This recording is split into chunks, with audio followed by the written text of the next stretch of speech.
What's going on, everybody? I hope everyone's having a fantastic evening, afternoon, pre-noon, no matter where you are in the world. I'm Hassan Piker, and this is the HasanAbi broadcast coming to you live from very rainy, very dark, very gloomy England, lads. That's right, it's London. I'm in London. Once again, I'm in London again. Hello there, governor. I'm Hassan Piker, and this is the HasanAbi broadcast coming to you live from, unfortunately, very rainy and very shitty weathered London in England. I'm live, I'm alive, and I hope everyone's having a fantastic one because today's a beautiful day. Today's a wonderful day. It is 12:45 p.m. in sunny, I assume, Los Angeles, California. It is in the midst of a tsunami warning in the aftermath of a California earthquake. I, on the other hand, am far, far away on the other side of the pond in Londonistan. Anyway, ladies and gentlemen, boys, girls, and MBs, we're back. We're live, we're alive, and I hope everyone's having a fantastic one because it's a beautiful day regardless. And this is part of the broadcast where I tell you about my personal news about what's going on in the life of HasanAbi Piker. Hold on, let me try to fix the camera real quick.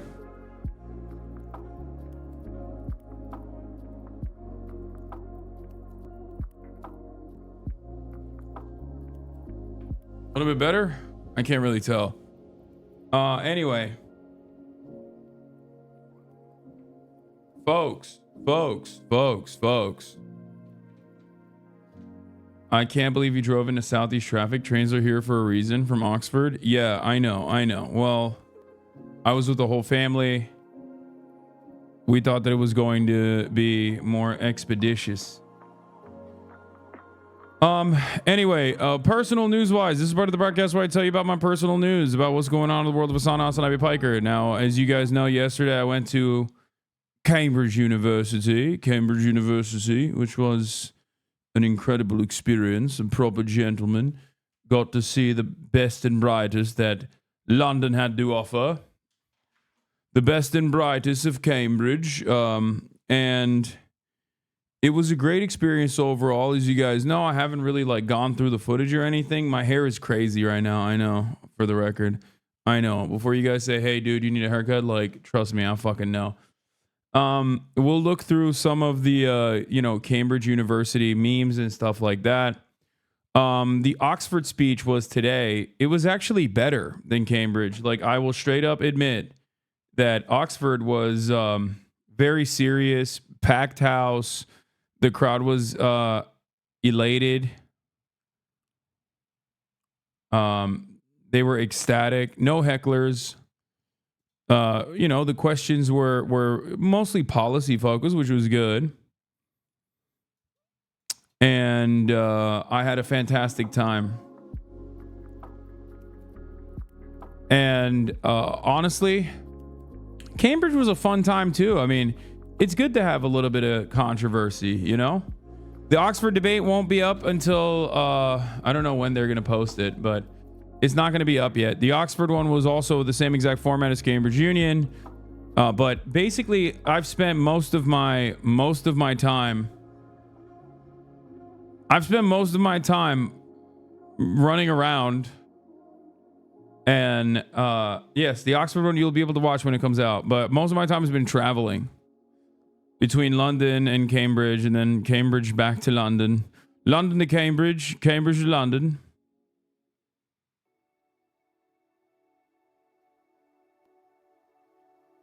And the same goes for Oxford.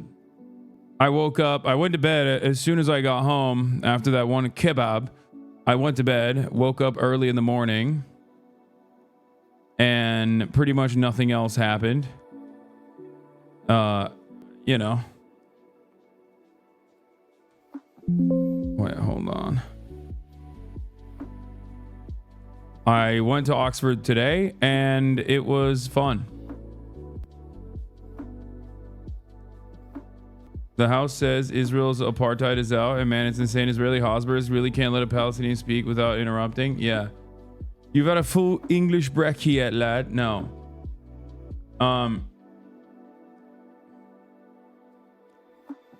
I did not. I have not had an English brekkie. I don't have breakfast, as you guys know.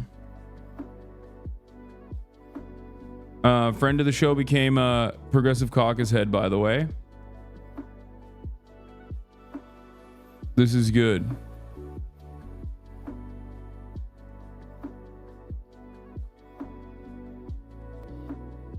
Just saying. Making big money moves.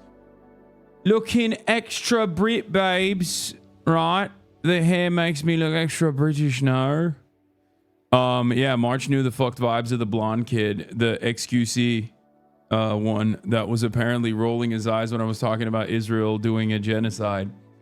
I thought it was pretty funny and pretty on point for many of my naysayers who actually were too cowardly to target me on the virtue of like defending Israel.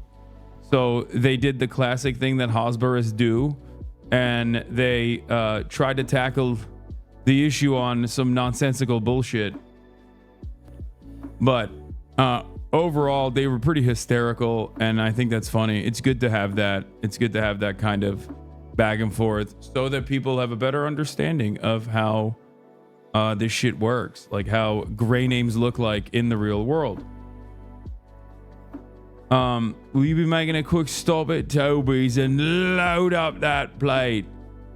Yes, I revved up the Bugatti. I revved it up. Excuse Cambridge. So yeah, other than that, I mean, we'll get to it in a little bit. We couldn't hear a lot of the questions. Oh, well, you didn't really miss out on much. Oxford Wrapped,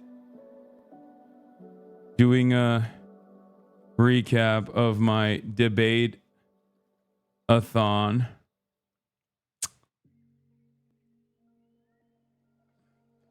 It is extremely nice to have back-to-back examples of you addressing each of these attacks against you while looking chill and professional. Yeah. Yeah, we had a Twitch article. We had a Bloomberg Twitch article and a CNN Twitch article, which I'll be covering as well. How hard was it to not bust out? How hard was it not to bust out the British accent? Hard. Anyway, doing a recap of my debate-a-thon. Amnesty says Israel is doing a genocide, which is huge news. Healthcare CEO gets killed. Americans show they really want healthcare.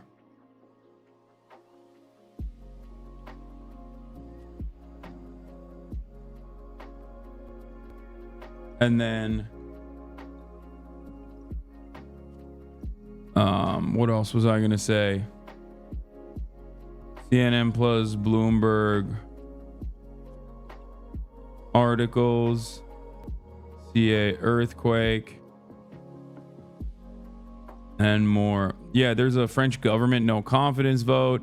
So much happened in like the time frame when I couldn't actually be on a desktop. So much happened.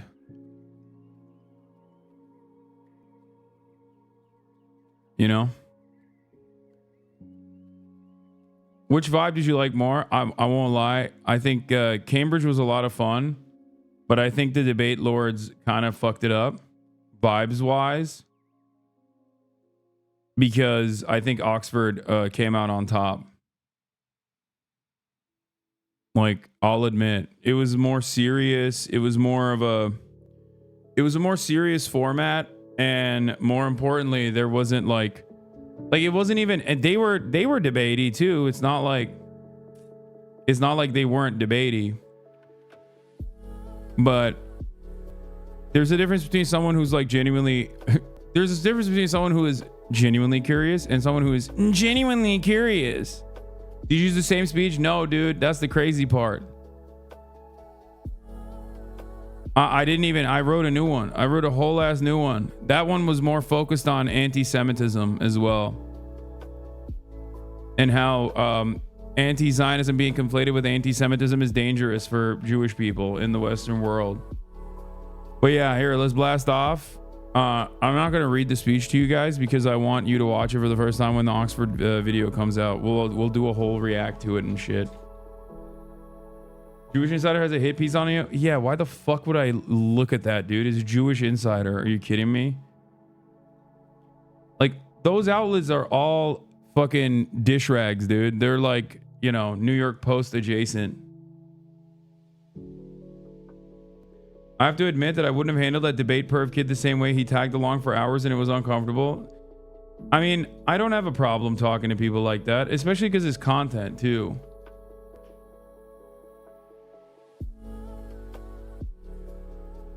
Did I think the redhead kid was earnest? I don't know. He did say he hates Destiny, so I don't know if he was just saying that to just make it seem as though, you know, that these were genuinely held convictions or whatever. But you know, maybe he just loves debate. He didn't hang out for the drinks after, which I thought was kind of sad. Like, I was down to continue talking to him.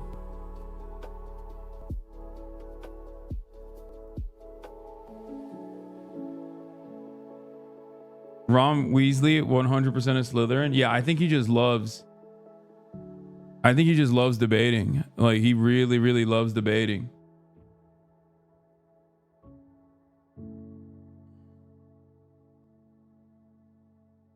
I think he loves debates. He came with you to the bar, but he left because I think he felt the vibe. I mean, he's the next Oxford Union. No, he's the next Cambridge Union president.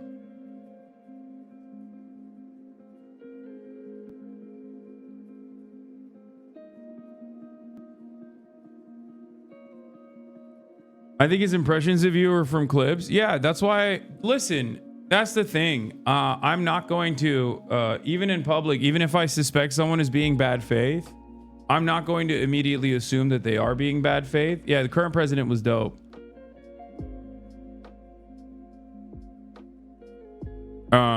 But like when I told him that the person wasn't a Houthi, he said, well, there's a lot of debate around it. Well, it's like, okay, There can be a lot of debate around, you know, wrong things. That doesn't change the reality that they're fucking wrong.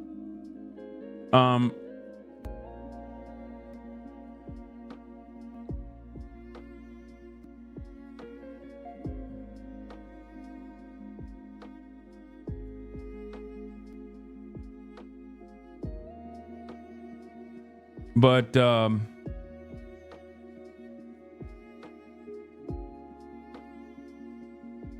as a Cambridge PhD student, Peter Thiel's been flooding the conservative space on campus with money for years. Yeah.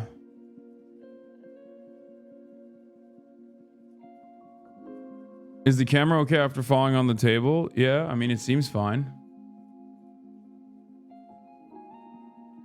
But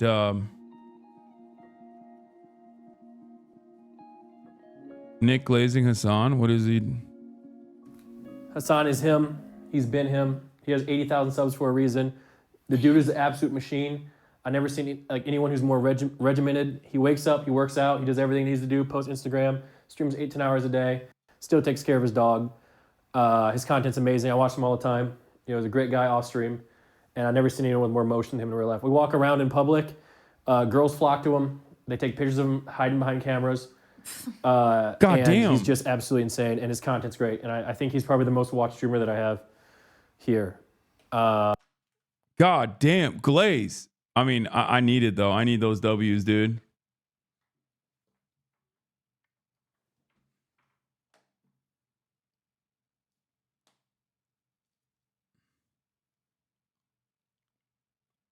But yeah, I did see this. Get professored.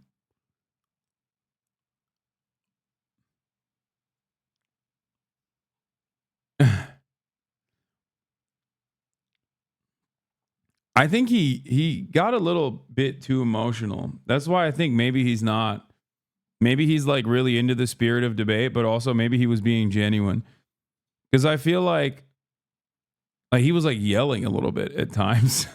And I didn't want to like disrupt him or match his energy like that.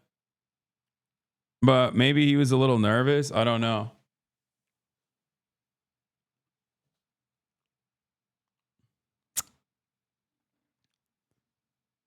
But yeah, where's that turtleneck from? It's sick. Lemaire. Your lightning keeps getting brighter and darker. Not sure if it's due to your screen reflection or seeing, just so you know. Yeah, I know. It's because March was supposed to fix the camera and also put me in the other room, and he didn't do either, but it's fine. He already came for one fucking day for the Cambridge event. He was supposed to live stream the Oxford one too.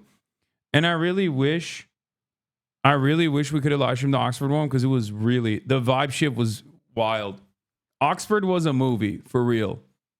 Like when we had to run out of the venue while it was raining, and I had an I show speed moment where they almost fucking overtook the car. Like there was like a massive crowd of people that were just like swarming the car, trying to get some photos before I leave. It was crazy. Did they record it? Yes, of course. The reason why we weren't allowed to stream it is because they recorded it, and that it's going to be uploaded. It's going to be published on the Oxford Union website, or Oxford Union YouTube page. You have a video of that exact moment? Wait, really? Yo, post it on like Twitter or some shit. I want people to see it. It's crazy. Oh no, so no pub kebab at Oxford if you were swarmed? No, I couldn't hang out with a bunch of people at Oxford in the same way after Cambridge, because I had to come here. I had to come back to London to stream.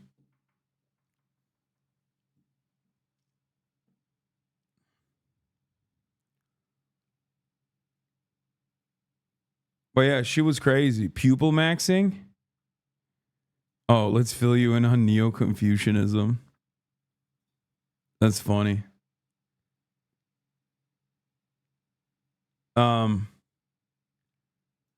Nasty reacts to your b-ball performance? No, I thought I watched it already. He said you got destroyed by an economist. The bar segment, a lot of people seemingly like the bar segment where I hung out with all the all the union kids, and we drank a little bit.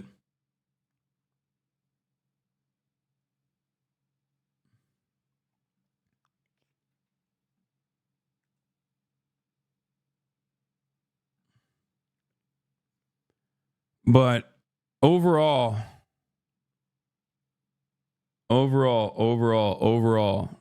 great trip. Great trip. I think people really liked it. People really appreciated it. And, you know, the Cambridge stuff was really cool. The fact that we got to live stream it, like, it was awesome. And, yeah, new speech on Oxford as well. So when that comes out, I hope people, I hope people enjoy it. Were you drinking at Spoons? No. I wasn't drinking at fucking Spoons, lad. All right, so we got a lot of news to cover. Did Themasius send a playlist? Here it is. We're live. We're alive.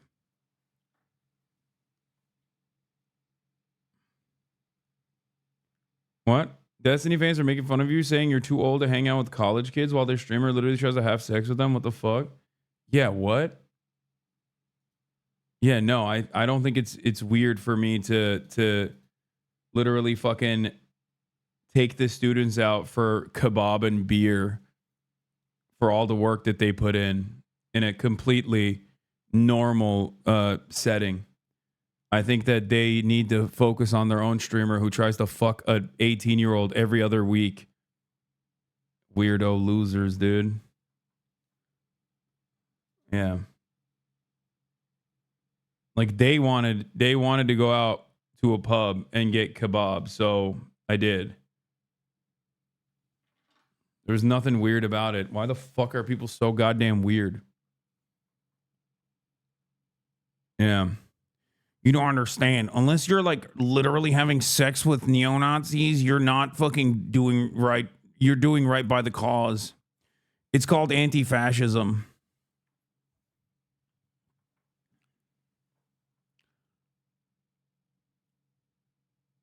Yeah. The normal thing to do in that situation is actually to, weirdly slide in their fucking DMs and make them into my orbiters.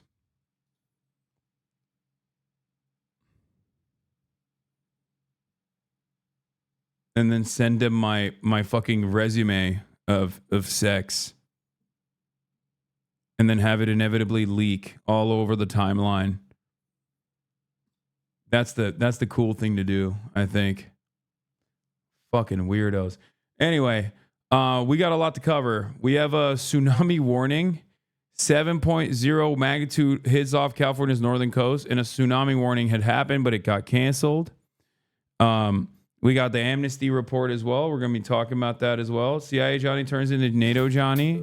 What do you mean? CIA Johnny is NATO Johnny. Johnny's always been NATO. That's why we say he's CIA.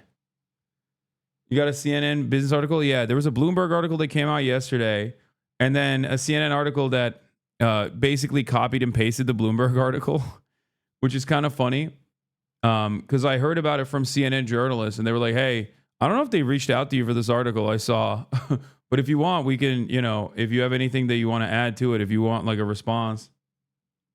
And I was like, nah, I'm good. What is this? Hasan collab with China when she's in a bikini. Maybe don't open and stream. Wait, what? I don't give a fuck. Shut the fuck up. Get on your knees and grease my feet. What the fuck is this? I don't even know what just happened. What?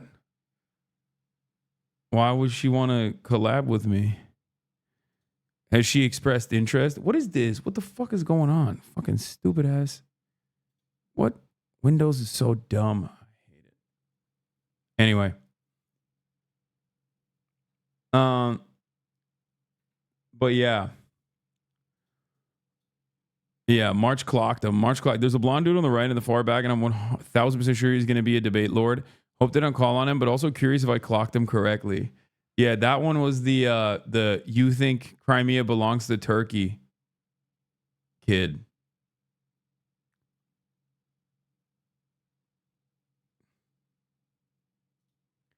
What is this? You lost a... Apparently Grindr has a yearly wrap and I was voted Gamer of the Year. Shout out to all the gays. Wait, I wasn't even in the... I wasn't even up in this contest? What? I didn't get a single Grindr trophy? Are you fucking kidding me? Hey, yo, get the fuck out of here. I'm robbed, dude. I've been robbed. All right, I'm done. No more meat pigs, dude. No more fucking meat pigs, bitch. It's over. It's over. It's Jover. It's Jover. It's Jover. It's fucking Jover.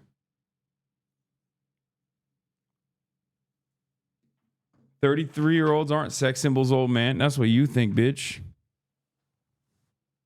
Excuse me.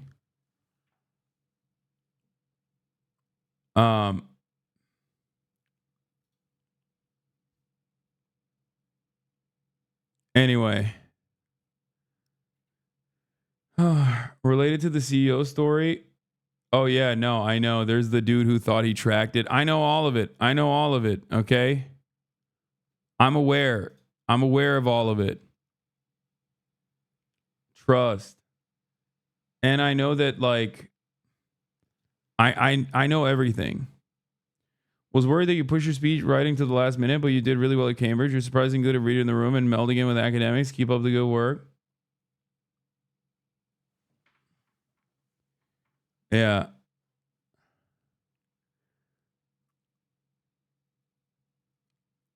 Anyway. The fucking healthcare story is pretty crazy. Especially because the healthcare story is pretty crazy. Especially because of like the way people have reacted to it. Oh, what the fuck? This is broken, dude. My fucking Windows is bricked. How do I fix this, chat? What do I have to do to fix this? It's not even collapsing.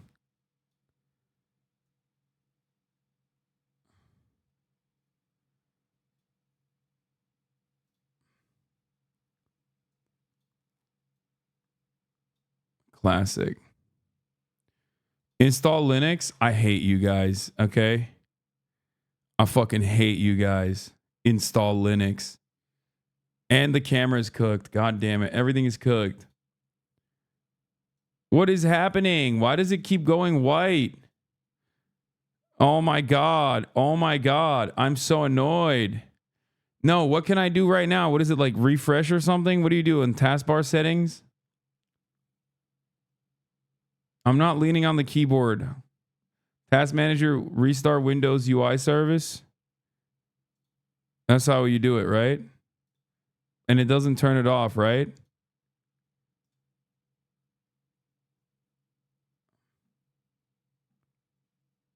Restart Windows Explorer. On task manager? What the fuck was it? Where is it? I don't know where to Windows. Is it on task manager? Control Shift R. I'm trans and in IT restart, right click Windows Explorer and restart. It won't let me restart fucking Windows Explorer, man. I don't know how to do that.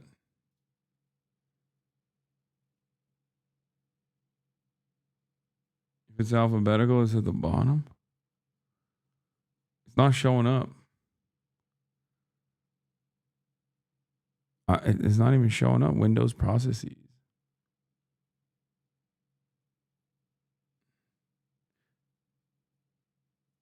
Type Explorer and Task Manager search.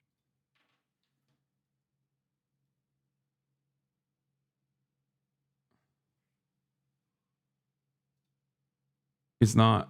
It's just, it went to Microsoft Edge.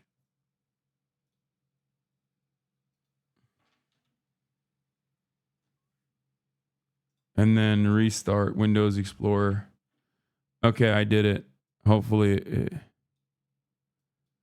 yeah, that didn't do shit. Not gonna lie. Or maybe it did. Let's see. Nope, still doing it. That is hella annoying. God, I fucking hate Windows so much. Oh my God, I did it. I restarted File Explorer and it still didn't fix this problem. When I click on a window on my second screen, it just... God, I fucking hate Windows so much. I hate it.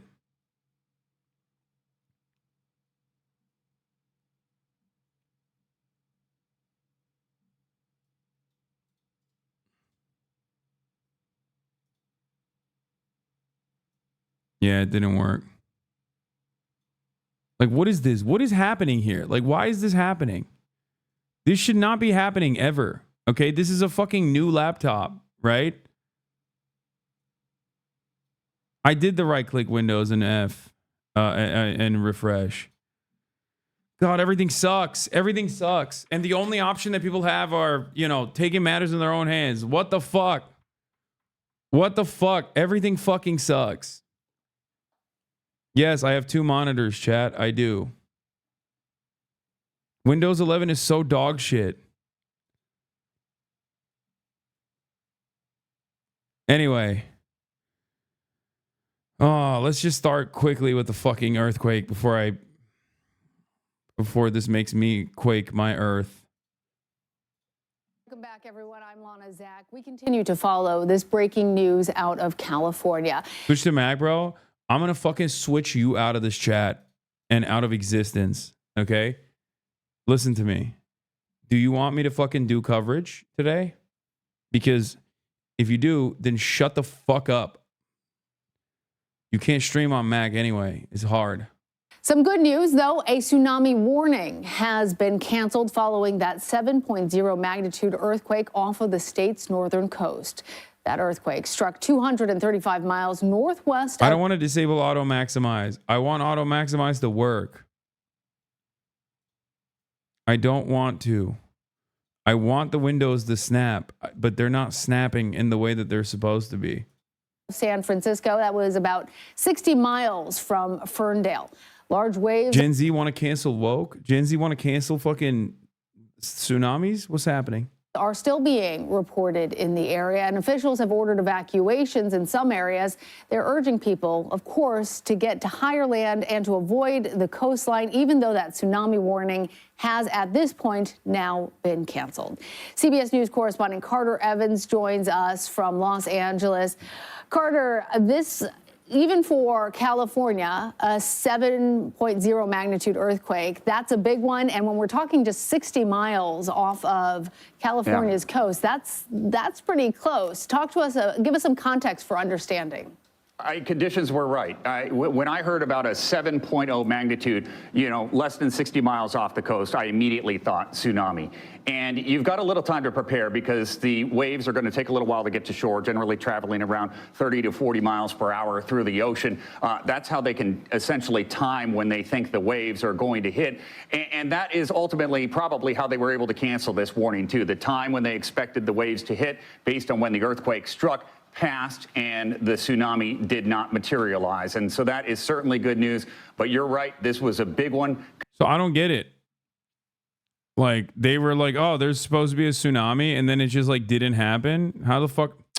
I'm so mad. I'm so fucking mad, dude. I hate this shit.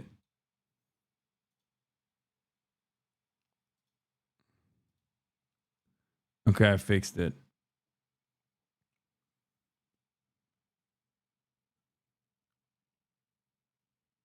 Okay, I think I fixed it. Conditions were right for it, just off the coast. Fuck. And think about the Bay Area, too. So many low-lying areas there. So it's not just along the coast that was concerned. It's along all those waterways on the inland as well, all those homes in Marin County that are down close to the water. Those are big, big concerns. So this was a massive effort to get people away from the water's edge, away from the ocean, as fast as possible.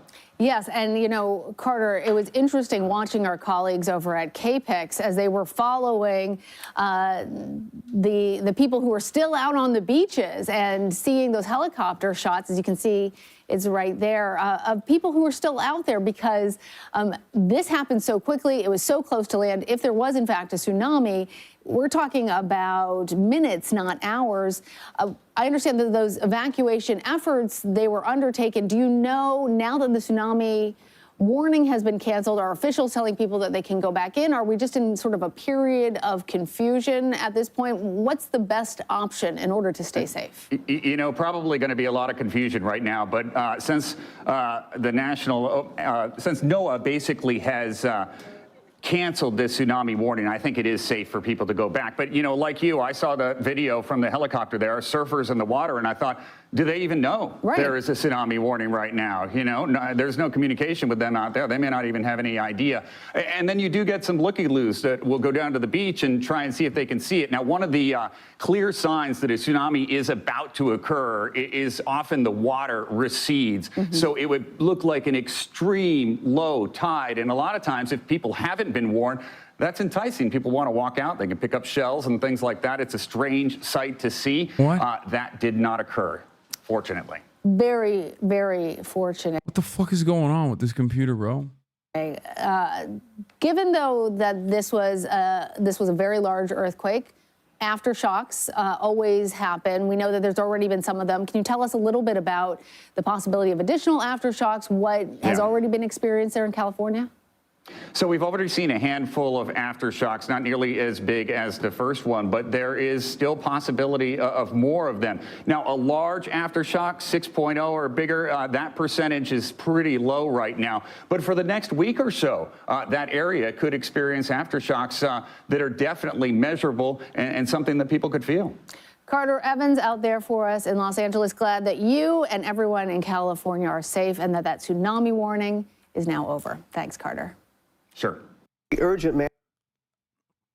All right, let's get to the top news story of the day, baby. What? The initial reporting of the tsunami was scary because the area that would have been hit was massive. I'm so glad the tsunami didn't materialize. Yeah, this is insane. So are we just cooked next time? Is that what it is? And by we, I mean San Francisco for the most part. Like this shit could happen potentially.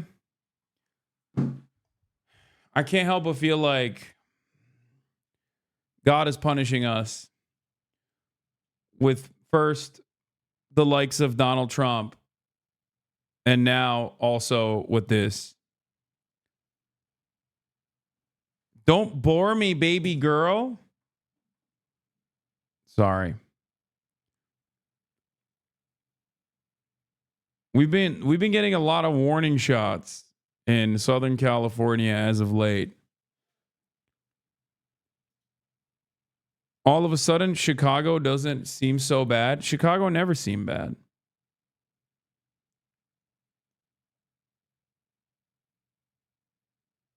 It's been on the radar for a while, but state governments haven't really done much to prepare. Yeah.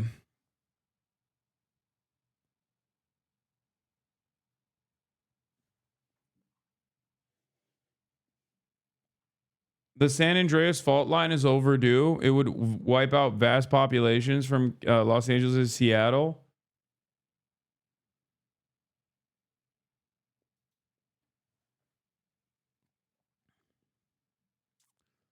Yeah. It's the Cascadia fault you have to worry about, not San Andreas right now. Dude, I don't know, man. At this point, I'm just like, fuck it, you know? It is what it is, right? I don't know. Shit's not getting any better. Seems like there's only one direction. Do you consider these things when you're getting a home in LA? No. You can't live like that, man. That's just this is my dumbest, most reactionary attitude. But I happen to be a firm and committed believer that if you constantly worry about that shit, you're going to get cooked. If it's constantly top of mind, then, you know, the anxiety will cripple you. That's the same reason why I don't go out with security. You know what I mean? It's the same reason why, like, people are always like, dude, why aren't you more worried about fucking stalkers and Nazis that want to kill you? It's like, what am I going to do, man? If someone is that willing, if someone is that invested, you know, we'll roll the dice. Fuck it, we ball, right? Brian Thompson lived that way, and look at him now. Okay, dude, don't compare me to a fucking demon, dude. Like, you're making it seem like I'm fucking Uday Hussein, okay? Like, that's a little bit different. I feel like that man had a lot of karma. Yeah. Or Shinzo Abe, you know?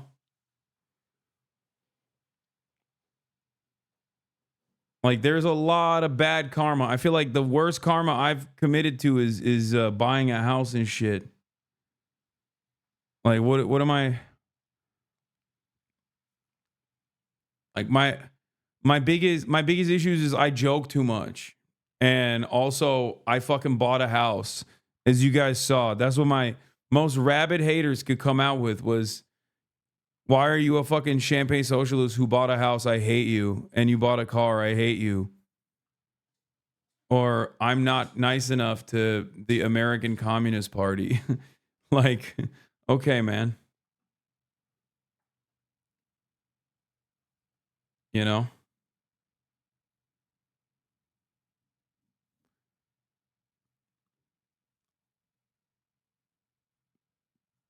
All right. Speaking of karma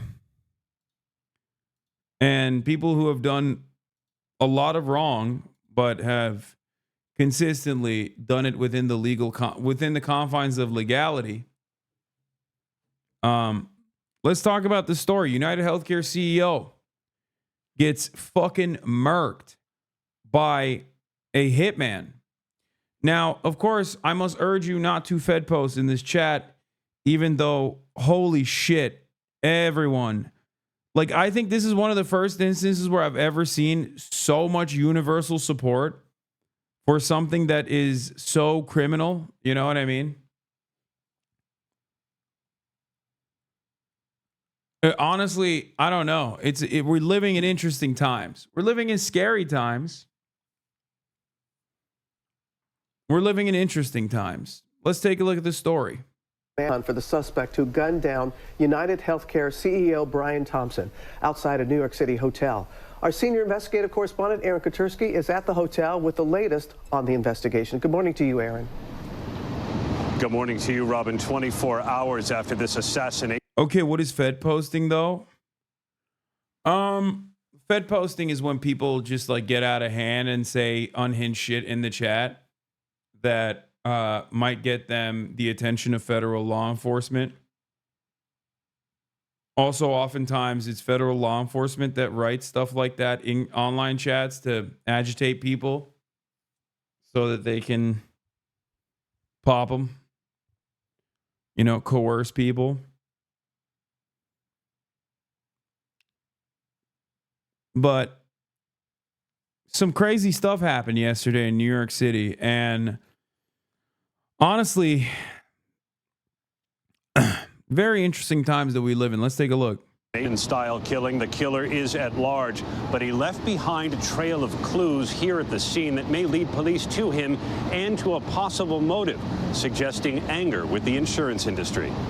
This morning, a frantic manhunt for the man authorities spotted on this survey. So this dude, big homie over here, okay, Mr. CEO, walking up to his hotel, okay, having a wonderful day. You know, he's like, man, I can't wait to get a fucking child with cancer, no coverage, so their fucking family is saddled with medical debt. You know, just a regular old day for Mr. CEO. He's just like, walking over to my medical conference where I'm going to go, you know, hang out with a bunch of other CEOs, and we're going to talk about how many claims we denied, that sort of shit. I assume that's what's happening in the mind of a healthcare CEO on any given Sunday, right? Like, you got to be constantly thinking like, man, $35 billion in pure profit this year. What a banger. artificial intelligence to deny claims, 90% of which are actually wrong. What a fantastic invention I engaged in.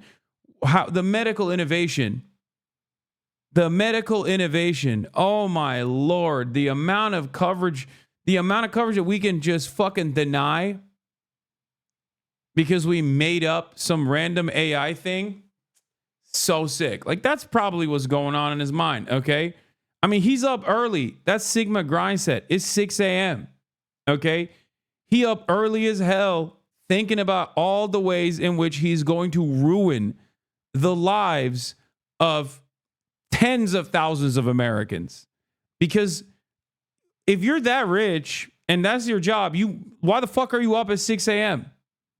You know what I mean? Like, why are you up 6 a.m.? Turns out this guy, he out-grindsetted the grindset CEO. Turns out he's up at 6 a.m. This motherfucker was up at 4 a.m. Okay? There's always a guy out there working harder, working smarter.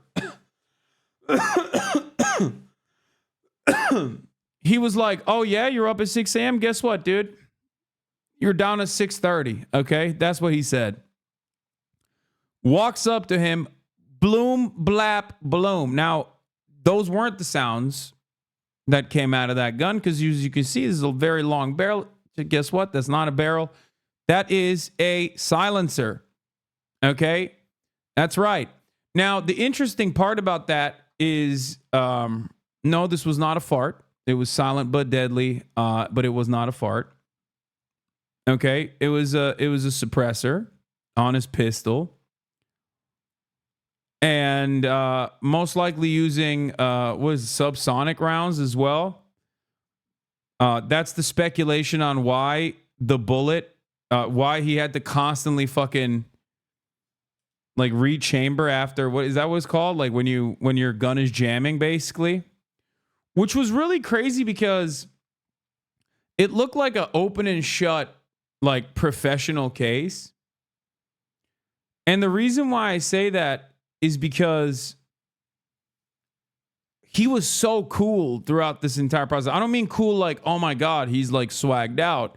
That's a totally separate conversation. I mean, like, he was cool as a cucumber. Like, he was very calm throughout this process. He was very thorough. Now, people were saying that maybe it was because he wanted to get the casings after every shot, like collected, professional hitman style, Sicario style. Turns out he wanted to leave the casings there, as a matter of fact, because he wrote stuff on the fucking casings. He wrote stuff on the shells, which is wild. Okay. And when I first saw the story and I saw the media coverage over it, I thought it was very funny that people were like, yeah, this healthcare CEO got executed in broad daylight in the middle of in the middle of New York City. And the motive is unknown. And I was like, yeah, no, I think the motive is known. Like, it's one of those guys where I don't think this was a gay lovers quarrel, I don't think this was like, oh, his ex-wife called out a hit on him. Like, it's like, that would be a unique setting. You know what I mean? It's like, it's one of those situations where it's like, if you heard Vladimir Putin got assassinated, you wouldn't be like, I wonder what the motive is here. You know what I mean? Like, there's many motives in that situation, but like, you feel me? Like, I doubt someone is doing that over the anger that they feel towards, I don't know, some kind of new tax that Vladimir Putin implemented. Right? Yeah, a real Paul Pelosi gay lovers quarrel situation. So, interestingly enough, this happened. This video shooting and killing Brian Thompson, the CEO of United Healthcare. Police said it was no What's crazy is this motherfucker was wearing a quarter zip in this fucking profile picture. Like, it is such, at this point, it's such a meme. Like, these guys, they love their quarter zips, dude. Like, I'm sorry. Like, what are we doing, dude? Why? You took a headshot. Well, no pun intended.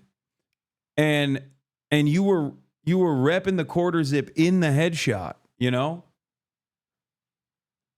What are we doing here? What's going on? Y'all don't got nothing else? You just got quarter zips?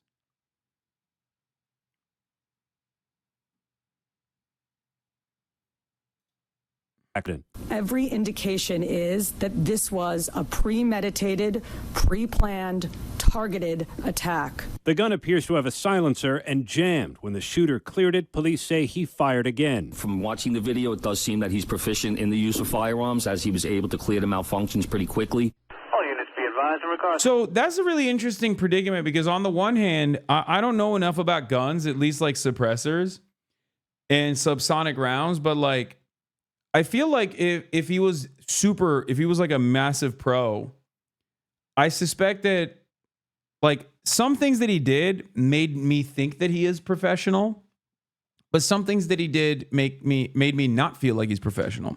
So I feel like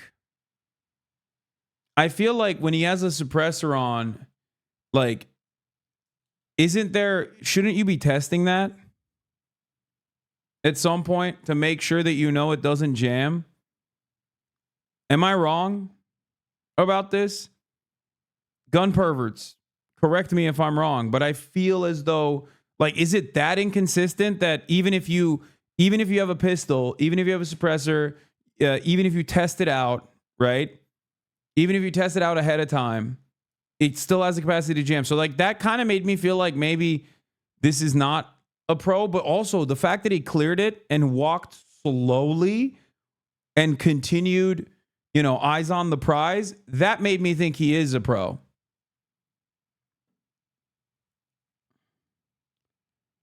The gun wouldn't cycle because of the subsonic ammo plus the suppressor.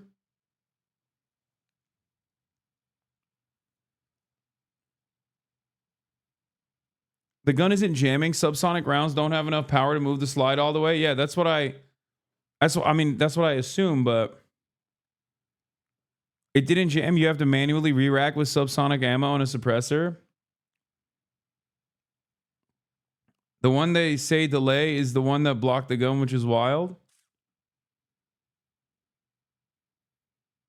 It's not the ammo, not the suppressor, but it's odd he didn't test this since some guns will jam with subsonic ammo. Suppressors create more back pressure, so it should make the gun cycle faster. But if he had subsonic rounds, they would be quieter, but maybe not cycle the action. And yes, you would test it, but he may have removed the mainspring so the gun doesn't cycle on purpose because it makes it way quieter. The fact he was proficient in clearing the jam means he was expecting it to jam. Yeah, I mean, I feel like, putting myself in his shoes, right? In a situation, not when I'm like, executing the fucking CEO of a healthcare company that is responsible for denied coverage to tens of thousands of Americans. I'm just saying, like, in a situation where, like, if I'm shooting a gun at all at a range and it fucking jams, I don't have the technical proficiency to deal with it. I'm going to freak the fuck out. Right? So the fact that he was able to clear it while continuing to walk made me feel like he knew what the fuck he was doing. So, interesting stuff.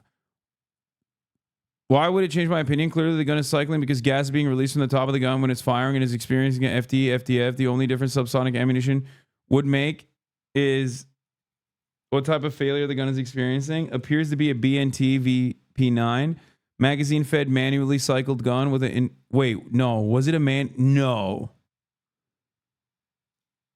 it's not. This person just made that up.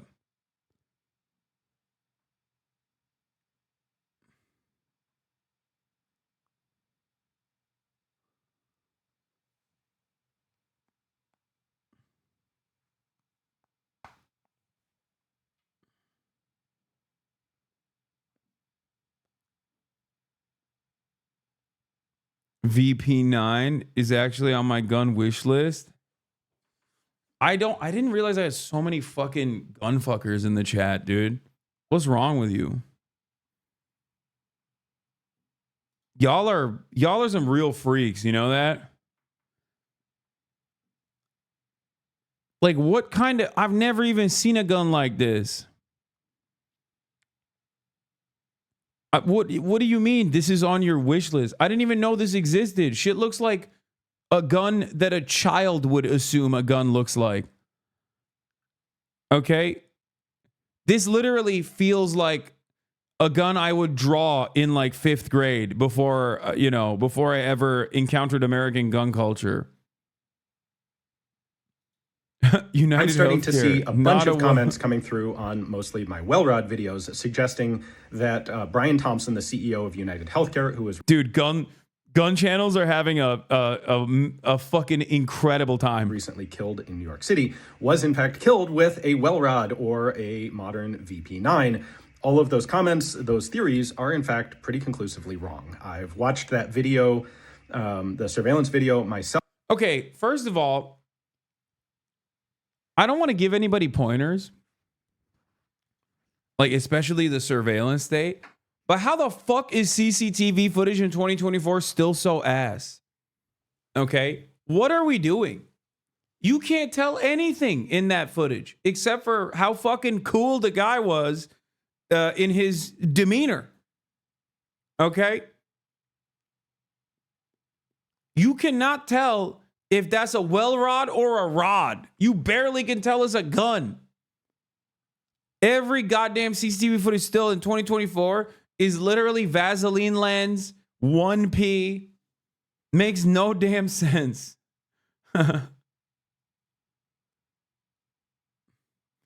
Kathy Hochul stopping congestion pricing played a role in the escape. It didn't, but I want him to put in congestion pricing.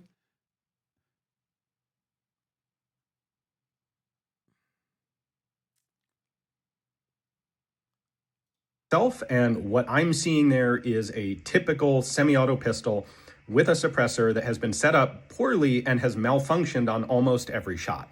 We see the guy grabbing the slide and yanking it back to clear malfunctions. That may seem like the same sort of motion that's required to cycle a Wellrod or VP9, but it's not. Having shot a number of Wellrods and VP9s, it's definitely a different mechanic going on. And looking at that video, the guy is clear. This guy, okay, bro, how many times have you shot a fucking healthcare CEO, though? You know what I mean? Totally different circumstances, sir. He's like, oh, I shot a lot of well rods. Okay, not in the direction of a CEO. Maybe it's different. Have you thought about that? No, you haven't, okay? All you care about is the gun. It's a totally different... Dude, you don't understand. It's a totally different motion in that moment. He knows how guns work, bro. Guys, I'm fucking joking. Can everybody calm down? Put some respect on Forgotten Weapon's name. It's a joke, dude. I'm joking. God damn. Half a chat was making fun of the fucking random debate lords at Cambridge who also do not have the capacity to understand jokes. And now they're doing it themselves. Gun perverts gonna out themselves as assassin because everyone's getting it wrong? Clearly trying to fix a regular semi-auto pistol. He is not shooting a Wellrod or a VP9. I'm starting to see a bunch of comments coming through on mostly my Were you serious when you said the casings had writings on them? That's what they're saying.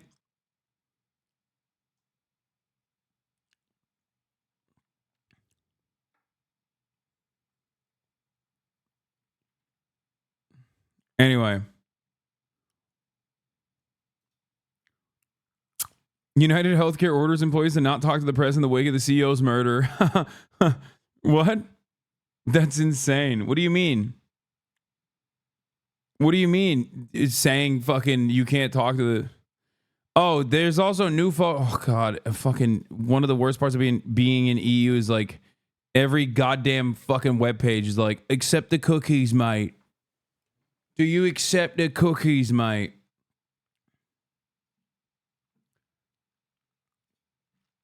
Anyway, let's get back to it. So yeah, United Healthcare CEO is shot. A real doop, doop, doop situation. Okay. The guy just fucking walks away. Now, that is obviously an interesting story in and of itself, but I think one of the more interesting aspects of this story, one of the most interesting aspects of this story isn't even necessarily like the casings that he left on scene that said the words deny, defend, and depose, according to ABC News, which, by the way, is very similar to the title of the book, Delay, Deny, Defend, Why Insurance Companies Don't Pay Claims and What You Can Do About It by J.M. Feynman.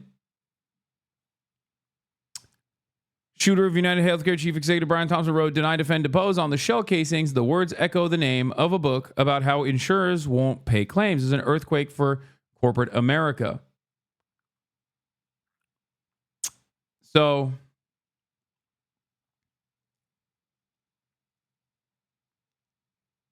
do you think he's mad they're reporting the casing words in the wrong order? Probably not worried about that for the time being, but let's continue. Confirmed male shot in the confines of Midtown North. Police say it was around 6:45 a.m. Wednesday when the suspect, pictured at a Starbucks before the shooting, gunned down Thompson as he was walking alone into the Hilton for an investors conference. And in new video overnight, the shooter seen here about 20 minutes before the shooting. They're looking for a male about 5 feet 10 inches in height, cream color. Yo, by the way, like, you know, don't get mad at me. I don't want to be like inappropriate here, but he looks kind of fucking hot, dude. I cannot be the only person who immediately went, wow, clearly this guy has interesting style and also is kind of attractive.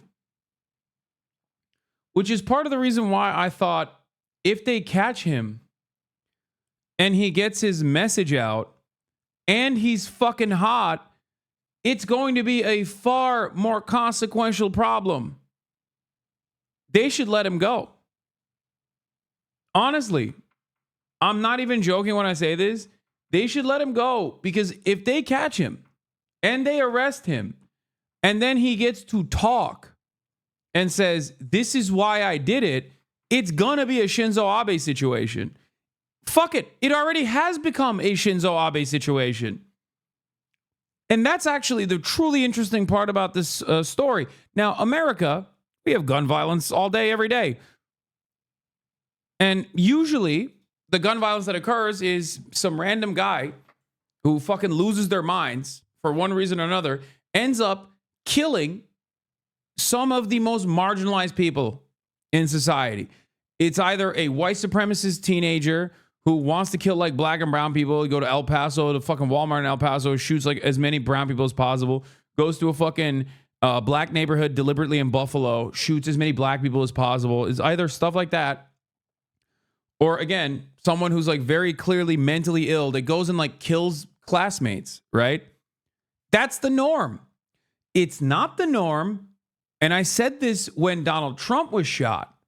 It's not the norm when you got a shooter who's like, you know, I'm actually going to do something consequential. I'm actually going to effectively identify where the vectors of my demise are, and I'm going to target them. That's not normal. And that's precisely the reason why when it's business as usual mass shootings, everybody goes, ugh, thoughts, prayers, whatever, right? But when this happens, they're like, whoa, whoa, whoa. You can't do that. That's an important guy. That's a rich guy. That's an important guy. That's a guy who has power. You can't do that. That's not allowed. Go kill school children. The fuck do you mean? The fuck do you mean you killed a goddamn United Healthcare CEO? Excuse me. Those are your lords and your masters. You don't. What do you mean? No, you're supposed to take your anger out on random Americans, dumbass. The fuck? And it's really interesting. It's really interesting when a peasant rises up against the Lord, you know? Because what I realized is when I see situations like that, maybe it's because I cover so much death and so much destruction that like it doesn't really faze me that much. I mean, I'm always like, that's interesting. It's usually the approach that I have. Now, I didn't realize I wasn't alone. I thought I was alone. I thought there was something wrong with my brain, you know? People took it way further than me.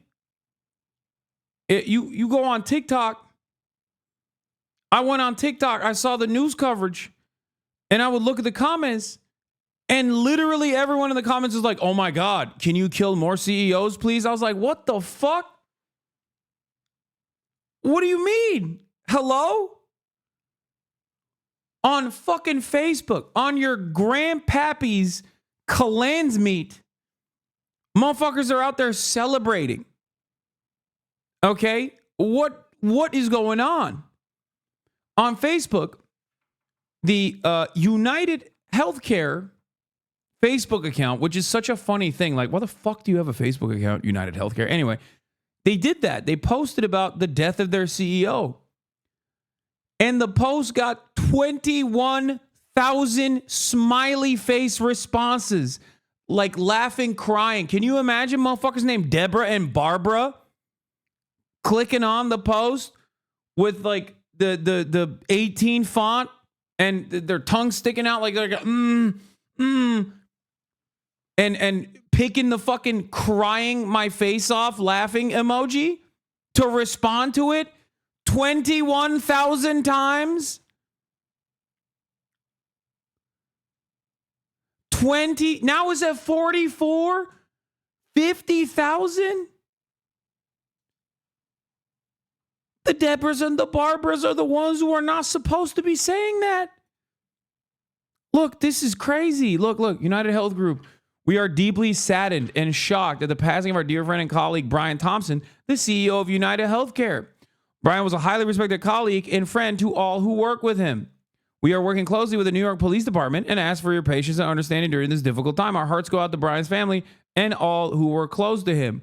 41,000 ha-has. Only 2.2 thousand kind of sad crying faces. 42,000 ha-has? 40? No, people are now saying it's 51K now.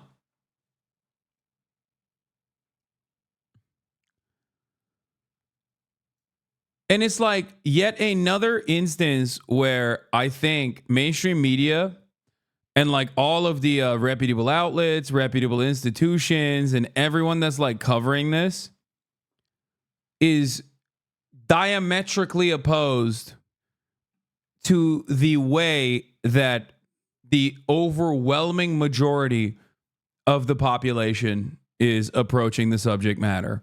Like the media is like thoughts and prayers. This person had a family, which is really interesting to say, and I'll get to that in a moment. Fuck it, I'll say it now. This person had a family. Yeah, you know who else has a family? The fucking cancer patient who got their coverage denied. You know what I mean? Like, this person had a family. That's crazy. I know. Okay. So does Bashar al-Assad. So does Vladimir Putin. Okay. Anyway, this person had a family. So did Ted Bundy, you know? But most people were like this. Most people had this take. I'm sorry, prior authorization is required for thoughts and prayers. 15,000 likes. Sending prior authorization, denied claims, collections, and prayers to his family. 16,000 likes. Was his trip to the ER really emergent? According to his own company, my husband's heart attack wasn't an emergency, and we were out $3K, full deductible. 5,000 likes. It's crazy what my first thought was. And then I look at the comments and realize I'm not alone in my thoughts. 1,000 likes. I just can't find the care. Maybe if they ask for pre-approval of my care, then after they care, their required deductible, I might be able to supplement some care. I can't even pretend to care. I hope he's looking up at us.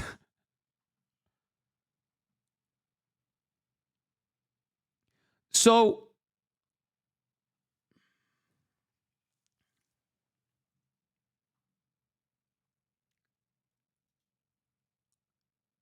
it's like, if you're a CEO in one of these sectors, I'm not going to lie, dog. Like, quit or, you know, bankrupt the company and then start advocating for full-blown healthcare, full communist healthcare, okay? Because goddamn, it's not me. You look, you're a titan of enterprise, okay? And so am I. You know, I'm a rich guy myself. I would never say anything like that, but it seems like other people are saying it. Not me. Can't catch me slipping. I'm not saying it. But other people certainly are saying it. That's what I saw. I saw this and I thought to myself, damn, people are really upset about their health care. Then I thought to myself, if only there was a guy who wanted Medicare for all. If he was president, that motherfucker would probably be alive right now. I mean, it's true. Literally. Maybe he wouldn't have made like $900 gorillion last year, but, you know, he'd still be alive.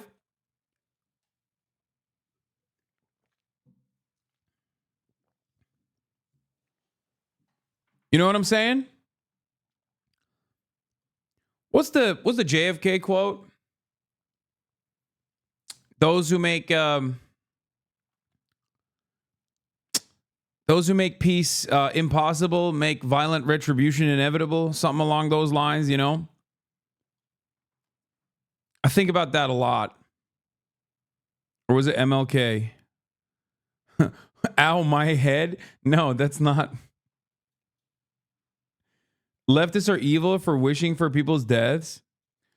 Wishing for people's deaths. Dog, if you think, and I'm being so for real right now, okay? I'm being so for real with you. You can fucking fantasize about this all day, every day. Like, oh, it's the leftists that are doing it. If you think 51,000 socialists are posting ha-has on fucking Facebook, you might have gotten shot in the head too. There might be a bullet lodged in your fucking brain.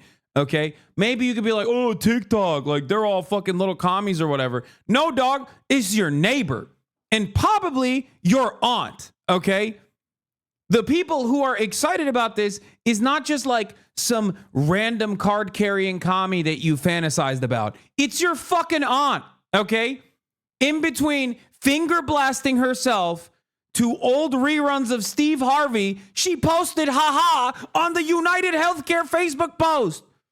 Okay? That's your aunt, dog. Go check in with her. Stop fantasizing about fucking card-carrying socialists that want death upon everybody, okay? Unless you think your aunt is picked up a copy of Mao's Red Book or some shit.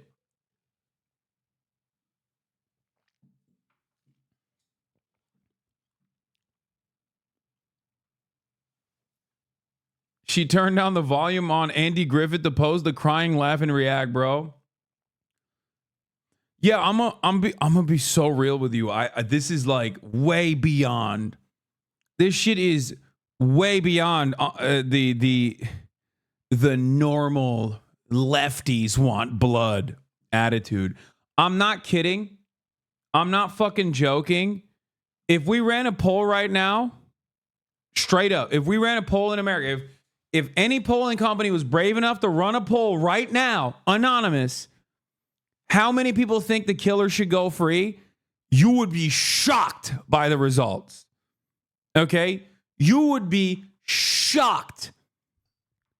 Straight up. If any polling company has the balls, they should run this fucking poll. The last time I was ever shocked in the United States of America was when they burned that fucking police precinct down. Okay? After George Floyd. And then they polled Americans on it, and it was like 80% was like, we know why they did it. That is the last time I've ever been like, damn, things are different.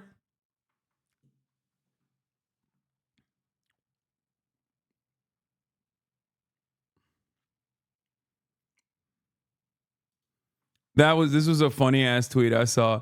My husband hasn't posted anything on the internet in years. He didn't even post the photos of our wedding, and he posted this. I think the hatred that people have for, you know, healthcare CEOs, the hatred people have for CEOs aside, and they hate CEOs, I think. But the hatred that they specifically have for healthcare CEOs, like, dude, oh my God.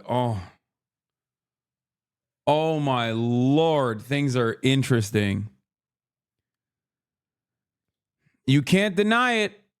It's a shame the only political party interested in capitalizing on the rage Americans feel that this unjust society is the one who wants to direct it at immigrants and trans people. Democrats instead are like, it's disgraceful of you to be mad at our friends for killing you. Yeah, it's true. Straight up. That was my first interpretation of all the ways in which people analyze this unconscionable act of violence. Chat, let me just say, I want to stress this importance, okay? I do not, what's the word? I don't want to fuck it up. I do not condone the assassination of insurance CEOs, healthcare CEOs. I do not condone it. I condemn it. Okay? I condemn. Just want to get it out of the way, you know? Just want to fucking say it off the rip. I don't want anybody clipping anything else and fucking running around. Maybe 6 years later, I'm at a debate stage and someone comes up and is like, at a time when there's a lot of political violence, don't you feel responsible for healthcare insurance executives getting assassinated? You know, I don't want none of that. Okay? Yeah, little bro will put the condemnation in the bag. Okay? I will. Kind of lame. Sorry. But having said that, having gotten my condemnations out of the way, my very serious, my very sincere condemnations out of the way, it is very interesting. It is very interesting. I would never say it, but what I'm seeing other people say, oh my God, okay? Not me. I would never say it. You can't even catch me thinking it. But what I have seen from others is that Medicare for on the ballot, 100% of the votes. Okay, full table sweep. I'm not saying nothing, but it does seem like people are very mad about the healthcare situation in this country.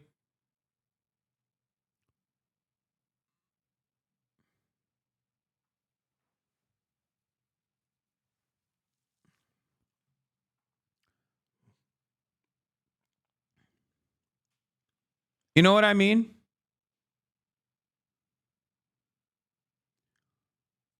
I'm not saying it, but many people are. You feel me? So let's talk about this. Claim denial rates by insurance companies. Now, United Healthcare happens to be at the tippy top right after Medica there, as you can see. All right. 32%. Now, the numbers, I was talking to my chat today. It's so lame that you and I now have to act like politicians because we are Twitch streamers. Incredible. Yeah, I mean, we don't have to act like politicians. Let's be real. I compared Israel to ISIS very publicly at the Oxford Union, and I got a fucking standing ovation. So I don't think maybe good politicians. So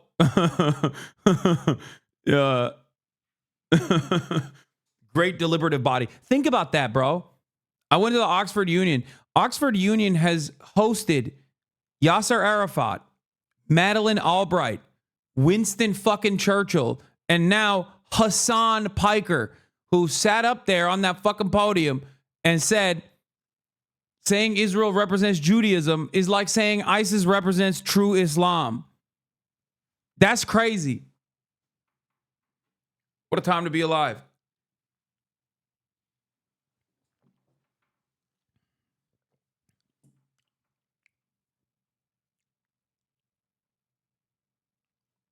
So, you pick a bottle of mayonnaise? No, this is Bear Bell's milkshake. I've never had this in America, but this is the it's pretty good. It's got 24 grams of protein.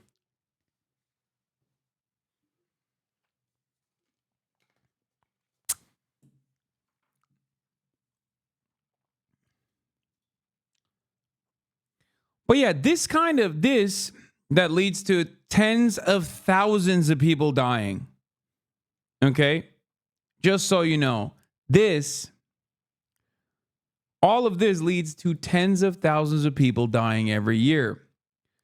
Now, the problem is, this kind of death is handled by so many people, so many hands touch it. And not only that, but it's streamlined and it's legal. And perhaps more importantly, it's at the behest of the profit motive. When those three things are combined, most people, even if they feel it in their hearts, that it's like no different than fucking murder, they don't necessarily have the same analysis. That's why you don't think of this guy as like a ruthless warlord who's individually, killing children and babies, even though his actions are directly responsible for it. And yes, very famously, Champagne socialist Friedrich Engels, gay lover of Karl Marx,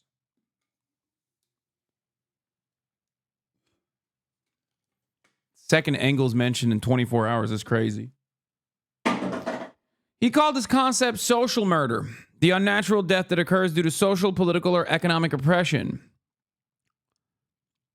He coined this in the 1845 work, The Condition of the Working Class in England, whereby the class which at present holds social and political control, i.e. the bourgeoisie, places hundreds of proletarians in such a position that they inevitably meet a too early and unnatural death. This was in a different category to murder and manslaughter committed by individuals against one another, as social murder explicitly was committed by the political and social elite against the poorest in society. And social murder is invisible in many ways. It's very visible when it happens to a loved one. But the way that society is designed, especially under capitalism, the system is designed so that you don't really realize who's doing this. Okay?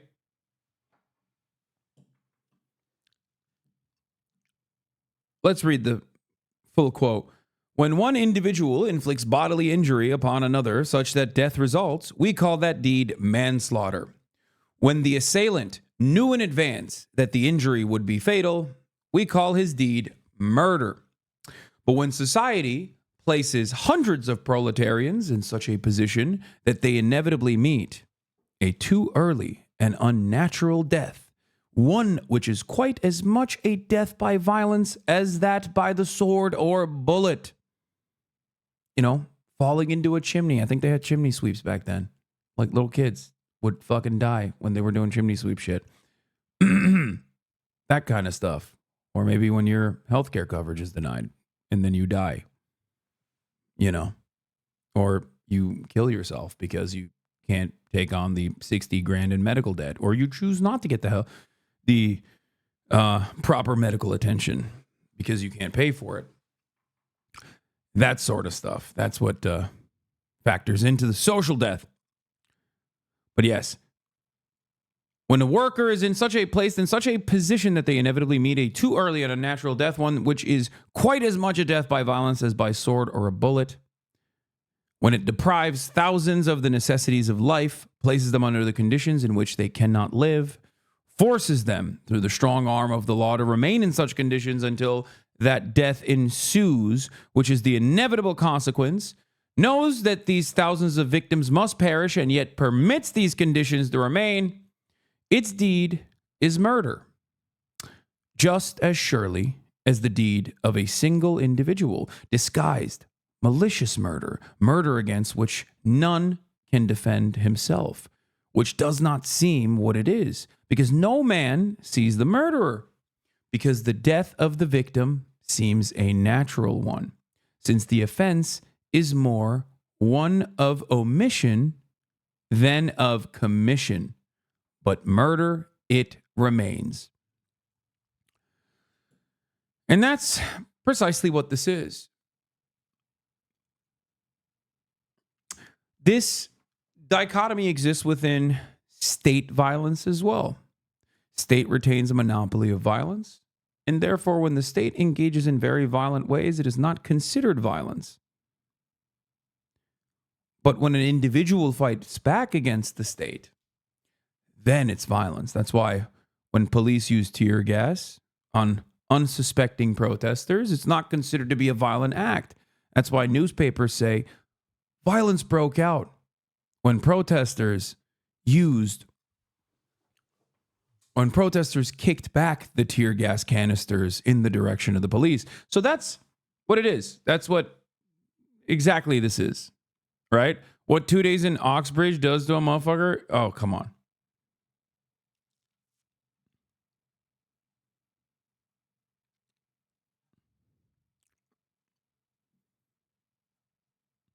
So that's what happened here. And I think a lot of people, even if they don't fully understand,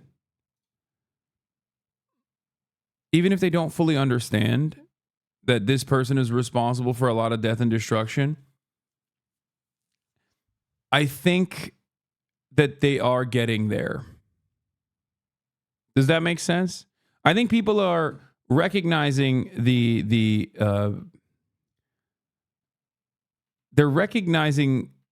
angry, and they're recognizing a little bit why they're angry.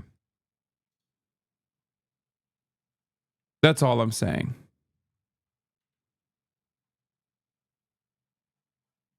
You know?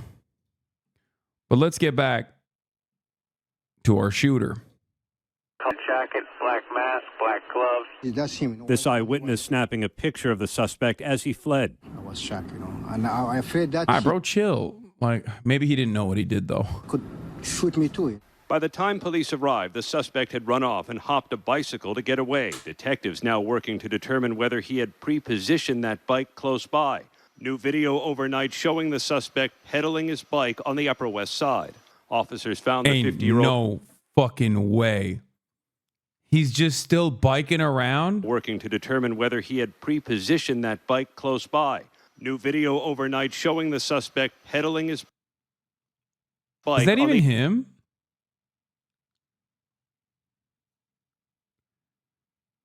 I just don't... Armchair urbanists rejoice, by the way. But like, do we even know that that's the guy? Because what he's wearing is such a normal fit. It could be anyone, really. I don't think that's the guy. I think the cops should just give up on looking for this guy. It could be anybody, really. I don't think that innocent victims should get caught in the process and be harassed. I feel like that's not him. It's not the same bike. It doesn't look like the same guy. It just looks like a different guy. Why are we harassing random civilians? You know what I mean? Like, I don't know. Like, I saw the dude's face and I was like, I don't even know what he looks like. I can't see it. I don't know what his face is. I don't even know what a face is. I have face blindness, officer. Yeah, it's a real problem. I'm an anti-white racist. Was the guy white? I couldn't even tell. I'm race blind as well. I'm not only face blind, but also race blind. It could be anybody. It could be me. I don't fucking know. I'm in England and I'm confused, you know? I'm just saying. It's a weird situation. I don't see color. And also, I am completely face blind, so. The West Side. Officers found the 50-year-old insurance executive and father of two collapsed on the sidewalk. Did he have any known enemies or anyone that you've been able to find? Yeah, the American people. Hold on. Stop.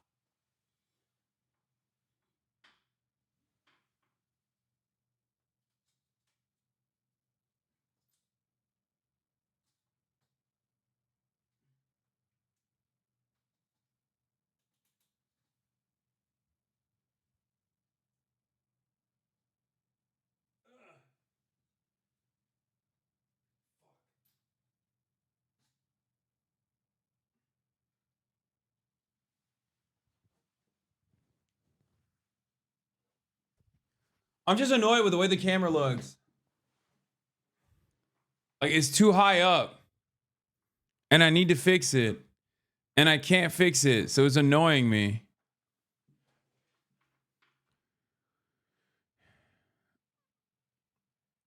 You know?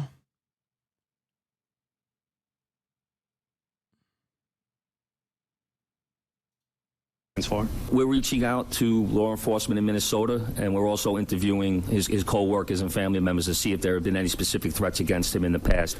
To have a pillar of the community in New York, admittedly, for a stockholder meeting, to be gunned down on the street, it's just so foreign. Even as the leader of a large corporation, Thompson did not have a security team with him. Investigators say they found a real man of the people. Think about all the jobs this is going to create, though, chat. Trump's America, baby. We got new jobs coming in. These motherfuckers are going to need to get security, like constant 24-hour security. Think about that. God, if I was like a private security guard company, oh my gosh, so many veterans will be hired.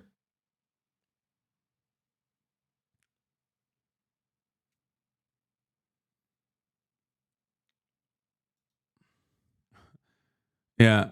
I do want everybody to know, yes, Brian Thompson won't see your cruel jokes about him because he's dead, but all of your friends that make millions and millions and millions of dollars off the debts of their customers will. Yeah. It's true.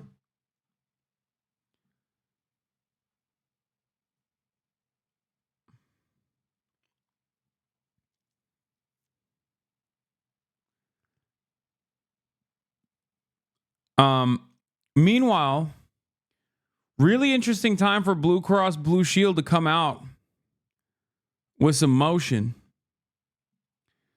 Blue Cross Blue Shield in Connecticut, New York, and Missouri has declared it will no longer pay for anesthesia for the full length of some surgeries. Well, okay then. Just kidding. Blue Cross Blue Shield in Connecticut, New York, and Missouri, as of today, said, never mind, we're not going to do that, actually.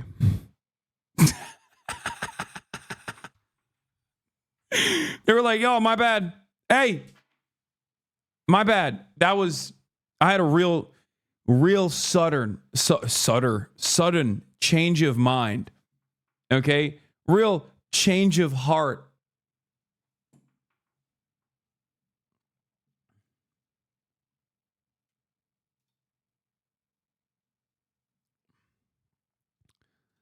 Kathy Hochul, New York governor, said, we pushed Anthem to reverse course, and today we'll be announcing a full reversal of the misguided policy. Last night, I shared my outrage at a plan from Anthem to strip away coverage from New Yorkers who had to go under anesthesia for surgery. We pushed Anthem to reverse course, and today they will be announcing a full reversal of this misguided policy. Don't mess with the health and well-being of New Yorkers, not on my watch. Kathy Hochul's so funny. Like, did you shoot the CEO? You can't take credit for that. You're literally using your police forces to hunt down this person right now. Fuck you mean? NYPD response getting cooked on TikTok. Yo, the billionaire who got shot, that was not funny. The police's response to that was hilarious. If you don't know what happened, there was a billionaire who got assassinated today at 7 in the morning. And the NYPD has been on the news all morning talking about the footage, and they keep gassing up this guy. Every clip of the NYPD talking about this hitman is like, yo, he was nice. He was nice. He had to be a professional. If he wasn't a professional, he should have gone pro. His form was immaculate. You see the way he reloaded it when it jammed? Come on. Honestly, I've got my boys back in the station studying his form. This dude was elite. Used the silencer and got away on a city bike. Come on now. This dude is incredible. He might have been Jason Bourne. He's not kidding. That's literally every morning news show with a retired detective on basically had this. They were glazing, which, by the way, I wouldn't even say glaze. It's like LeBron, okay? It's like LeBron James. Is it glaze or is it valid? The question comes to mind. And I feel like the expertise that this guy demonstrated, I don't know. I don't think it's glazing. I think it's valid. I don't think it's glaze. I think it's valid.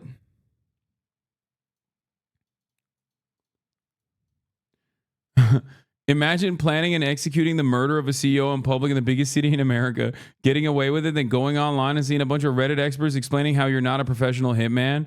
Yeah, I think a lot of people are fucking haters, dude. I think people are just straight hating on my man. It's like, have you fucking had a situation like that? I don't think so. I mean, straight up. Look. This statement in and of itself is not celebrating this heinous act, okay? This is wrong. Wrong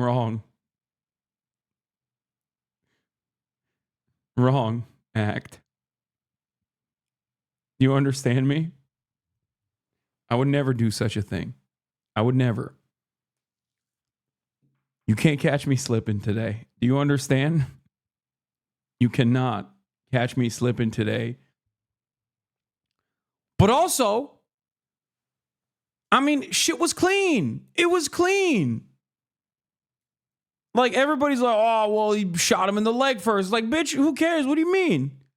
Oh, I'm sorry. I didn't realize that he was apprehended after unsuccessfully assassinating a CEO, because it seems like he was successful. The fuck? I condemn. I do not condone. I condemn. But I'm just looking simply at the facts of the matter. Okay?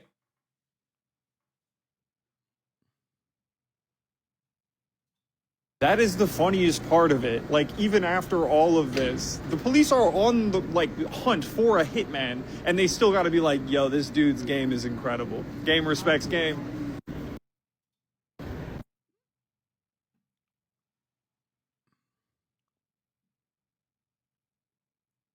How convenient that you have an alibi and that you're out of the country, Hassan. Anyway.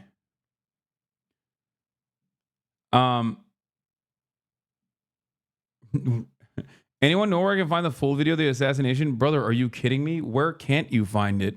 I think I've watched it like 700 times since it happened. And I was like looking away. I was like, oh, I can't see this. This sucks. I hate seeing this. This is really fucked up. That's what I said.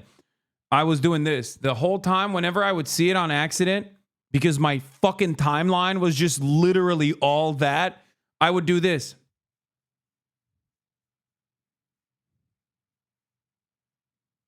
The whole time, dude. All the way to Oxford from London. 2 whole hours in the car. I'm going this. This is what I'm doing. My mom and dad are like, what's wrong, son? What's happening? I'm like, the shame, the horror. I just, you hate to see it. New camera footage. Oh, yeah. Also, I don't know if this is the actual guy, but like, you know, even from the first photo where you can kind of see his face, like he looks fucking hot. So I know it's a different fit. They think it's the same guy. He's just wearing a different fit. I do think that you know, I don't trust the. I do not trust the New York Police Department. Yeah, I like this post. I saw this. First time riding the subway.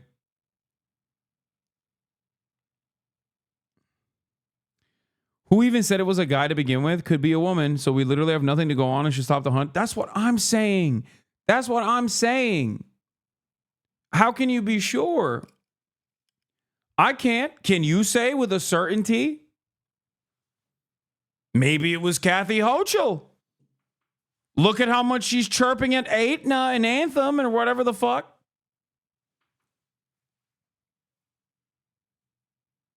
Was it Kathy Hochul? Where the fuck was she?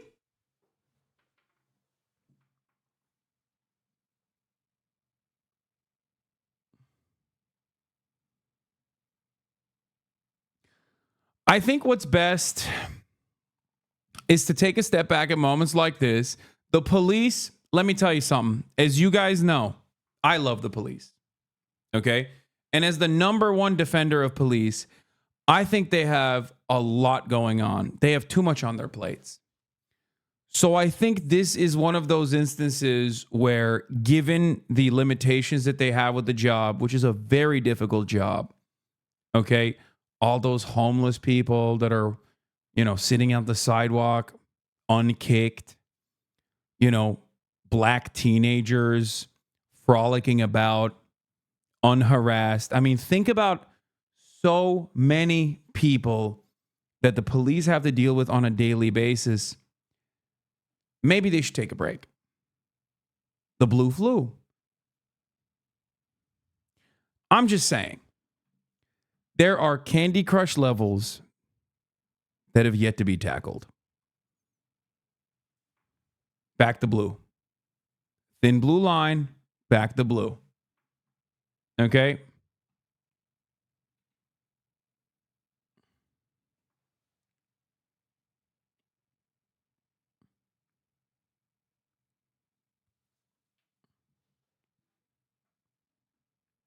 That's all I'm saying. Cops, they have a lot going on. They have a lot going on. And I think given that they have a lot on their plates, they should just kind of, you know, take their time. Figure it out. You know? Try to really reconsider. Anyway, let's keep going. Shell casings with writing on them, including the words deny, defend, and depose. They also say they found a cell phone, granola bar wrappers, and a water bottle they believe are linked to the shooter. See, now that could be anybody's cell phone. That could be anybody's granola. I've dropped my cell phone on the side of a crowded street and just kind of left it behind. Sometimes we have busy days, okay? We have busy days. An assassination-style killing coming at the height of the holiday season while New York is packed with tourists for the nearby lighting of the Rockefeller Center Christmas tree. The NYPD increased patrols and security in the subways. You know, day-to-day in New York is really scary, and I think that... This is such a funny take from like a random person because it's such a very clearly deliberate, targeted attack. Like, it's not... Dog, I don't think they're going to kill you, okay? Like, what do you mean? Like, you know who should be scared in this process? Like, other healthcare CEOs. If I'm a healthcare CEO and I fucking hear about this, I'm gonna be like, oh my God, I am hiring the maximum security, okay? Like, I'm hiring dudes that only did war crimes, okay? Like, Blackwater mercenaries, but exclusively the ones that did the most amount of war crimes. I need just like the most roided up fucking brigade around me 24/7. This guy, you're like a fucking shitty desk jockey analyst, okay? At some random fucking corporation. Like, I don't think anybody's coming after you, dog. Like, it's not... Like, if it was a mass shooting or something, like, yeah, that makes sense. You're like, oh, man, America's so violent. Like, people randomly die in the streets. It's crazy. Like, this wasn't random, you know? Everyone here is doing their part to make sure that we have a safe event here. A family is now grieving this loss. Thompson's wife, Paulette, telling ABC News, "We are shattered to hear about the senseless killing of our beloved Brian. Brian was an incredibly loving, generous, talented man who truly lived life to the fullest and touched so many lives." Police have not identified the suspect, but they are building a profile, Robin, of a man with a grudge, possibly against United Healthcare or the insurance industry in general. Robin. And what about the writings on those bullet casings? What does that tell police? That could be another clue toward motive. To take the time to actually write on the shell casings indicates not only premeditation, but also a deeply personal type killing. And those words, deny, depose, defend, those are words often associated with the insurance industry. Robin? All right, our thanks to you, Aaron. We actually have some breaking news just coming in the search for the... Yo, I'm not gonna lie, dude. Like, I already said this earlier, but if they catch this fucking dude and he says his piece and he's fucking hot, things will change. Okay, this is it feels like a real Shinzo Abe situation. Okay, straight up. Like, this dude will be a god if they catch him. You're so fixated on the hot thing? Yes, dude. What do you mean? Of course I am. The fuck? People flick their beans to fucking Ted Bundy. What are you talking about? People are fucking freaks. This guy literally didn't do Ted Bundy shit. He did something that a lot of people seemingly, not me, but other people seem to agree with what he did, okay?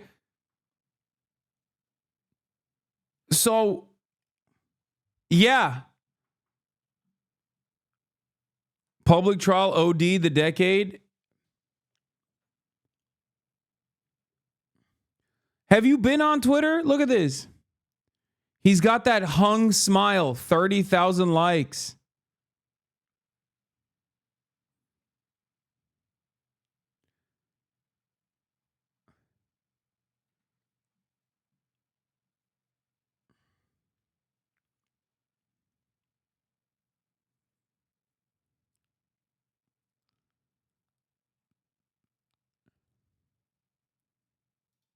Not just Twitter, even your ops.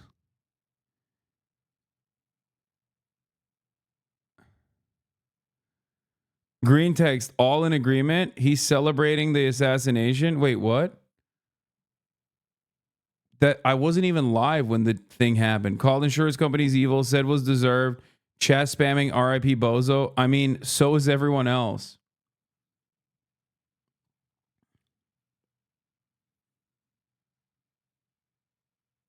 I didn't say that. I would never. I have not condoned. I have condemned. Yeah.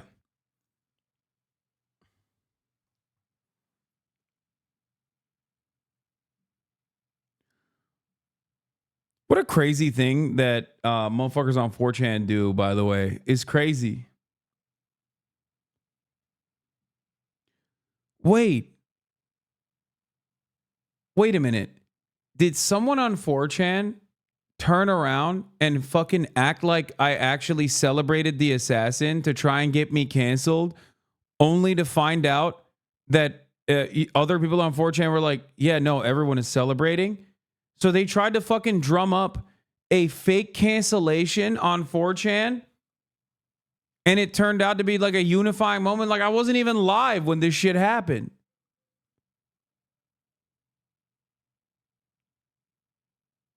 Is this real? Is this a real post?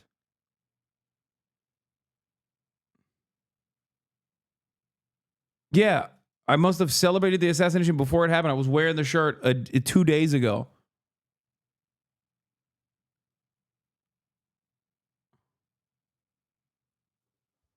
That's so funny that my fucking haters that constantly try to get me canceled. My haters that constantly try to get me canceled ended up fucking making me look good, I guess. I don't understand. Trying to cancel you for things people would support you for saying if you did.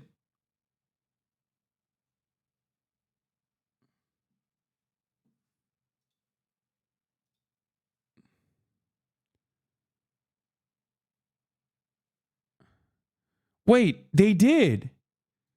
They literally did. They made this up. This is from... Oh my God.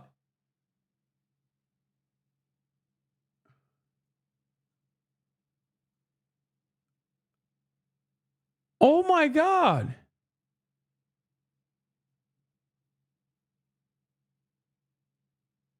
I mean, so is everyone else. What the fuck's wrong with these people, bro? Just, I feel, back in the day, I used to joke about this shit where I was like, bro, the world could be fucking ending and my haters would find a way to make it about me somehow. Like, I could be not live that day and the nukes are flying and they'd be like, Hasan did this. 1,000 upvotes. Like, that's crazy that they just like fucking... That's crazy that they went there and like tried to do a cancellation by being like, oh, he's celebrating it.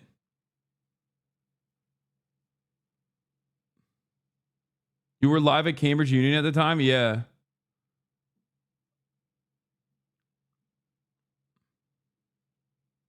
That is truly a fucking insane thing. My brother, every day you're not live, I fully expect shit like that to go down. Yeah. That's so funny. Look at this. I'm torn between shitting on Hasan and celebrating the death of a piece of human garbage. You can do both without being torn. I can shit on him today too, accidentally having a good opinion at once. I didn't even...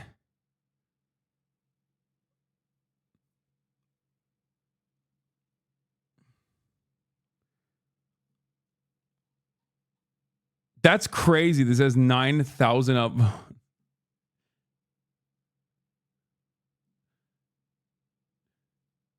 Bro, people are so fucking stupid. It's crazy.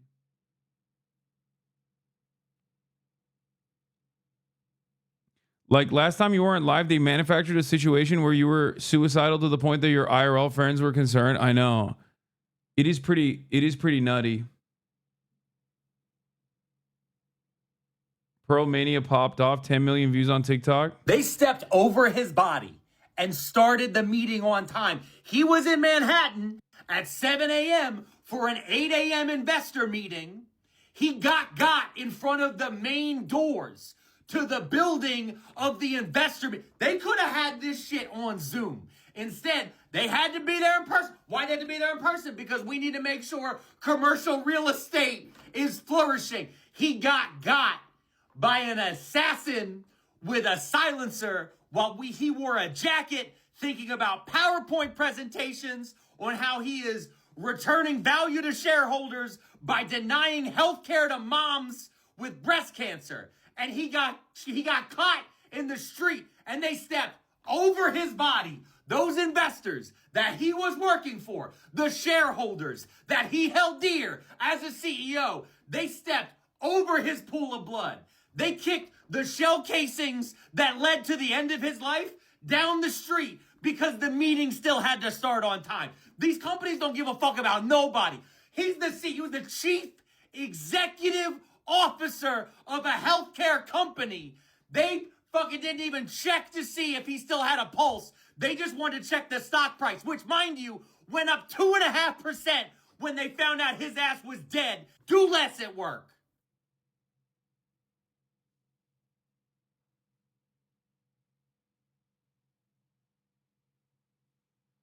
I am very sorry and I apologize for the inconvenience of me not giving up. And I'm swerving in the streets, got you low. I am very sorry and I apologize for the inconvenience of me not giving up. And I'm swerving in the streets, got you low. I am very sorry and I apologize for the inconvenience of me not giving up. And I'm swerving in the streets, got you low. I am very sorry and I apologize. Why did it only play one video and not more? Hear the status. Anyway, I had to change. Oh my God. I had to get out of my freaking please be live Sunday because I'm afraid your curse is gonna rub off on the Romanian presidential election. That would be external interference in our elections.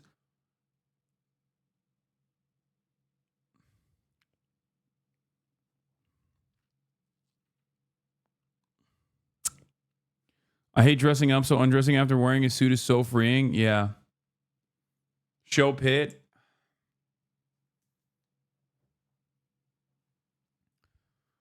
Oh my God. Okay. The guns are out and unsilenced. Yeah. I had to take the silencer off.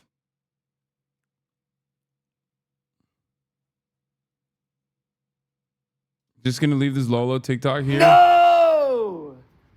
Not the healthcare CEO. No! Curse it! No! Take my eyes, but not the healthcare CEO. He's right.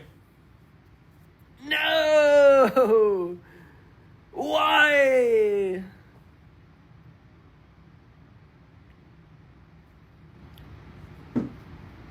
No! He only made $10 million last year. What can he even buy with $10 million anymore?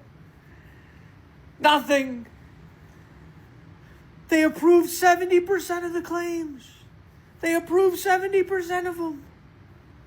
You want them to approve all of them? Oh, not the healthcare CEO. Why?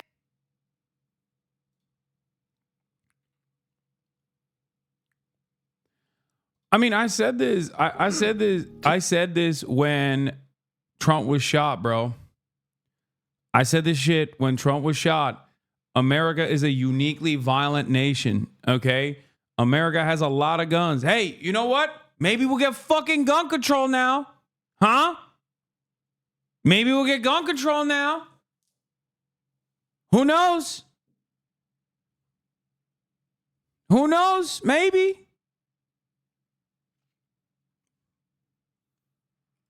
It was never a problem when you and your family were in the fucking crosshairs.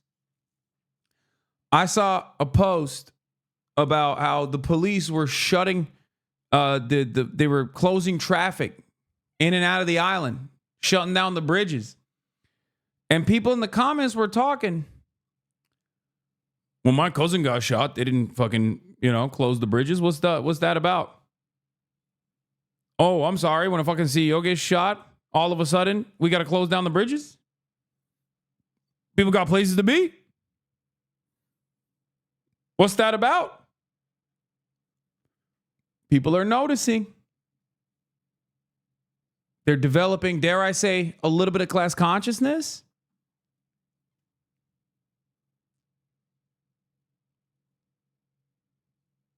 I don't know.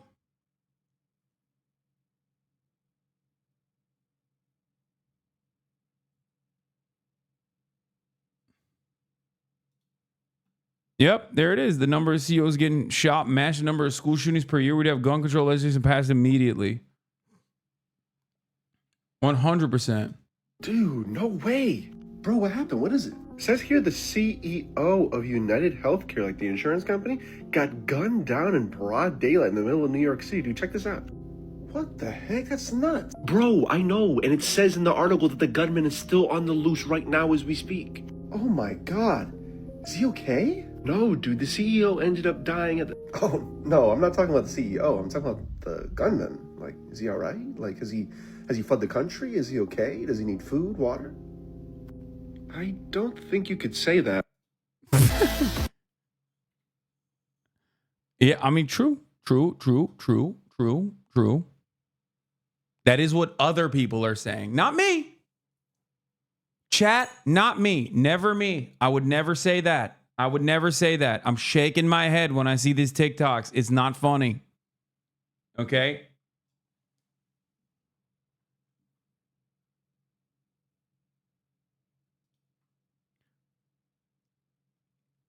What is this? Shouldn't the American people be getting their money's worth? Yes, we waste hundreds of billions of dollars a year in healthcare administrative expenses that make insurance CEOs and wealthy stockholders incredibly rich, while 85 million Americans go uninsured or underinsured. Healthcare is a human right. We need Medicare for all. Yo, it would have been way more sick if he just fucking posted that on a post about the demise of the healthcare CEO. Let me guess. I haven't seen this yet. Amy Klobuchar. Because I saw the post. I saw Amy Klobuchar's post. And I saw Tim Waltz's post. and it hurt my feelings. I'm going to assume they're up there. Kamala Harris, oh no! Oh no! Okay, she was running for president. All right, let's look at the other individuals. These are institutions and shit. I want to see individuals.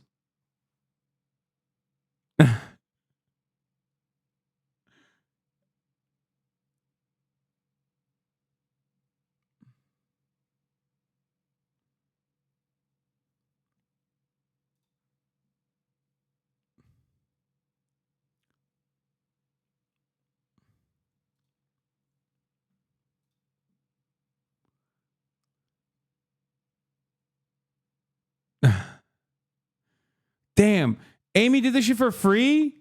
Oh my gosh, she did this for 14 grand, dude. Are you fucking kidding me, Amy? God damn, for 2024. Let's see. Maybe they cooked her. Maybe they cooked her last cycle. What? Amy, you fucking broke, boy. Do filter by candidate?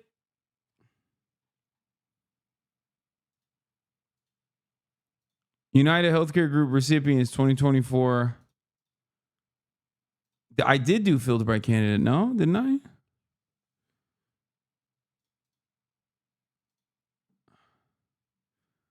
Yeah, that's what I'm saying. Amy didn't get shit, dude. She came out and started popping off her... Whoa. What? What the hell? Uh-oh. Deep State's coming after me, chat. Hold up. Hold up. Hold the door. Hold the phone. Hold the phone. We're back. We're back. I just got fucking... It's clobbering time. You know what I mean? I got clobbered. Little mini F. Little baby F. It's all good. We're back, baby. We're back. We're back. We're back. We're back. We're back. We're back. We're back. A little bit of fucking not today CIA moment, you know? All right. Let's look at the new photos. In yesterday's shocking killing of United Healthcare CEO. It's not the CIA. It's MI5. Benjamin Franklin of L. Thank you for the 10 gifted subs. Police have released this. Look at this. This new photos coming in showing the suspected gunman baby F, yeah. Inside a hostel. Hold like on, he's lads. smiling right there. This in the Upper West Side in New York City. CNN Chief Law Enforcement and Intelligence Analyst John Miller joins us now. This is a big piece of evidence in this investigation, John. Well, it's a turning point. You know, we have been asking the metaphoric question, who is the man behind the mask? At least we don't know who is the man behind the mask, but we see the face behind the mask now. And, you know, police worked with these images. This is at a youth hostel, which is on the Upper West Side. They were there yesterday, last night, actually searching a room that they believe the gunman stayed in. They believe this is a picture of him.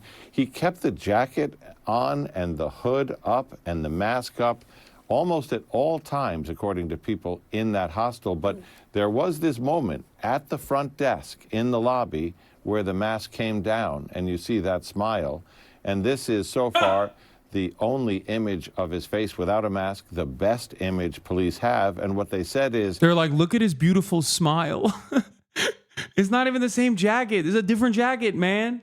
Even though it's not quality where you would generate a facial recognition image or something that would bring you to a mugshot if he had a record, what it is it's an image that if you knew him, a coworker, a friend, a family member, you would say, that's so-and-so. And that's why they're releasing it right now. They're trying to speed this up by literally crowdsourcing this clue to the general population. Yeah, I mean, they clearly need the public's help, as it's now been more than 24 hours with this person, the suspect, on the loose. I mean, where do investigators think he is at this point? Well, so this is a turn in the investigation. The idea that there was some thinking earlier on that he was a New Yorker because of the savvy way he moved through Midtown, stashed a e-bike, navigated through Central Park up to the Upper West Side, was seen on the Upper West Side earlier in the morning before the shooting, carrying a battery for that bike.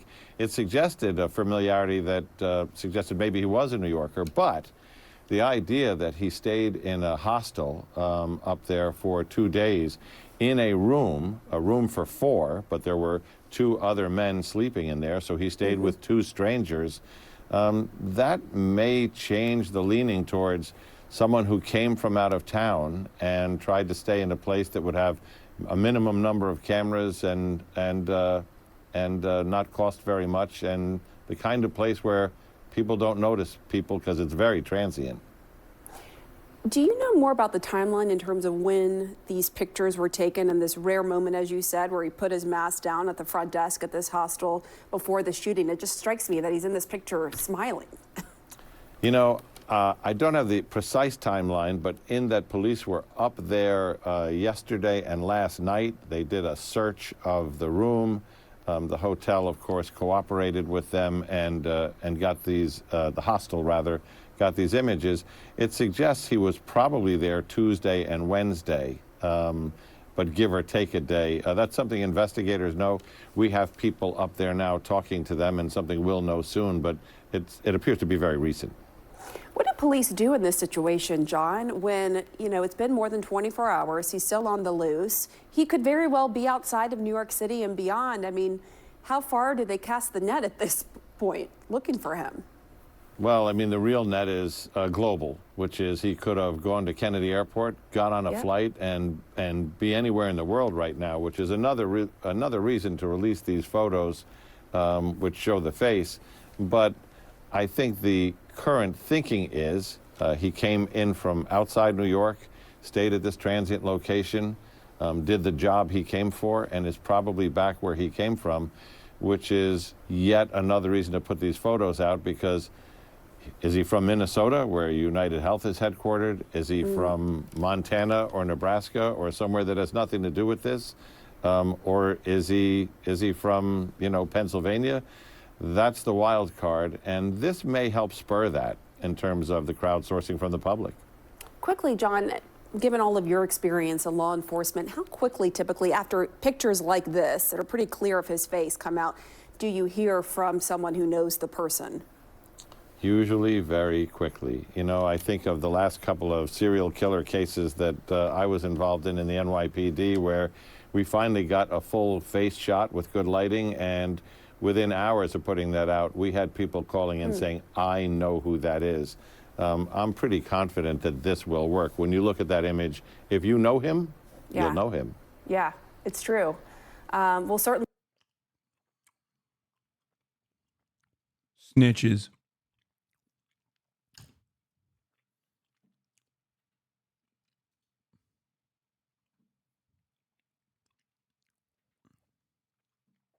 He looks like anybody. He could be anybody. I don't know what they're talking about.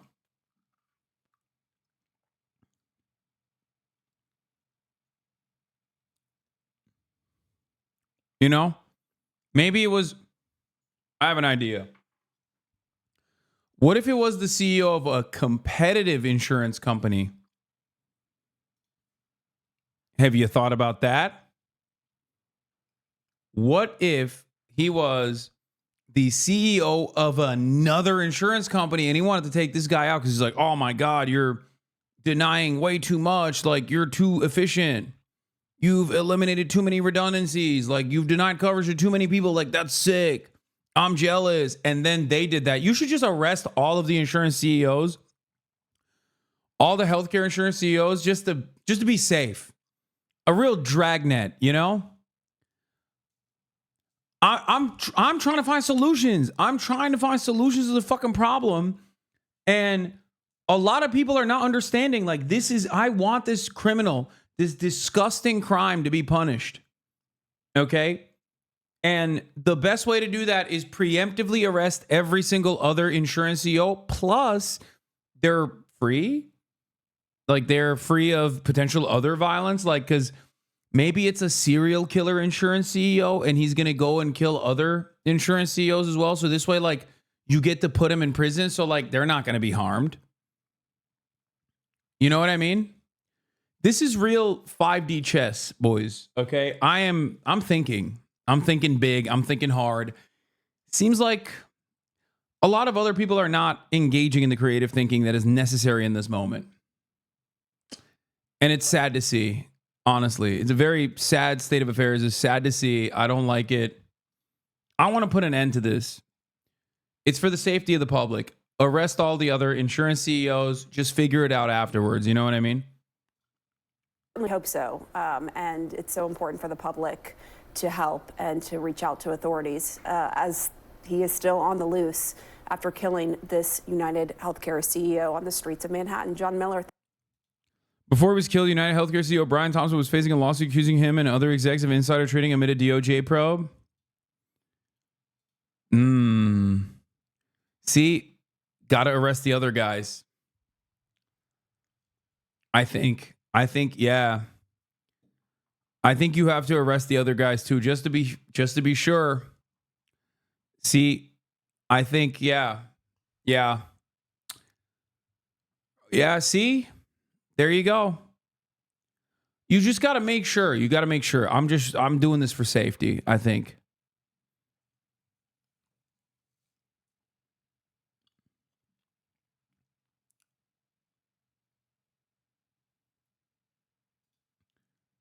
People's reactions to a health insurance CEO getting assassinated are incredibly dark. Our apologies, but bullet wounds are covered only under a Platinum Plus package.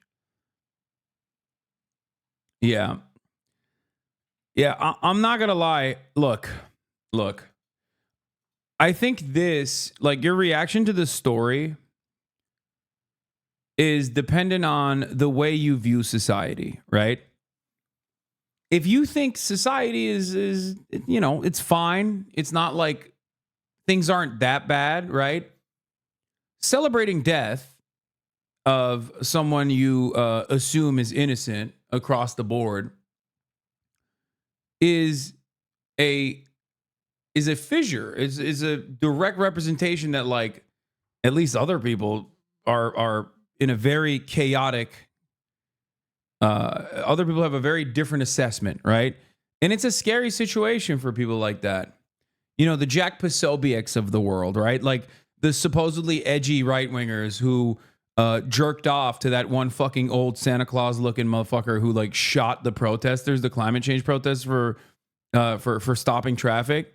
Like all those guys are now trying to maintain the edgy status that they have and the audiences that they have that are edgy, while simultaneously also shitting in their diapers because, like, they are definitely very interested in protecting the wealthy unconditionally.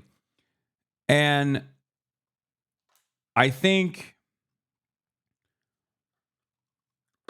part of that is because they just think like, you know, the social order is not all that bad. They don't, you know, they're either tasked with maintaining it and normalizing the pain, or they themselves are in a relatively privileged position, and therefore they don't understand why people would interpret the situation differently.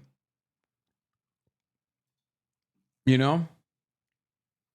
Death isn't a bad thing. It's a part of life.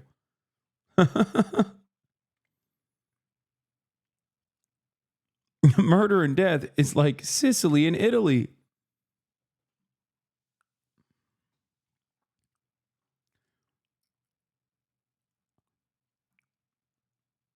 What about the Abe assassination? Did people also react like this? Yeah. I mean, yes and no. I think it was a little different because with Shinzo Abe, there was a lot of like anti-Korean hatred in Japanese society as well. So when they found out why the killer did it, they were like, oh my God, he had a very valid reason. So their initial reaction wasn't that, but when they found out why he did it, they were like, oh, this is great. We're on board. Like the assassin's wishes were fulfilled. Right? So That's the difference, I think. Whereas in this one, everybody immediately knew what the motive was and everybody was on board, right? And if you weren't on board with this because you're like, well, this like kind of destroys the social order that exists, like this is fucked up. This is vigilante justice. It's like really messed up shit. I understand where you're coming from. If your immediate reaction to this and the celebration of it is like panic, you probably are in a situation where the current social order has benefited you at least enough that you don't fully understand why people are so invested in this. And you see it as like vigilante justice, you see it as anarchy, right? And it's scary. So if you're one of these people that is in a position of privilege, that doesn't understand why people are so excited at this prospect, I think it would be wise for you to try to figure out exactly why people feel this way. Because it's not that America is so fucking violent. I mean, that plays a role in it for sure. But I think it almost feels like a pressure valve releasing for a lot of people where they think like, well, this guy's fucked me over. Guys exactly like him have fucked me over. They've fucked my family over. They've ruined people I know's lives. Like they've ruined the lives of my loved ones. And now one of them got to come up. And now if you think that is inappropriate to think, then that's fine. You can feel that way. But if you want to fix this problem, there needs to be legislation. And I promise you, I'm not talking about the type of legislation that makes it like extra illegal to kill fucking CEOs. I'm talking legislative solutions to why people are so fucking angry. Because their anger is valid. Maybe not directed towards this one individual CEO, but their anger is valid. It's real, and it's not going away. You understand me? It's not going away.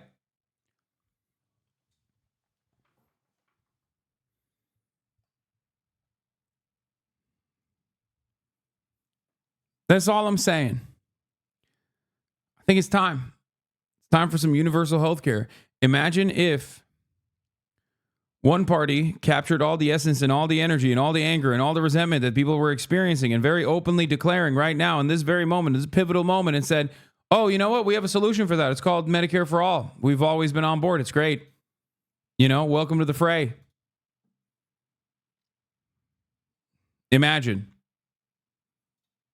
Thank you so much. I want to continue the conversation and welcome in now Bobby Chacon. He is a retired FBI special agent and former leader of the FBI dive team. Bobby, great to have you. Just first your reaction. I'm not sure if you can see the monitor, but this clear. Yeah.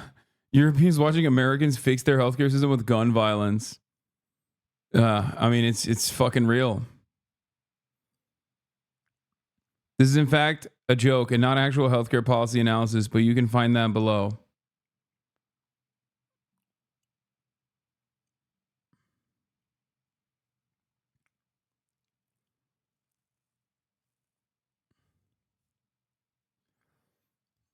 Too bad the story itself would be the shooting and not the underlying reasons.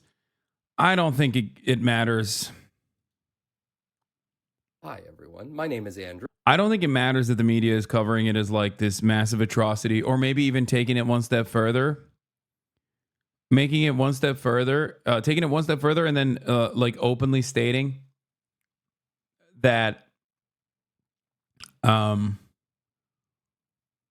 you know, people are being really gross about his death or whatever. Cat's out of the bag. People feel this way. And better yet, people were not even remotely afraid of saying that they feel this way. I'm seeing my mom's suburban middle-aged mom friends post stuff like, I hope more of them die. What is even happening, Lamau? By middle-aged, I mean people in their 50s. I am a mom, not a teenager. Also, I didn't expect this to blow up. My mother died of cancer in 2022. She didn't have insurance, and it had spread to her whole body when she found out in an emergency room less than a year before she died.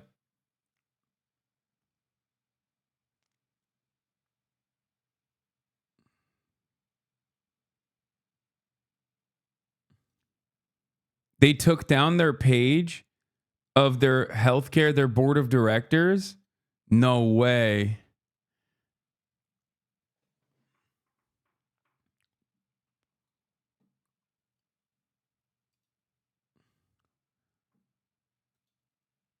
This is what we warned you about. Far leftists are fucking unhinged and dangerous. Great. This right here, I think, is playing itself out in exactly the way I predicted the campaign would play itself out. Republicans' natural position is licking the boot. The Republican natural position is being servile to corporate interests. So in a moment where people maybe go a little out of hand, okay, surely this is not simply just being anti-corporate or anti-capitalist. I'm saying it's definitely taking it one step further. Having said that, however, they immediately reveal their true positions. Okay? When you're a guy who's a Tim Pool fan and you're like, man, this shit's actually pretty dope. And you hear Tim Pool go, what are you doing? You're out of control. You're mad. After he sucked Kyle Rittenhouse's cock and the fucking fat Santa Claus who shot the fucking climate protesters. And then he clutches his pearls like this. And you're a Tim Pool fan who celebrated when those other two things happened. And you see him go in this direction, in this moment.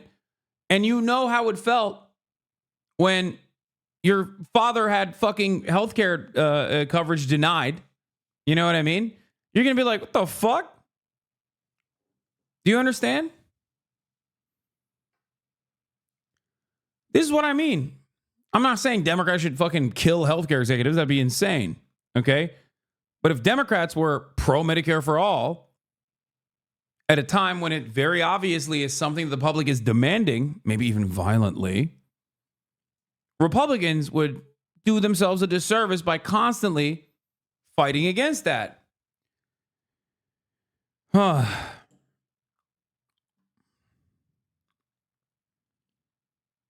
If the killer was pro-NATO, would you change your position? Wait, what?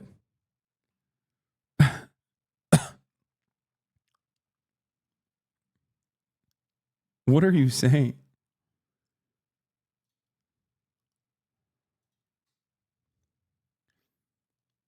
I mean, this is pretty much the same reaction leftists like him have when a working class woman is stabbed to death at a bus stop by a repeat offender. This is such a funny take because no one has ever said that. And notice how you had to like make up a fake fantasy about like a random working class woman getting stabbed in a bus stop and not a fucking healthcare CEO getting domed, because it's different, you know? That's a random person who was a victim of a heinous crime.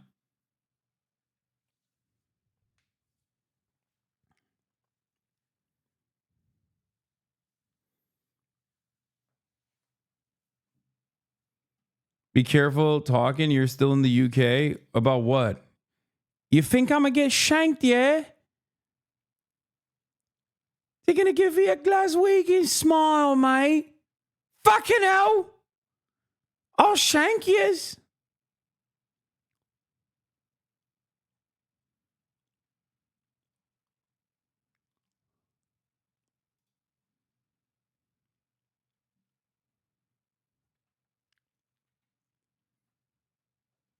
It's also wild because the Daniel Perry incident, the Daniel Perry trial is also happening in New York right now.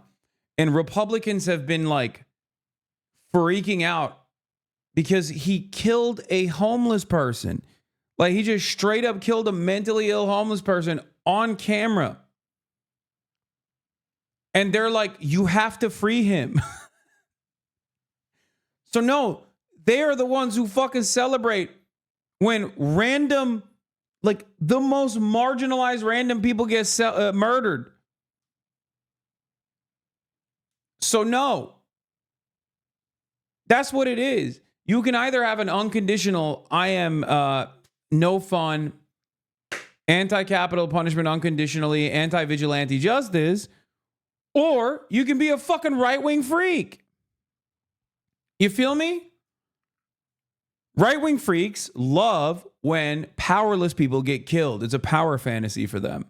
They hate when someone in a position of power actually gets killed. And when school children get killed, they just go, oh, I love my guns. Sorry, sucks to suck. Thoughts and prayers. But there's only one group that they actually think is horrifying to do violence against, and that is powerful people. because at the end of the day, their ideology dictates that they must be servile little piggies. Okay?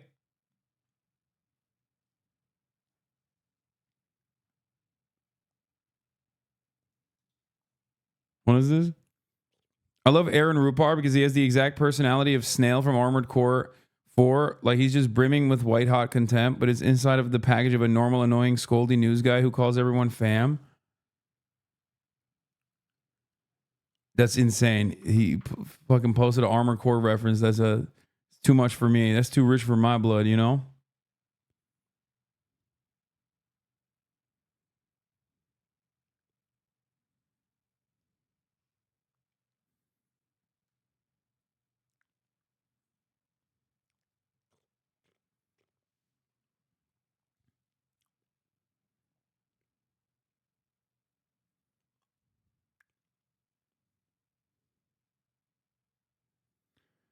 Anyway.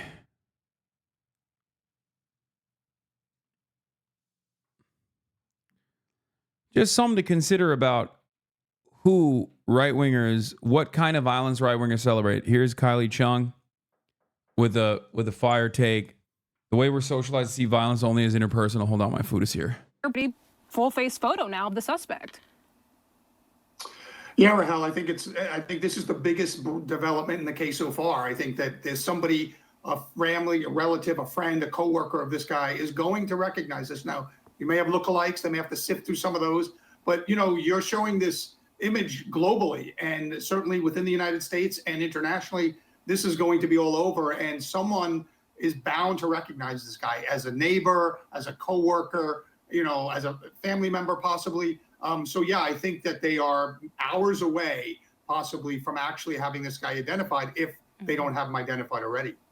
And Bobby, when you look at this photo, I mean, to me, a layperson, not in law enforcement, this feels pretty significant. I mean, if you know who this person is, you can see the person's smile, you can see pretty good facial features. How would you rate this photo in terms of it being able to potentially identify who this is? Bro, she's like, he's hot.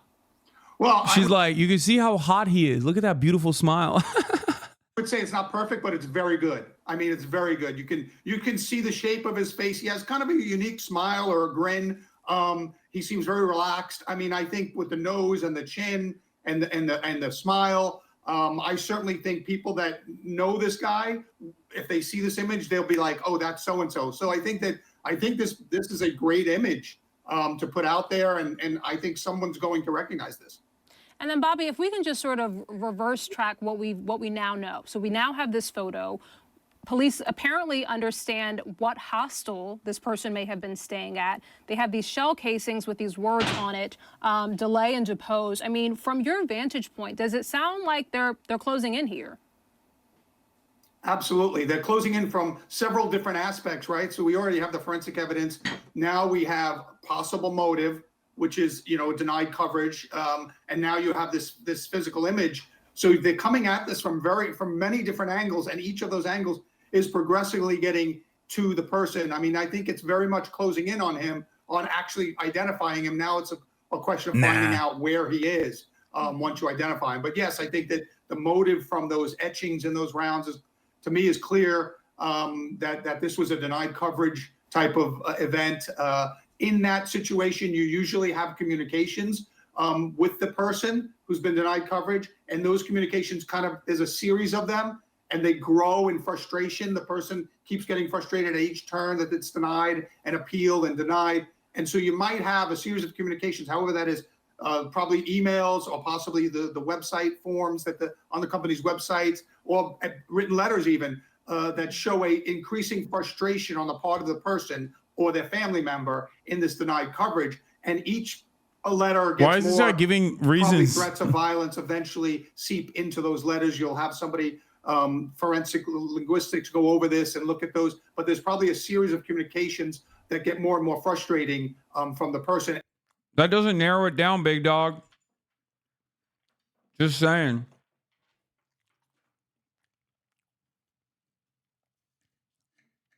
That doesn't narrow it down at all, as a matter of fact.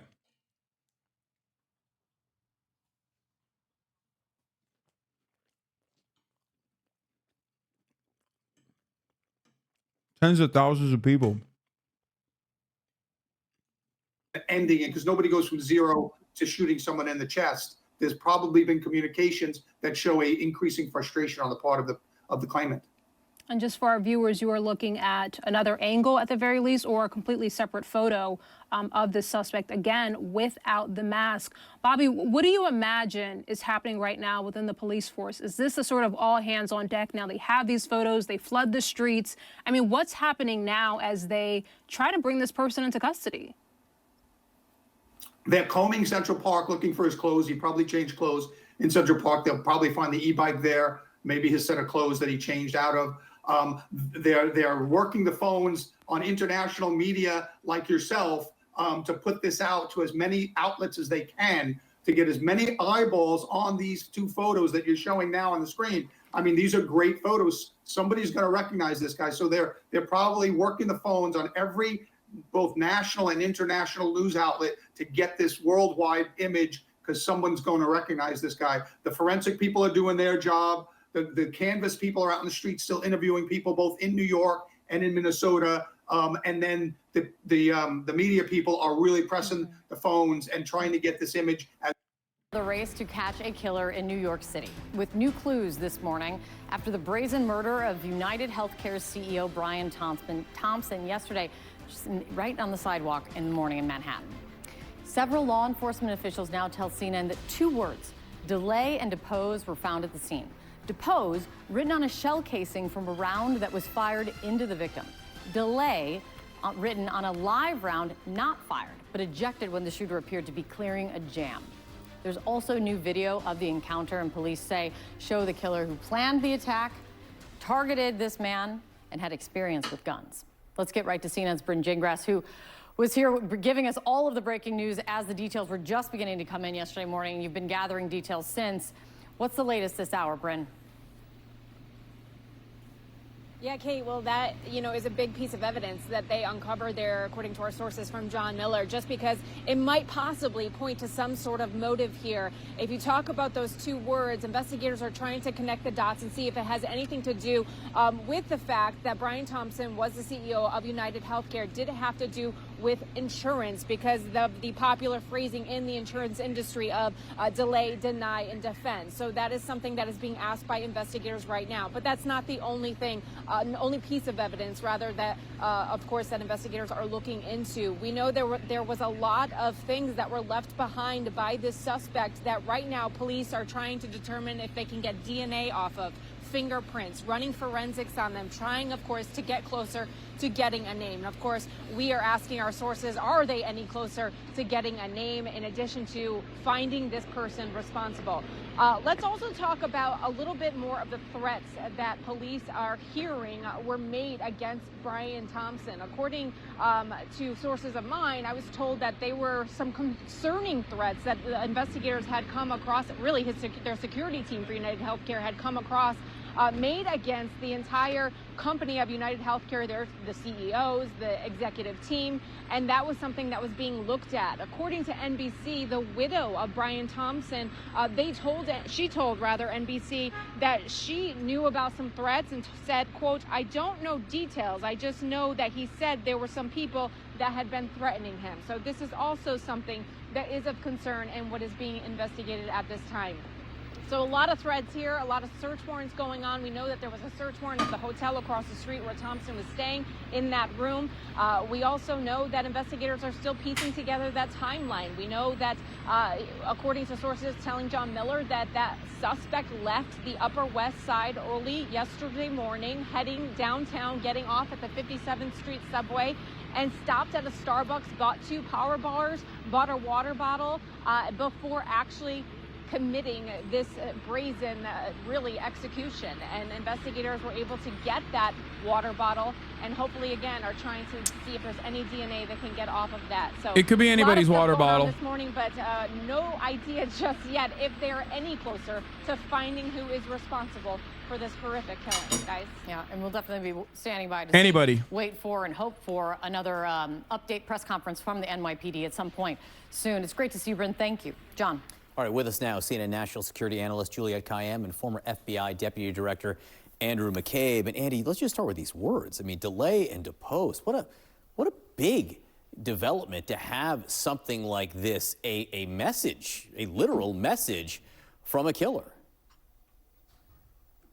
Yeah, it's really fascinating, John. It doesn't quite identify the person at this point, but it's a bit of a tantalizing detail. I mean, as Bryn just noted in her piece, it raises some questions as to whether or not those words are a reference to kind of insurance speak. And that would of course point in the direction that this person was somehow, was certainly personally invested in this murder. And that, might be a disgruntled customer of the company, could be a disgruntled employee. And I'm sure that investigators are already looking in those areas. And of course, looking at the threat information that apparently the company had been receiving for some time about this specific victim and other potential victims on the team. But those words can also provide forensic significance later on in the case. If someone is detained and has writings in which those words appear in kind of the same context, you could have matches that way. And of course, you might be able to render a fingerprint or DNA evidence off of those rounds and casings as well. So very, very important piece of evidence for the investigators. Yeah, to be clear, those words delay and depose and also deny is occasionally thrown in there as well, are words very much used by critics of the health insurance industry. I mean, there are books written, it's, Reddit. You don't have to do many searches to figure out that that would be a message about health insurance. Given this message, Am I crazy, or did they not mention deny?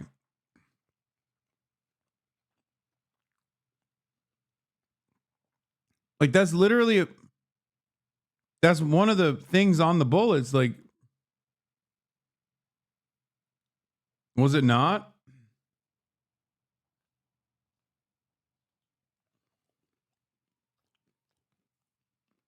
No, he said sometimes deny is also mentioned, he said.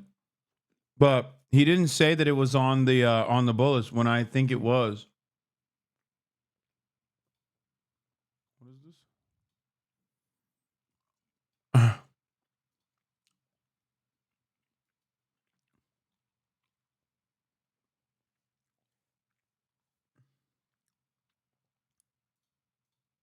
all the footage now, Juliet, are you surprised we don't have a name, at least a name that we're not being told yet? Yeah, and in fact, the fact that we're entering day 2 and that his exit was so sophisticated not only confirms what we already know, that this was not just a targeted killing, but a professional killing. I mean, just the specificity of it, his calmness when he reloads a gun.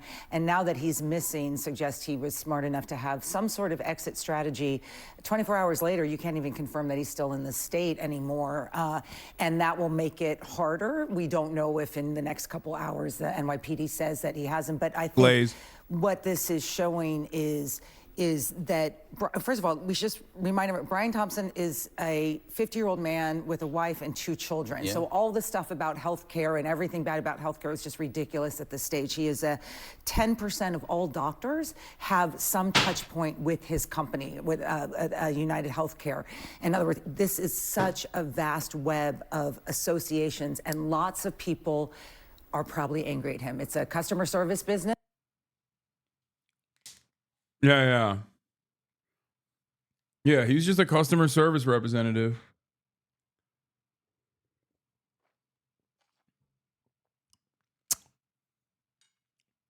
That's why he was making millions of dollars a year as a customer service guy. Lots of people will be angry, and he's the touch point, or he's the focal point as the CEO of that company, and so there's a lot of people in that pool.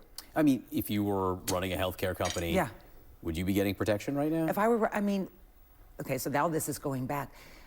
Looking at those videos, not only does he not have a detail, he appears to have no staff. I've never seen anything like that for a company that large. It may be that that he's always under threats. People are always mad at an insurance company. I spent a lot of time yesterday with people who are in executive protection. Everyone is ratcheting up until they know healthcare and other service industries where people are mad, angry, disappointed on the other end are ones in which CEOs are going to look for more protection. All right, Andy, Julia used the phrase professional killer. That may be art or science here. But how would you describe the level of skill in terms of the killing itself and also the getaway, and what that means about who this person might be and also the manhunt itself? Sure. So we don't know at this point if it's a a professional act, meaning someone who was hired to commit this murder. It's possible, but we don't know that just yet. What we do know is an extremely well organized, highly planned, sophisticated attack.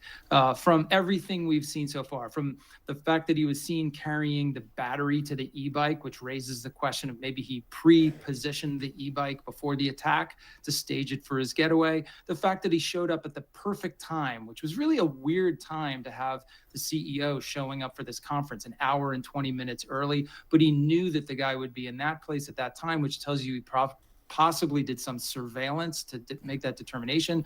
His approach to the target, letting the target pass first and approaching him only.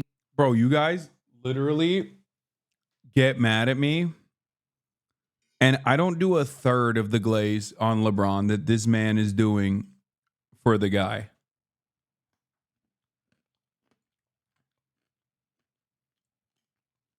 Which leads me to my question.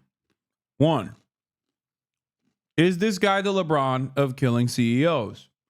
Question number two, how does this affect LeBron's legacy? Question number three, is it glaze or is it valid? Because I think we call a lot of shit glaze, and sometimes it's not glaze, it's just valid. And for LeBron, it's valid. Despite his, subpar performance here and there in the past couple of games. He just wants other people to also feel the glory,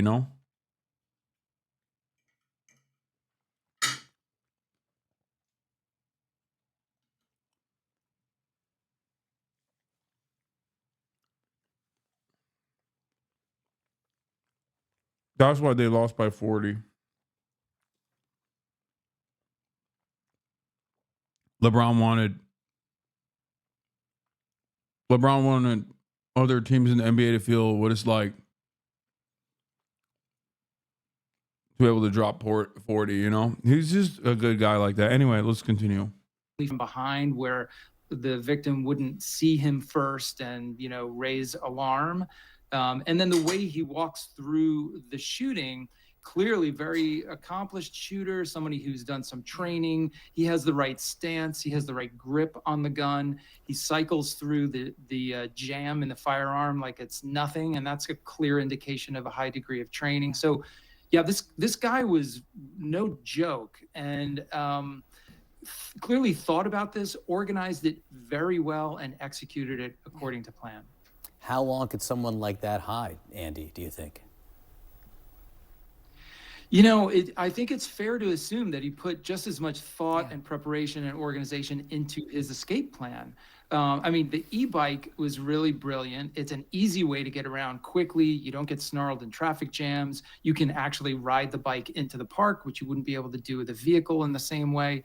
So that was great. He's got the big backpack on. It likely has a change of clothes in it. I would guess that as soon as he got a moment or some cover, he took off that coat and the mask and the things that could identify him, and likely walked out of the park in a totally different appearance and blended right in with the crowds of tourists and people going to work. So he could be on the run for quite some time. Now, he's being chased by probably the best police force in the United States of America, maybe anywhere. They have an amazing video surveillance network to rely on. They've been very good about getting the information out to the public to get all these public eyes looking around and thinking and calling in tips. So I think they will get him eventually, but this could take a while. All right, Julia Kayyem, Andrew McCabe, thanks to both of you. So, speaking of tips, as soon as this shit happened,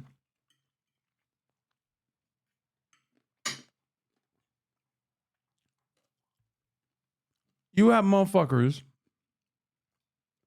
We actually have some. with NFTs. We're going to bring in in their fucking profile picture, immediately going, "We found him!" This guy, Riley. Wait, what?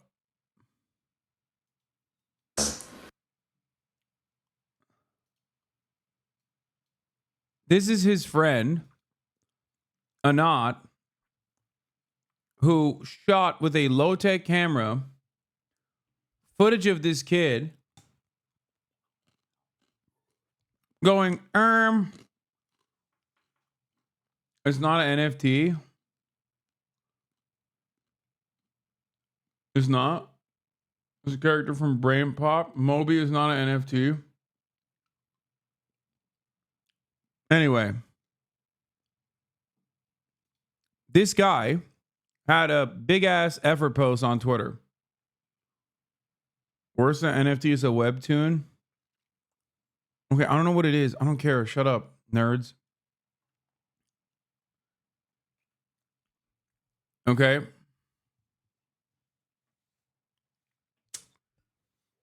And he was feeling himself so hard. Talking about like, oh, I scrape city bike information because I'm fucking a boring loser. And I think I know what city bike like this killer most likely used. I am working with law enforcement authorities, right? And he wrote this like massive Twitter post, and then everybody started dunking on him, and they're like, "Why are you snitching, you fucking asshole?" You know? Yeah, here it is. I'm fairly confident of where the United Healthcare assassin escaped to. He escaped on an electric city bike, according to the police. I happen to continuously scrape city bike data every minute, so I can see where individual bikes go. The only northbound city bike to leave within 10 minutes of the shooting from any dock near the hotel went to Madison Avenue East and 82nd Street. Bike 421-6511 left the dock at 54th Street, blah, blah, blah. And he reported to the NYPD. I have to assume Lyft/Bay Wheels is helping the police because they have more detailed info. This is the data that I have. These are the only bikes that left the 6 docks in a 3-block radius. Only one matches the time and direction. I can't believe my little data nerd experiment actually amounted to something in the real world. Lamau, I realized how crazy I haven't scraped city bike data sounds. I was going to do a little wholesome data visualization experiment. It really would have been crazy to use an electric city bike of all things. So, obviously, we know what happened because we are living in the future. And the context also says, it has been shown highly unlikely that the suspect used a city bike and is fleeing at the scene. While this tracking is impressive, it appears clear both from the photo evidence and from Lyft representatives directly that the city bike was not used. But that didn't stop this guy in the process of flexing how sick he was for scraping this data and trying to snitch out this, like some random person to the police and maybe getting them in trouble for the crime of getting a fucking city bike. I forget why people was born police. And not only were they feeling themselves so fucking hard, him and his buddy filmed this. Low tech. Wait, what just happened? So there was unfortunately a very sad shooting in Manhattan where the United Healthcare CEO was shot. Seemed like he was targeted. Very, very terrible. But then I was watching the news this morning, and the police chief in the news conference said that the assailant fled on a city bike, on an e-bike, which is like crazy that a criminal would flee on a bike, like especially a city bike. But I've been scraping city bike data for the past few weeks. This is not it right here. This is it right here where, I can see where every individual bike has been. So I can see, okay, like this, let's see, like right here, bike number like 2164382 entered a dock at 2:03 p.m. and then it exited the dock. Someone else took the bike at 2:13 p.m. at station number 1058, which is Columbus Ave and West 59th Street. Yeah. So using all this data, I can see, I checked all the possible rides that the assailant could have fled on, and there were like only 8 rides within the time frame of the shooting. Only one of them was headed northbound through Central Park, so that was, which is what the police said that the guy went through. So Bro was feeling himself so hard he filmed this process with a camera that purposely looks old. And then he filmed the outside of his fucking apartment like a dumbass because he wanted to feel important. He wanted to feel like he was in the conversation.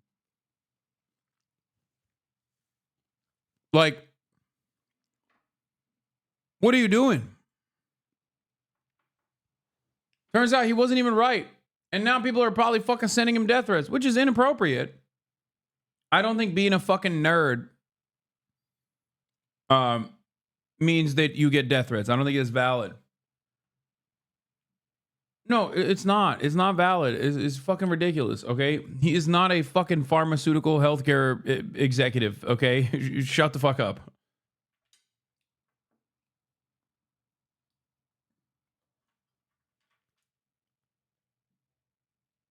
He also kind of looks like he could be the shooter. I'm like really, really confident that this one ride was where the guy ended up. So he ended up on the Upper East Side.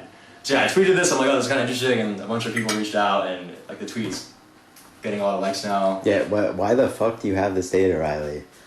Yeah, that's a good question. So I like making kind of fun, weird websites that show data in an interesting way, and like I thought it'd be cool to make a site that shows like in real time like all the city bike rides in New York. Because like this isn't data that you can normally get. Like I had to reverse engineer the Lyft app to get this, so it's like data that you really can't get normally. Wait, what did you do? So like in the Lyft app, if I like want to go and get a bike, let's say I like click on this stock right here, I can see that, oh, like bike 437034 is there and like 382600 is there. This is not public data, but like Lyft does give it in the app. Like it's not easy to get from their like public data APIs, but you can see it in the app. So I reverse engineer this endpoint, and then I set up scripts to like go through and check every minute, every dock in New York. So I've just been sitting on the data. I haven't made the website yet, but I have the data at least. So yeah. What? Yeah.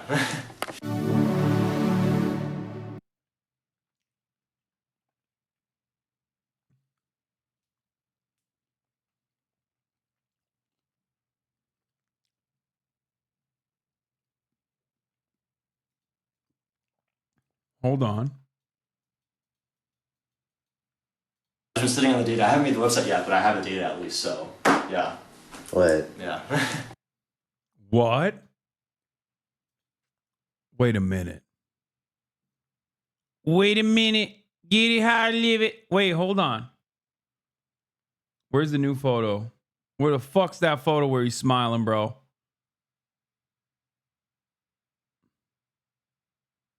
Wait, this one doesn't have the... Let's bring in NBC.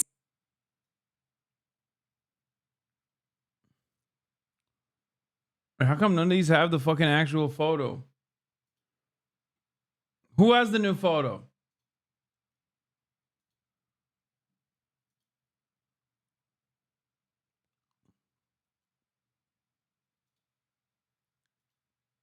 Hold on.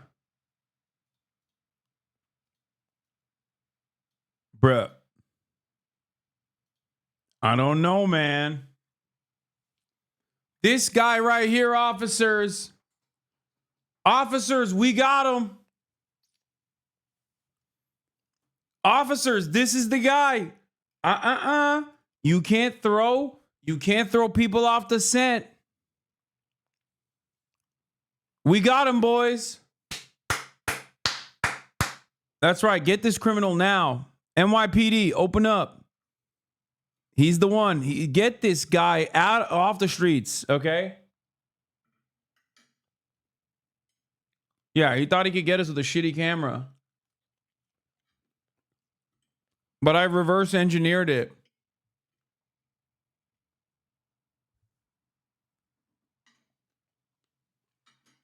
With my 5-head hacker moves.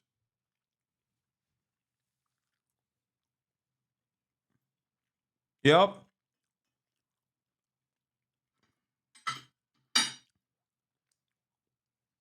Get his ass, officers. Please.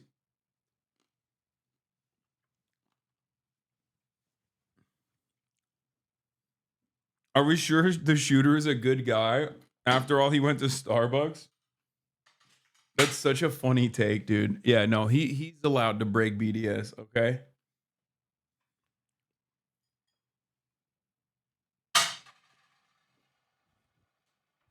He could have been chugging a Diet Coke in the process.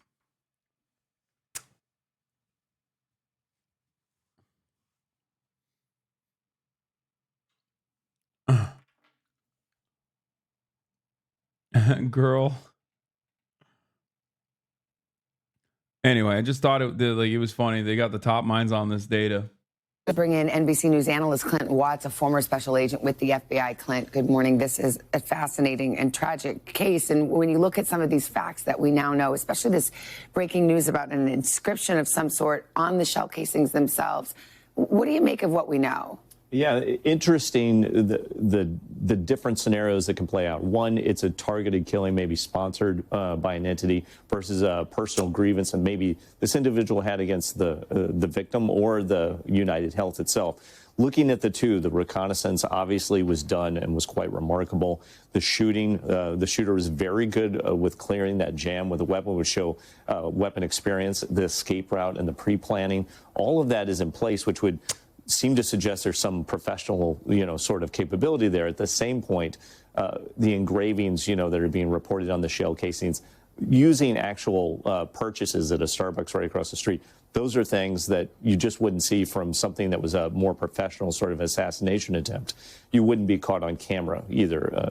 So just looking at these two scenarios, I think we just need a lot more evidence. Okay, that part's not true. Bro, it's New York City. Hella parts in New York City have cameras. Like, what do you mean?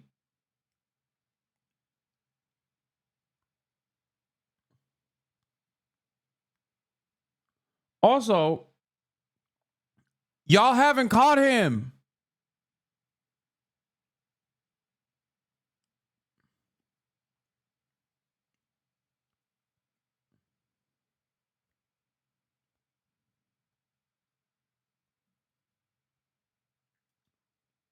The CEO flag is at half-mast.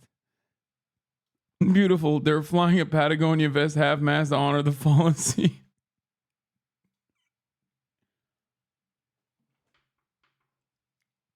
How tall do you think he is? I can't tell. I mean, he could be like 4'3", or even 6'8", honestly, like something in between. Like sometimes when I look at the video, I'm thinking like, oh, that's like a 4'8" guy. You know what I mean? And then other times I look at the video, I'm like, maybe he's like 8'11". It's just weird. Guys, I can't begin to explain to you. I just can't seem to place my finger on what this guy looks like. This one individual guy, he just looks like everybody. It's weird. I don't know. Maybe I'm alone in this. Some other people in the chat have also made it clear they too have no idea who this guy is and can't seem to place what he looks like. He just has no like unique traits to him at all. Just so generic. Is he? People say he's white. I don't even know. Is he a white guy? Like I said, I'm face blind and race blind, so Evidence to understand which way it might go. And some of that evidence, again, was found at the scene, those shell casings that we were just talking about. It said defend, deny, and depose, somehow inscribed on the bullet casings. What does that tell you? Yeah, that would seem to suggest that there's some sort of a personal or ideological motive around this specific target. What you also saw in that video is it was going after that gentleman, but not anyone else. So this is not a random shooting. This is not a spree shooting that we might be talking about. This is somebody who was specifically targeted. You see those words there. It's probably attached to some sort of a motive, some sort of a grievance for going after that specific target. So what are investigators doing now? I mean, there's cameras everywhere. They were able to track him to a certain point. But now what? As every hour passes, this as presumably gets more difficult. I think that's another thing that's remarkable about this case is New York City's got more cameras than just about anywhere in the world. Maybe London and Singapore are two others. Where does this individual go for their escape route? They go into Central Park, which is one of the places that's most difficult to actually keep track of an individual over time. So from now forward, I'm sure the NYPD are moving very aggressively on really three things. The evidence around the purchases at the Starbucks and the evidence left behind, the gun casing. The gun casing will also have marks of the actual weapon. So they're going to try and see, is that weapon registered? Do they have some sort of ATF? Do they have some sort of evidence that ties? That's insane, chat. Calling all my deductible daddies and premium princesses, the CEO of United Healthcare just expired, and we about to file a claim on this campy coffin cutie. Shout out to all my copay cutthroats who stay denying the system and working the gag order. Today's the day we snatch this funeral fantasy and serve it with a side of universal healthcare. No network restrictions, no pre-authorization. Send this to 10 of your network Nancy's, or say bye-bye to that policy payout. If you get back 5, you're a certified claims queen. And if you get back 10, we all get in that single payer puss. Hashtag claims denied. Hashtag system approved.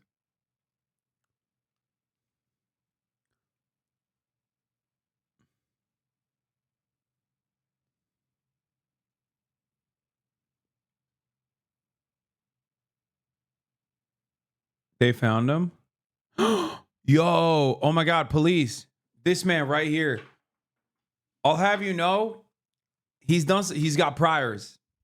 He's got priors. Philadelphia suspect on the run. Dude, that looks exactly like him. Oh my God. Chat, you did it. Wow, I'm so proud of this community. This is how you know when you got 37,000 of the top minds, when they get together, we do it. We do the damn thing. We found him. NYPD, here he is. He's a Philadelphia native, okay? He goes by Benjamin, also known as BB. Please arrest this man. I know he has priors already. He has priors already, okay? Like, some pretty bad crimes, actually, honestly, like mass starvation, like using starvation as a weapon. Think about that. Arrest him, please. Thank you. Another case closed. To a shooter, and then the escape route, you know, moving from Central Park and beyond. I'm not seeing much reporting on it yet. I'm hoping they can break that case open today. Are you surprised they haven't caught him yet at this stage? We have seen so many times in recent cases, Hoda, where they have closed in 24 hours. I expected overnight that there'd be more evidence about the escape route. I haven't seen it yet. I'm hopeful that sometime today we'll get more information. Thank you, Clint. Appreciate it. Thank you. Hey, thanks for watching. Fox News. See, this is my shit. I want to hear what these fucking scumbags have to say. Because, like, the media loves stories like this because they love the clout. They're clout hungry. So they'll cover this. And in the process of covering it, like, they will kind of glaze the shooter and stuff. But Fox News, I don't think they're going to say anything nice. They're going to be like, this disgusting scumbag needs to get the book thrown at him. He needs to be assassinated. News alert at 19 minutes before the top of the hour. The suspect, man, screen left right there, in United Healthcare CEO Brian Thompson's cold-blooded murder, still on the run at this hour. As new reports say, Thompson was one of several executives reportedly facing a Department of Investigation for insider trading. Here to discuss, we've got former federal prosecutor and criminal defense attorney, Andrew Cherkowski. Andrew, thanks for making the trip out to Long Island. Why the fuck are you guys getting PTSD when someone says top of the hour? I haven't done a top of the hour ad break in fucking weeks. Ever since my contract expired, I haven't figured out a new way to debate you into subscribing. And people miss it. It's so funny. You guys don't know what you got till it's gone, by the way. Don't it always seem to go? You don't know what you got till it's gone. Yeah. You take the top of the hour ad break away and you put up a parking lot, dude. That's what I did. That's what I did. I paved paradise, top of the hour ad break, to put up a parking lot. Woo, pop, pop, pop. Yeah. Sex Haver, thank you for the 5 gifted subs.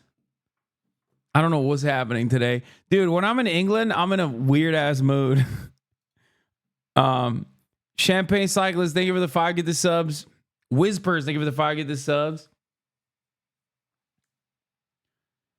One healthcare CEO gets clapped, and I've never heard you sing this much on stream in 5+ years. I don't know what you're talking about. This is a sad day for America, okay? Monty Moon!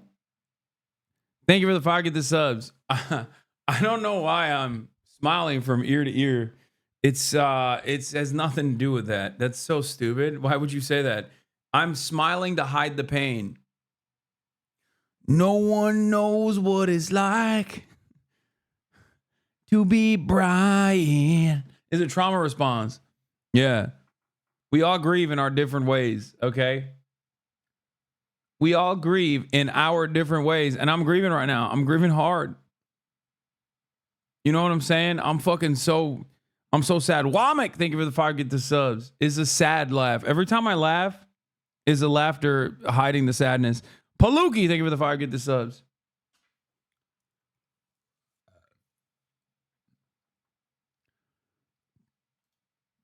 When you watch the video, what does it look like to you? It looks like somebody who's somebody trained in firearms, somebody who's capable of using it. He looks insensitive to the fact that he's killing somebody. So there's some degree of preparation, a lot of thought, and he was ready to do it.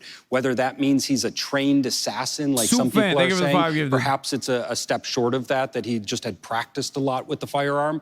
But there is definitely a strong motive there. I think that what we see in that video is somebody who is very committed to following through with this crime. And so now there's all sorts of speculation about what that motive could have been, right, and whether that might lead us to actually finding him. Okay, so that picture right there, I believe, is taken in a nearby Starbucks. And this was before the shooting. And the guy bought a couple of power bars and bought a water and got a cup. And so presumably there would be DNA on that. Obviously the cops have. My bro had to stay hydrated, dude. What do you mean? He probably just wanted to go on a trek. I don't know what you guys are talking about. This is a random guy. He needed his prote. Bro was yak. He needed his prote. Long day of biking around New York City, bro. Already hoovered up everything in that Starbucks. But if he is a trained killer, he's probably wearing gloves. Well, Oxford Union has blocked me from talking with you. Oxford Union Girls Convo blocked me from you. Oxfordian lad.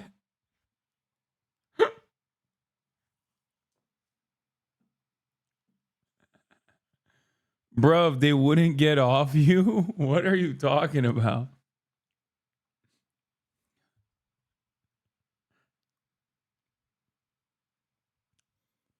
I was the kid who was waiting outside.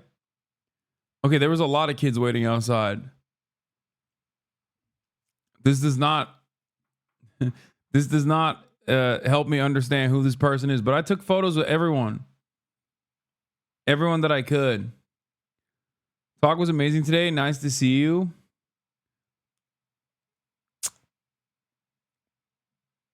Oh, you did get a photo. Okay, then what are you complaining about?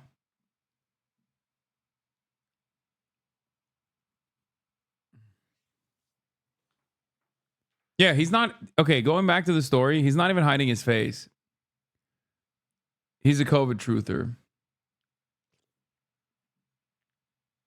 COVID is still very much a thing, and he's taking precaution. You cannot get upset about this, okay? I'm being for real. You can't. It's fucked up. It is. Don't be shitty. No, I'm not. I'm not saying it's not. I knew as soon as I said that there were going to be some people who were going to get mad at me because they think I'm joking. I mean, I am joking. He's not masking up for COVID. But I'm not joking when I say COVID is real. Oh my God.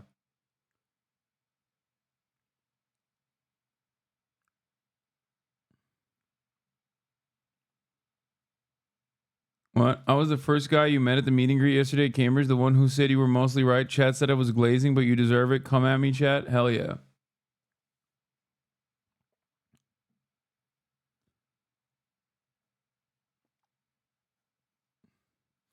This does not look like the other photo. Like the new photo that came out doesn't look like him at all. Well, there's the probability that he might be wearing gloves, although we see in the video when he's holding the gun, it looks like he doesn't have that. So are they running that DNA? Are they actually getting something back? Or perhaps that's something in the garbage can that fella kind of was, that disappeared. I'm most interested in the bike. He went to a bicycle, city bike, and whether there's tracking software on that to be able to figure out where that bike went. X has some people speculating about that, but I'm sure the police are deep into all of that on-ground canvassing and looking at every piece they can. And as people get up on this Thursday morning, the latest tantalizing clues come from, I believe, the New York Post, where apparently on 3 of the shell casings, the 3 shell casings, there are the word, somebody has etched the word deny, depose, defend, which also happens to be probably a coincidence, maybe not, the name of a book about how insurance companies operate and how they essentially work to not pay you. Right. So there's many motives that I think people are identifying as a possibility. Is this somebody who's disgruntled with United? It's crazy. They're like, this Brian guy was a real piece of shit. He could have a lot of enemies. Okay. You don't understand. Okay. It could be a disgruntled former employee. Says he sucked dick. Could be a former, patient. Could be a doctor who hated the process. Could be anybody, really, at this point. It's like we got 250 million minimum suspects here, okay? They all have some reasonable motives, as a matter of fact. Healthcare because of a denied coverage, something along that line? Or is this somebody potentially connected to this DOJ investigation, worried that perhaps he had information that they didn't want released, or many other reasons? But if this is actually somebody who's put in a lot of thought and was kind of an assassin here, could it have been misdirection to write something on those bullets to make it look like somebody who had a problem with the insurance company but had a different motive instead? So there's a lot of different ways this can go. The police have to be very careful not to jump to conclusions to avoid not finding the actual suspect. They're canvassing as much as they possibly can and looking at every possibility. Misdirection. I never thought of. I don't get it. Why aren't they saying that it's a gay lover? Like with Paul Pelosi, they were quick to jump on that. With Paul Pelosi, they were like, oh, must be a gay lover. How come no gay lover? How come no gay lover theory? What's going on?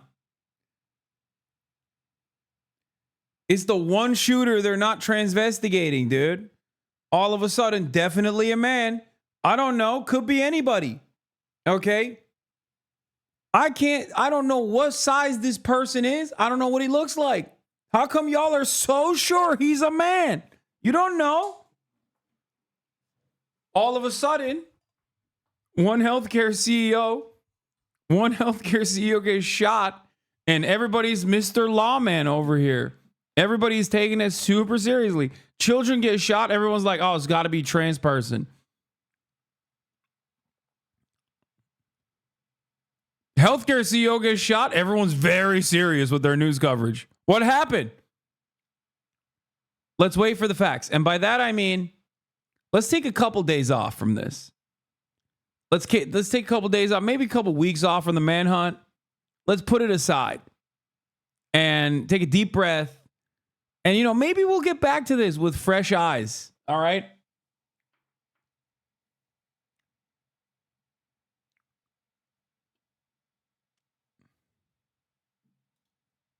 that. Yeah, you Just have to throw be him off. open to that. Hey, look into the book. Maybe it's that kind of person. We don't know yet. That's Let's right. see if they catch him today. Andrew, thank you very much. Hope so.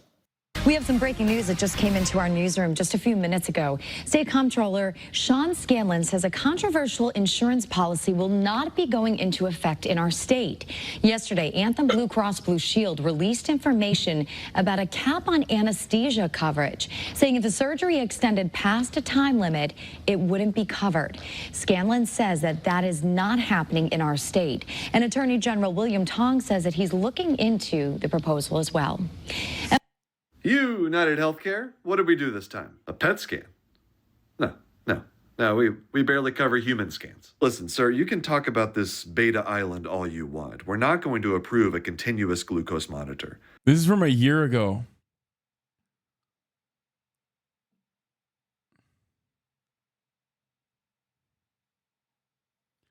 Who else is watching after the CEO was clapped in New York City? Damn.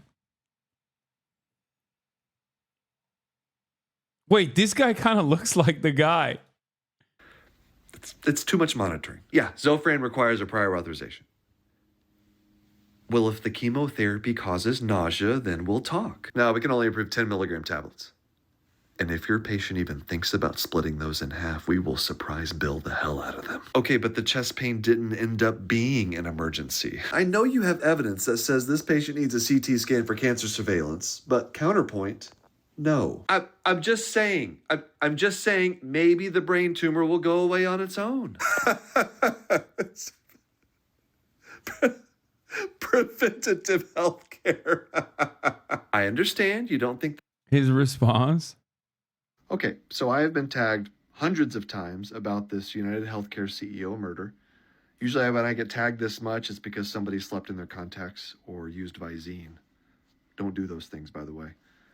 So this is different. First, let me just clear something up. Jimothy is innocent. He needs to stay gainfully employed. He would never do something like this. Also, two things can be true. One, that murder is bad, that even bad people who do bad things don't deserve to be executed. It's okay to think that. It can also be true that United Healthcare is an evil corporation that has caused pain and suffering to. Ooh, you would say that, Jimothy. I don't know. Seems suspicious. To millions and millions of people over the years. This is a company that denies claims at a rate that's higher than every other insurer out there. They deny so many claims they have to outsource claim denials to a company that gets paid per denial. This company is called EvaCore, by the way. Come on. United Healthcare has vertically integrated their company to the point where they can dictate which medications patients are allowed to be on, not doctors. This routinely leads to patients who are chronically ill, who are stable on a medication regimen for years, who all of a sudden have to change medications. Bro did the OJ Simpson if I did it. Dude, this is the if I did it. I swear to God. He's like, listen, here are the many reasons as to why, you know, I'm not losing sleep over this. This is something that doesn't work, all because United Healthcare got a better deal from a pharmaceutical company. United Healthcare, or Optum's business strategy, is so anti-competitive that the FTC has sued them. And the CEO is the leader of this organization doing all of these terrible things. People are hurting. People are financially devastated by our healthcare system. They're not able to get the treatment that their doctors recommend. So it's not that hard to understand the social media reaction to this shooting, which I would describe as unsympathetic. All the jokes, all the snark about the shooting, it's all a coping mechanism for a population of people who feel powerless in our healthcare system. Who are any of us to tell people? No way. They're flooding it with fake tips. Wait, what the fuck? Is this not working? Oh, God damn it. Come on. Let me have this for free. Fuck. Okay. The authorities have been flooded with tips from all over the country, and each potentially credible one must be run, a senior law enforcement official said. Every question leads to 100 questions. This is a solid investigation, and I'm confident he's going to be an ex-client, ex-employer, or a conspiracy theorist. Yeah, I don't think he's a conspiracy theorist, man. Like, I don't think this person is like hallucinating. I'd be shocked.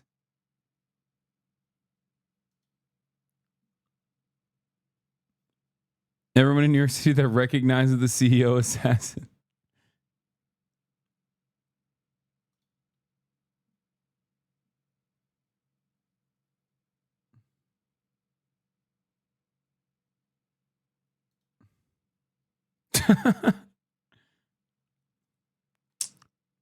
Oh my God. What if he was at the Timothy Chalamet lookalike competition before this? That's why he was in the city. They're saying he used a fake Jersey ID. Investigators released pictures are showing the face of the man. They believe Brian Thompson outside a Midtown hotel. They said the words delay and deny were written on bullet casings.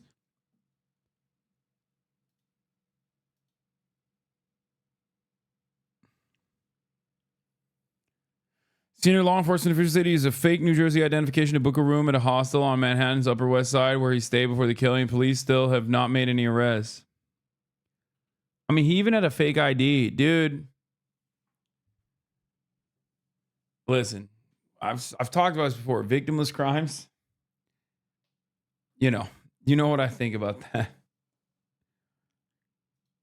People how to react to this very unique situation.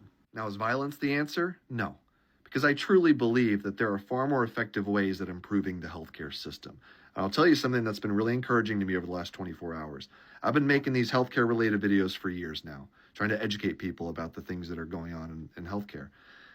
And this is the first time where I've seen a lot of people, both in healthcare and outside of healthcare, actually discussing harmful health insurance policy. Take the Blue Cross Blue Shield a story about limiting the amount of anesthesia that can be given during a surgery. That story has gone viral all over all the platforms. There's major news organizations picking this up.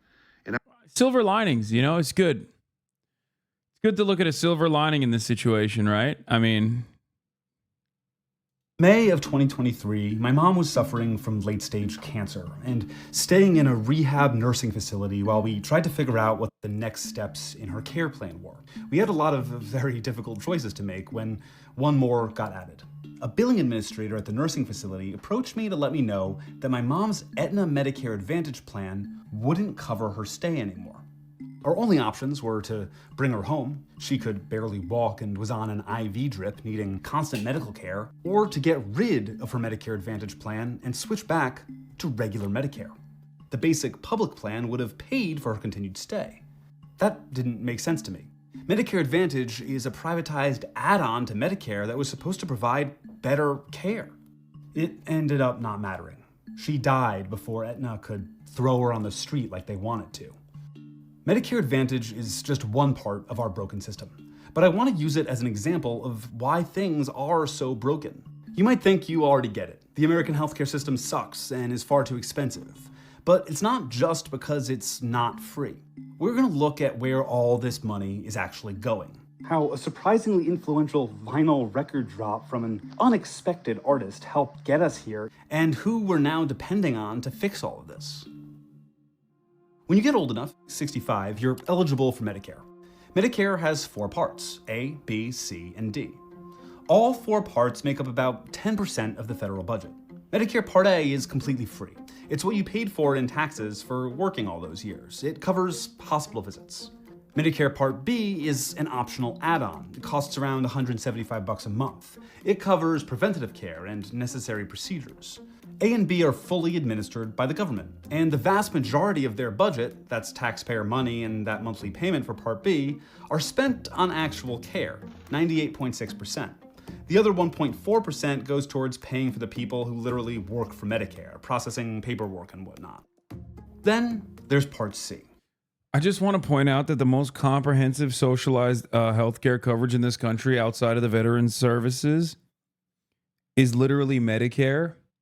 And even that, you have to pay additionally $175 fucking dollars to get preventative care. This is the most cooked nation on earth, brother. The most cooked nation on the fucking planet. What's shocking is not that someone shot a CEO for a healthcare insurance company. What's shocking is that it hadn't happened before. Okay? We are so fucking cucked and so fucking cooked. Oh my Lord. Medicare Part C is also called Medicare Advantage. It's an alternative to traditional Medicare that replaces Part A and B with one plan. Medicare Advantage is not administered by the government. It's administered by everyone's favorite entity, private insurance companies, who get paid by the federal government and a monthly fee from the elderly person being insured. Medicare Advantage is heavily advertised, using all of the elderly's favorite celebrities. Hi, William Shatner here with an important message about your Medicare benefits. The ads use Medicare branding to convince seniors these plans are more connected to real Medicare than they are. Images of healthy, active seniors, and promises of lower out-of-pocket payments and more coverage. They don't include important information like plan quality ratings or the other hard facts about coverage. They even go further and offer gift cards and other financial incentives to sign up, like a timeshare or something, which the elderly also love. Since my mom's gone, I have to help with a lot of my dad's healthcare. I've noticed that when I go to refill his prescriptions at CVS, which owns Aetna, the insurer, they have a little quiz, like an evil BuzzFeed, where you can determine what Medicare plan is right for you. And it seems like no matter what I input, it always gives me an Aetna Medicare Advantage plan. That's the same one my mom had when she was denied comfort and dignity in her final days. Care which, again, the basic Part A or Part B would have provided for her. And they want everyone on this plan. Imagine Medicare Advantage for all, where any hope of a more equitable plan is scrapped to funnel more money to the insurers. It's not just my family, obviously. Since the advent of Medicare Advantage as we know it today in 1986, the amount the United States spends on healthcare has more than quadrupled. Medicare Advantage and much of our modern healthcare problems exist because of not one, but two versions of Ronald Reagan. In the late 1950s, a fully government-funded healthcare plan for the elderly was actually a possibility.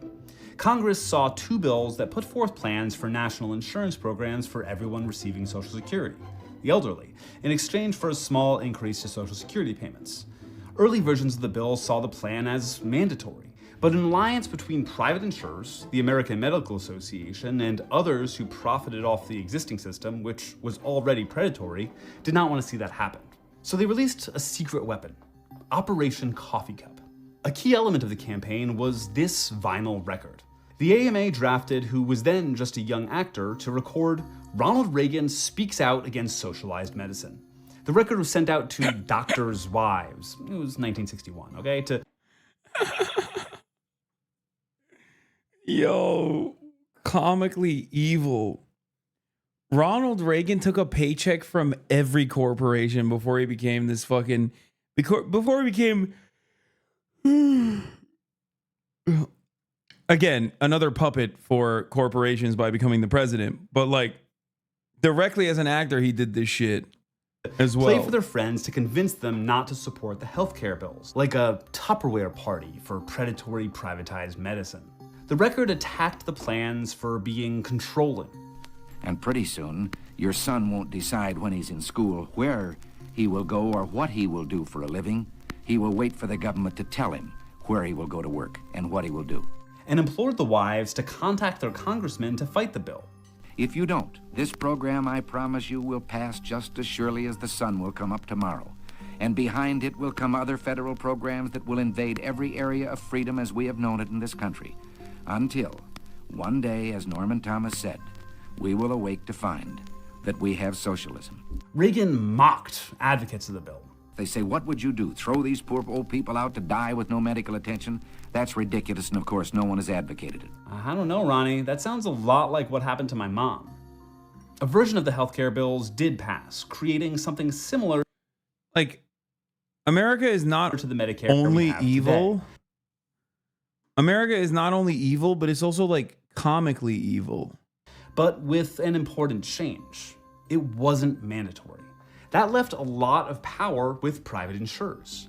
Then, as president, Reagan signed the Tax Equity and Fiscal Responsibility Act, which made a few changes to that existing Medicare program.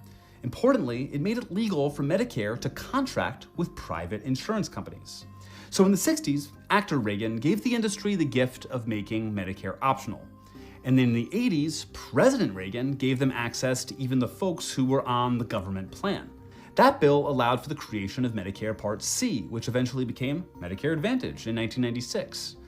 Since then, we see a lot of the same arguments about why privatized insurance and healthcare is better than public. They said a government plan would be more expensive. They said it would destroy choice and give worse quality of care.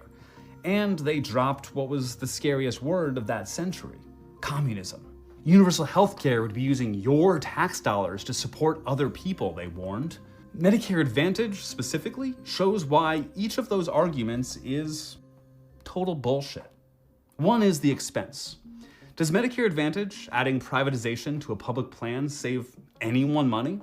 Well, no, it's costing taxpayers way more. Most estimates find that Medicare Advantage plans cost the taxpayer between $300 and $1,400 more per patient than traditional Medicare. And that's when the plan's working as intended. One study found that just the amount of corrupt overcharges that Medicare Advantage charges the system costs taxpayers more money than all normal Medicare programs combined. In the next few years, Americans are expected to pay nearly $1 trillion in taxpayer money for overpayments. That brings us to choice and quality of care. If it's that expensive, it must be better, right?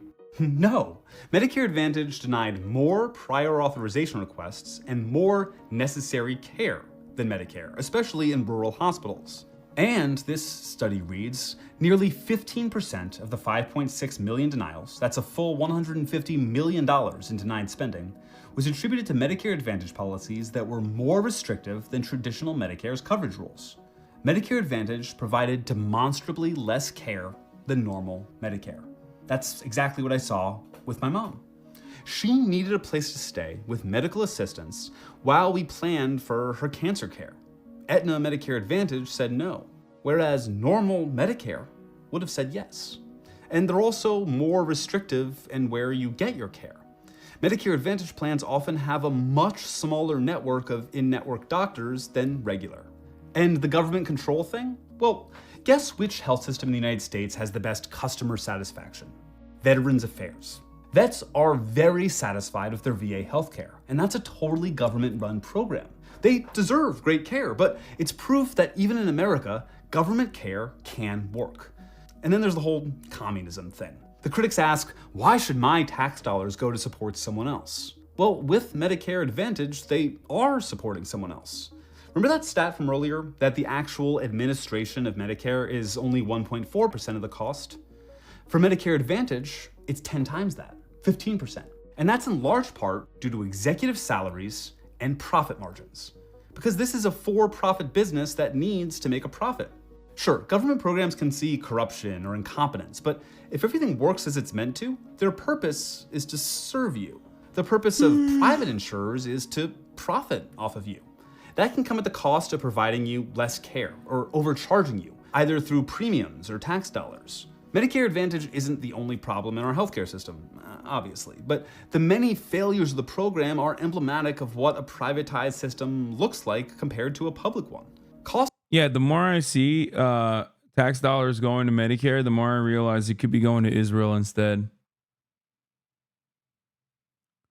So I think we should just cut it.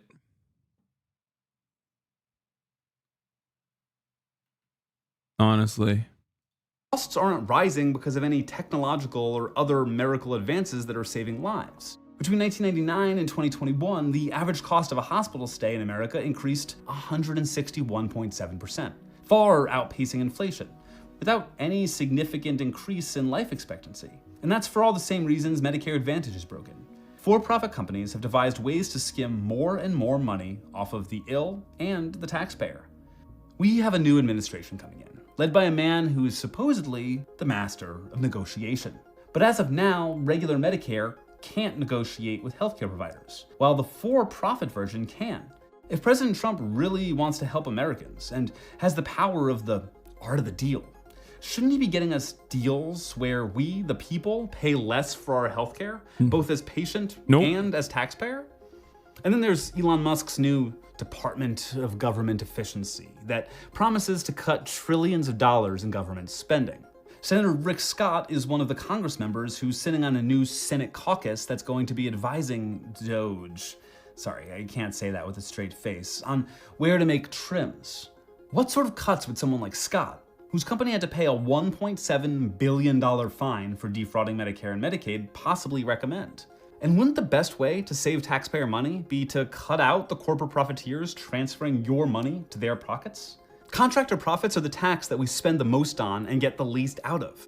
Replacing Medicare Advantage with a fully nationalized program for everyone, not just the elderly who opt in, would help with all of this. It would take negotiating power away from the healthcare companies as they'd only have one customer, and it would cut out the opportunities for corporate profit to siphon money away from taxpayers and people who need healthcare. But so far, it's not looking good. President Trump's pick for running Medicare, Dr. Mehmet Oz, has long been a proponent of Medicare Advantage for all, taking the popular language of real healthcare access advocates and using it to push for a fully for-profit system, with all of those problems I outlined above, enriching greedy insurers at the cost of everyone else. Oh my God, we're gonna get Medicare for all, but for profit. Oh my God. Oh my God, Americans are so stupid. We're such a stupid country. We're so fucking cooked. My mom wouldn't have survived even if Medicare Advantage were better. She was far too sick when she first went to the hospital. I don't blame her death on their greed.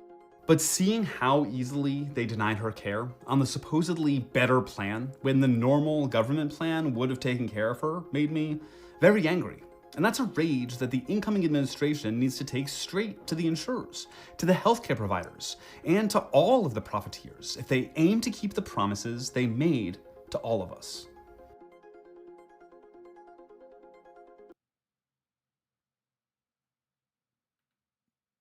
So cooked. What is this? Drew, and I am in fact a practicing attorney, although admittedly I could have chosen a different shirt to lend me an air of professional gravitas. For absolutely no reason whatsoever, I'd like to talk to you about a little thing called jury nullification. Jury nullification is when a jury in a criminal trial gives a verdict of not guilty, even though they believe that the defendant has broken the law and is guilty. Now, why would a jury choose to do this? Several reasons. Maybe they believe that the law the defendant has broken is unjust. Maybe they believe that the punishment for breaking that law is too harsh. Or maybe they are seeking to condone a defendant's actions, even though those actions are criminal and have broken the law. Now, there are three things to keep in mind when it comes to jury nullification. Number one, a jury cannot be punished for giving an incorrect verdict, even if that jury has intentionally given an I'll never believe a Chiefs fan.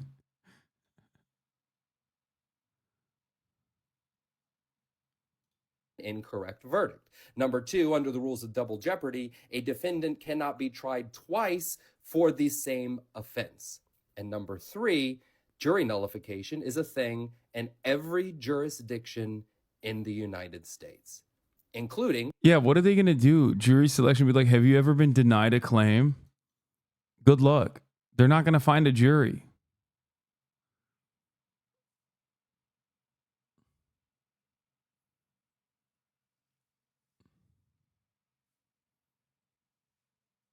Yeah, what are your feelings about healthcare? It doesn't make sense. And again, for absolutely no reason whatsoever, New York City. The FBI just raided.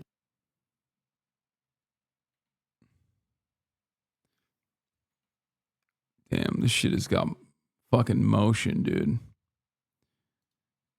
I would say the most bizarre. What is this? Oh, no, I'm not going to do this. So I got another question for you. Do you recognize this photo? P. Yes, sir, I do. Okay. Is that the remembrance of September 11th? It was. Was it in New York? It was at Ground Zero. Okay. Who's usually at an event like this closest to the President of the United States, security-wise? The SAC of the detail. Special agent in charge of the detail. Were you the special agent in charge of the detail that day? Actually, let me address this. Could you please, staff, leave that? Oh, no, leave that one up with the circle around me. Thank you. So actually, Congressman, what you're not seeing is the SAC of the detail out of the picture's view. And that is the day where we remember the more than 3,000 people that have died on 9/11. I actually responded to Ground Zero. I was there going through the ashes of the World Trade Center. I was there at Fresh Kills. I'm not asking you that. I'm asking you, Congressman. were you the special agent in charge? To show respect You were not. for a Secret Service that's a bunch of member horse hockey. that died on 9/11. Oh, that you're trying to be. Do not invoke 9/11 for political purposes. Oh, I'm not. I'm invoking this. You are, sir. Gentlemen, And you are out of line. I would like to ask him a question. Please. You are out of line, Congressman. Don't try Way to out of bully line. me. I am an elected member of Congress, and I'm asking you a serious question, and you are I playing am a politics. public servant who has served this nation, and You spent won't answer time the question. on our day, on our country's darkest Mr. day. Chairman, Committee you will not come answer- to Do not order. politicize it. Committee will come to order. I'm asking you serious questions for the American people, and they're very simple. They're not trick questions. Were you the special agent in charge that No, day? I wasn't. I was there Oh, no, representing Mr. the Chairman, United I'm States just Secret asking you yes or Service, no. sir. Mr. Fallon, your and time's did not expired. affect protective Fallon, You know operations. why your you were time has there? expired. Because you wanted to be visible, because you were auditioning for this I was job there to that pay you're not gonna respect for a get fallen till member of January this 20th. agency. You endangered You are President out of Biden's line, life, Congressman. Vice You President are out of Harris's line. life, because you put those agents out of position. Mr. Did you have a Chairman. radio with Mr. you? Fallon, Did your you wear a time vest? has Did you have a expired. weapon? Mr. No. I did, sir, and you are out of line. Mr. Chairman, Mr. Chairman. What the fuck happened? Like what? I was pissing and I started I heard the thumbness coming out of this man. Secret that's Service a bunch of member. horse- Where we remember the more. Actually, let me address this. Could you please, staff, leave that? Oh, no, leave that one up with the circle around me. Thank you. So actually, Congressman, what you're not seeing is the SAC of the detail out of the picture's view. And that is the day where we remember the more than 3,000 people that have died on 9/11. I actually responded to Ground Zero. I was there going through the ashes of the World Trade Center. I was there at Fresh Kills. I'm not asking you that. I I'm was asking there, you Congressman. were I you was the special there agent in charge? to show respect You were not. for a Secret Oh, that's Service a bunch of member horse hockey. that died on 9/11. Oh, that you're trying to be. Do not invoke 9/11 for political purposes.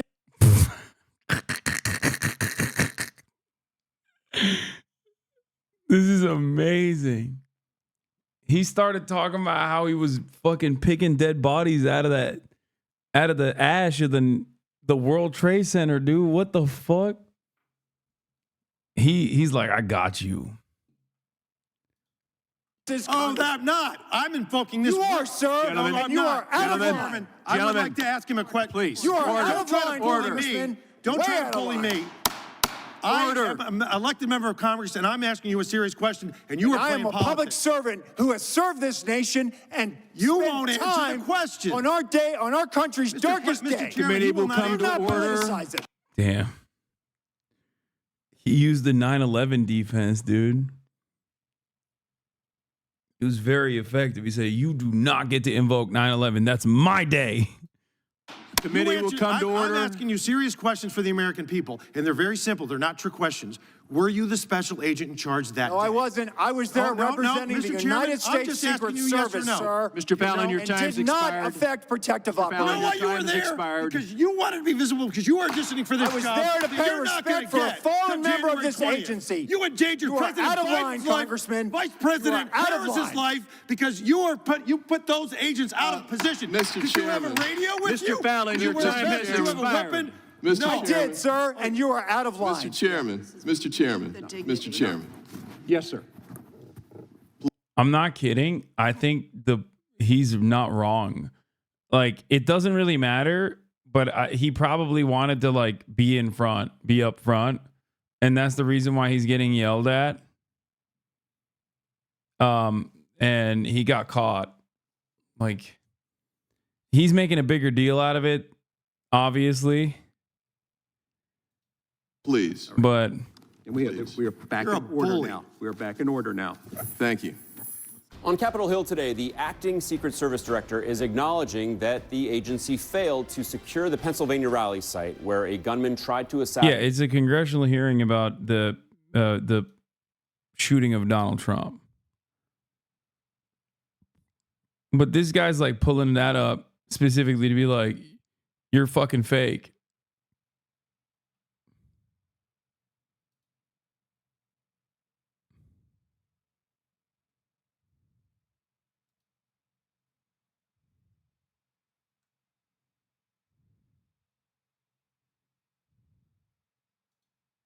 Assassinate President-elect Donald Trump back in July. Ronald Rowe is appearing before the bipartisan task force investigating that shooting, which is set to release its final report today.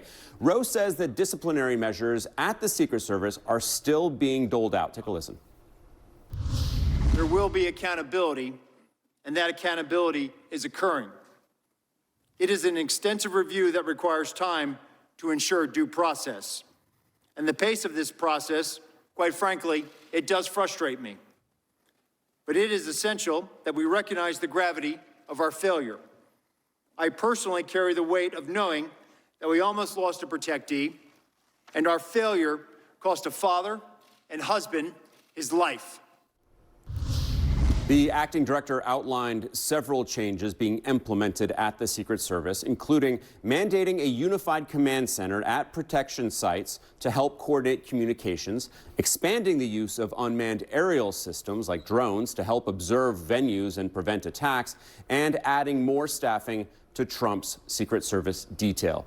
We have with us former Secret Service agent and CNN law enforcement analyst Jonathan Wackrow. Jonathan, thank you so much for being with us and offering your perspective today. I want to ask you about today's hearing. It's the conclusion of a 5-month-long investigation. What stood out to you? Well, listen, I think that what stands out to me is that there are a lot of ideas that are being presented. The acting director is literally laying out things that need to be done and implemented quickly to bring the agency back up to a position, a readiness level where it can address the threat environment that it faces. But here's the challenge right now. We have a change of administration. Challenge number one. Challenge number two is that this is the acting director, right? So his longevity in that role is questionable. And three, a lot of the senior leadership positions of the Secret Service are either have individuals that are net new to that role or they are vacant. So from the Secret Service standpoint, how do you set the right strategy, long-term strategy right now under those conditions? Can you actually implement this change that is necessary to meet the mission readiness against the threat environment? I want to point out something that I just saw that I think is really fucking funny. Okay, it's especially funny for me because it's like this is a person with a fucking like the red triangle on their account. This is Hasan. Another Hasan. There are many of them on the planet. I am not the only Hasan. He posted this saying, white person discovers other people are named Hasan. Remember when you said that it's okay for rich women to be raped? Okay. This is what this person with a red triangle is saying to Hasan. Hasan says, are you fucking insane? I never said anything along those lines. Maybe you didn't mean it in that way, but there's a video where you say something that sounds quite similar, ... Says, don't be throwing around insane ass allegations like that, you freak. Don't be fucking mean to me. Drew Pavlov, a person with a red triangle posting a Drew Pavlov clip. Rape is good if it occurs at wealthy colleges. Hasan responds, I'm not even the same Hasan, what the fuck? I'm going to kill myself. I'm so sorry. This is embarrassing.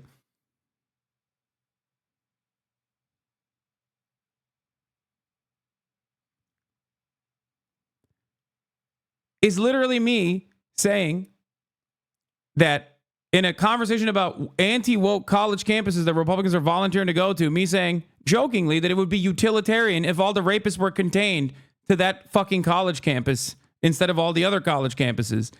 And to this fucking day, they still literally will go, Hasan wants wealthy women to be raped. I swear to God, it doesn't matter what your political background is. It's just like, if you're fucking mentally ill and you become a HasanAbi hater, you're just going to go down that pathway of just being increasingly more mentally ill every fucking day. Okay? And it's so funny because, like, you throw your allegiances aside. If you have a red triangle, that means you're like super pro Palestine. You know what I mean? Like, it's the red triangle that invokes the red triangle that were originally used in the Hamas videos on top of IDF soldiers. So a person like that posting a fucking unironic Drew Pavlov clip without even examining it is so stupid to me. Also, I want to apologize to Jackson Hinkle. This is the one apology that I will be delivering to the American Communist Party, specifically Jackson Hinkle. I don't know what the fuck he did, but I heard that he bullied Drew Pavlov off Twitter. This is the one olive branch. I still think you might be a Fed. I don't know. But, you know. Broken clock. Critical support.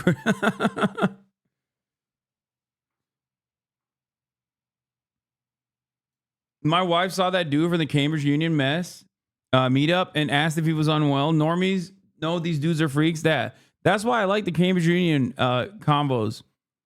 Because these people on Twitter are anonymous, so you don't fucking see how mentally ill they are. But in the real world, when they bring up this shit, in the real world, when they fucking become, you know, openly hysterical in the same exact way when they're panting and screaming, you can tell how freak-like they are. Okay? Bro, my grandpa just sent me this. They got you on Newsmax.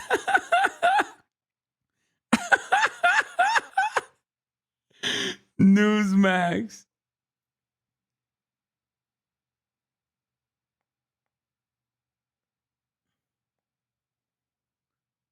Don't do that. He posted AI porn of Drew's mom. Wait, what? Okay. I didn't know he did that. That's really fucked up. That's insane. Okay, my bad. My bad. That's psychotic. That is psychotic. Holy shit.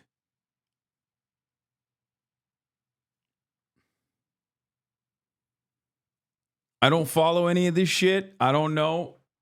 I just heard that he bullied Drew Pavlov off Twitter, and I was like, that's not the worst thing that happened to the world. It wasn't porn. What was it?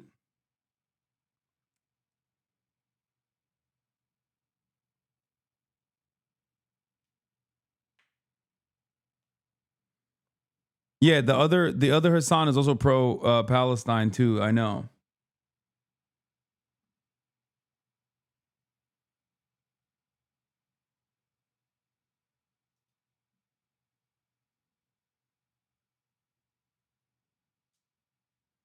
What? Thinks it's okay to rape rich women, complains about sexual assault? Wait, what? What?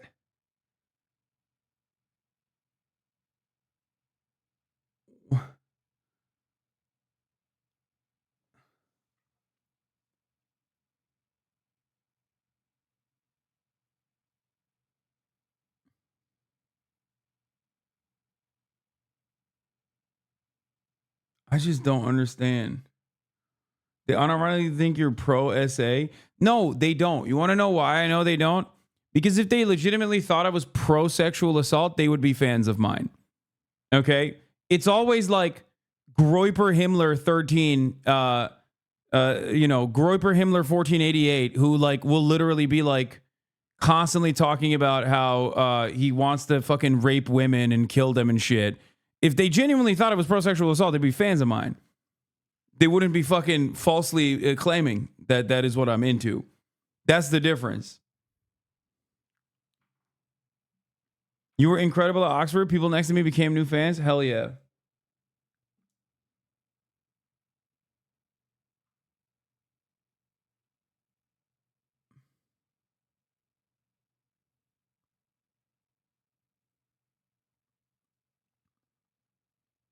What? What is this? Oh, hawk to a pump and dump. We're going to cover that. Don't worry.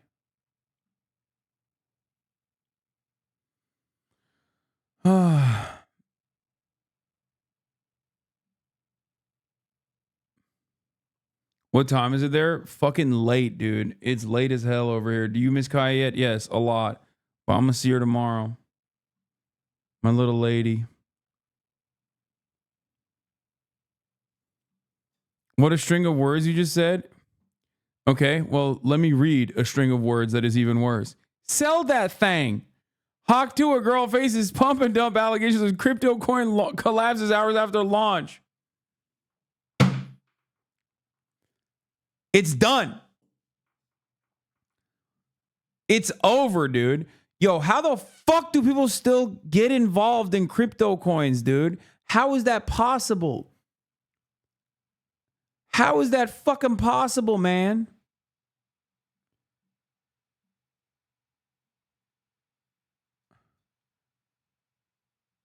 Apparently, CoffeeZilla made a video on it, so I'm going to take a look at it.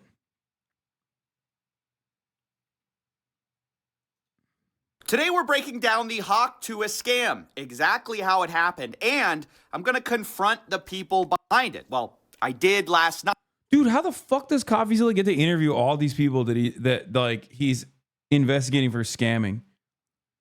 Like, is it because he gets like millions of views or something? Like, I don't understand. Are people just like that clout hungry? Are they just like, there's no repercussions for it, so you might as well fucking benefit from it? I genuinely don't get it. It doesn't make any sense. He literally will investigate somebody, and then he'll just be able to talk to them too directly in the video. It's impressive. Let me just say, it didn't go very well. Happy to answer any I have questions. I have questions. I'm raising my hand. Hey, guys. What CoffeeZilla?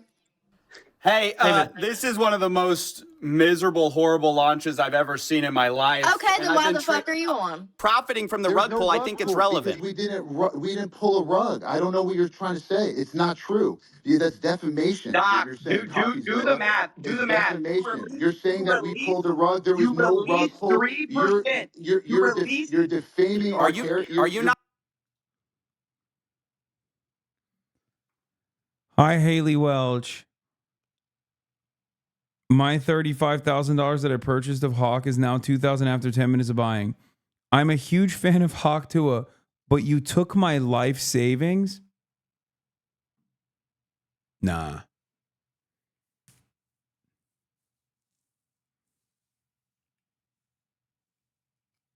Nah.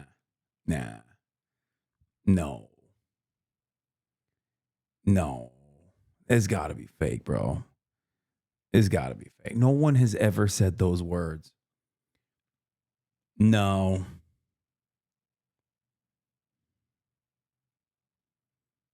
No one has ever said, I'm a huge fan of Hawk Tua, but you took my life. Like, no. No. You want people to believe this.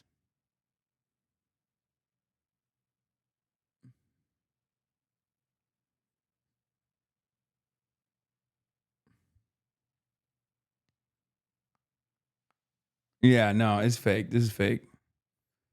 No, this one's not real. I purchased your coin, Hawk. You were so excited about with my life savings and children's college education fund as well. No.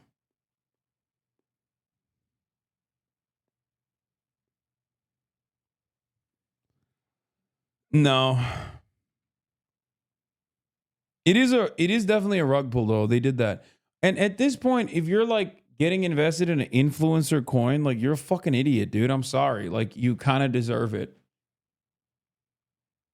Like you're not a 90-year-old that got conned into going into like a old folks home, and now they're just like fucking milking what remains of your assets and keeping you alive, but only barely for as long as they can. You know what I mean? Like that's not like those people are vulnerable. Like their brains are not working that well.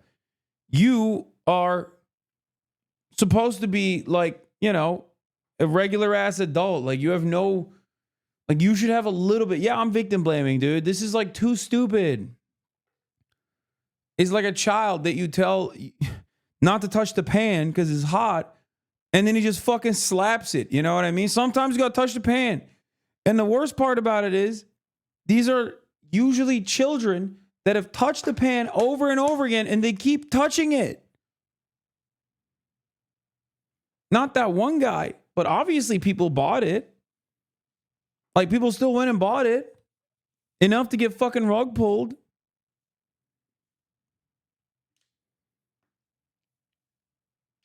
You're like a kid that touched a pan, your hand burned, and then you touched it immediately again. Your hand burned again. And then you went to your friend's house and you were like, I'm going to touch your pan too. I just like touching pans. At a certain point, I'm going to be like, all right, fuck it. Put your face on that shit. Okay?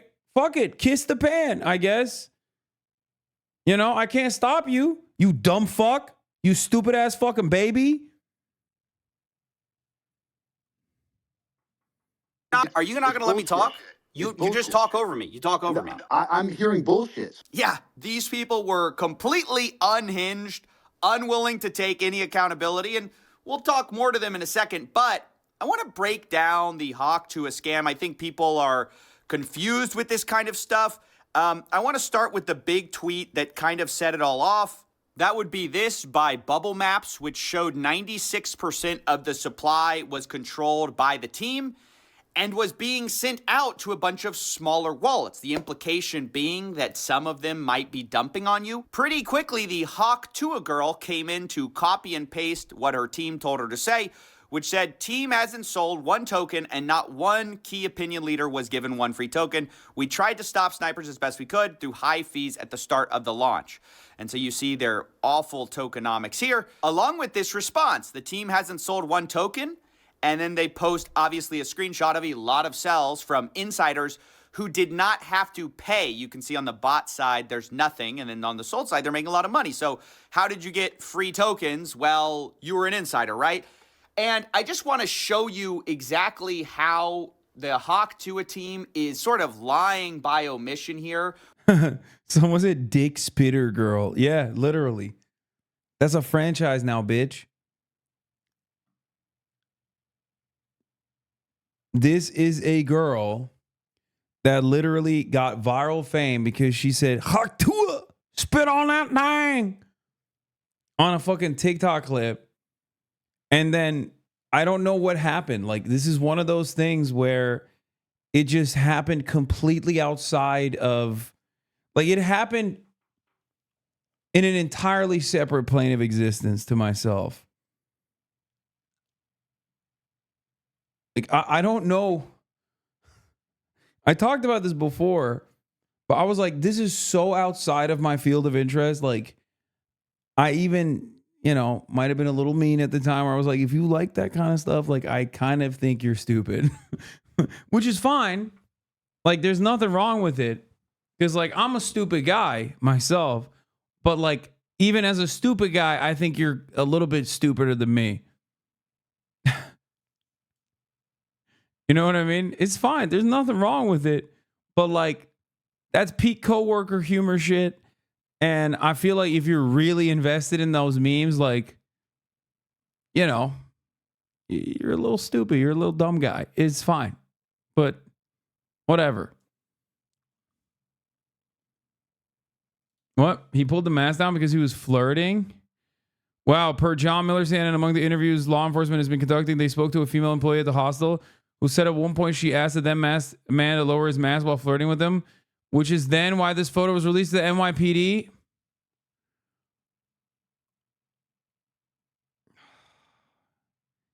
He's so sick.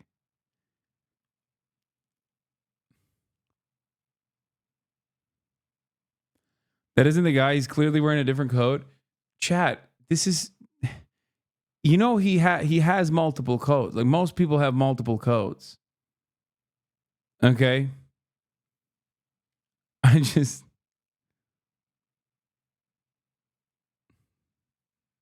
no, he doesn't. It's not him. I don't agree either. I don't agree that this is him. I don't. Also, Caitlin Collins follows me. What the fuck? Sick. I'm making inroads at CNN. Shooter could be a girl. Lol. Literally almost had a heart attack because why do I look like the United Healthcare CEO shooter?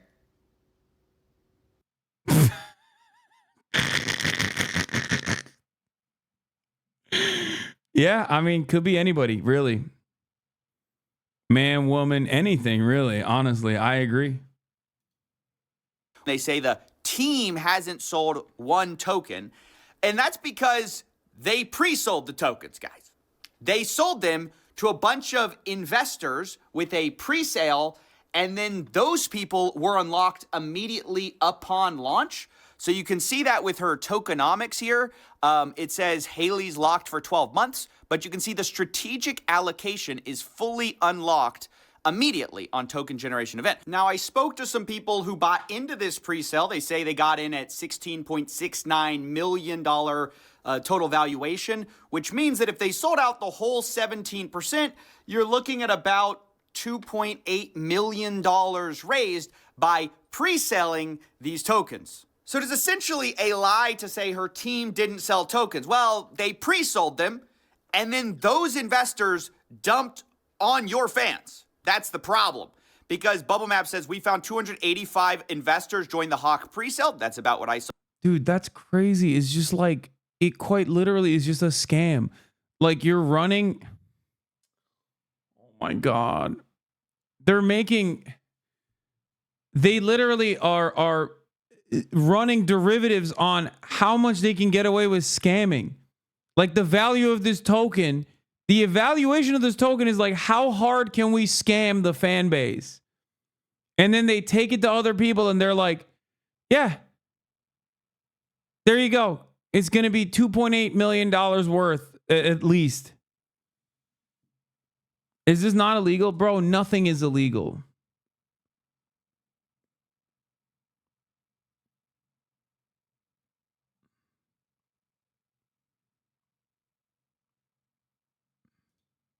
Well, 89 wallets sold 100% on launch. 47 sold over 50%. Anyway, you can see in total, $3.3 million were sold. Again, as you'll see, on mostly Haley Welsh's fans, or Hawk to a Girl's fans. And I know what you're thinking. Who falls for this? Well, unfortunately, with situations like this, they're not targeting crypto bros.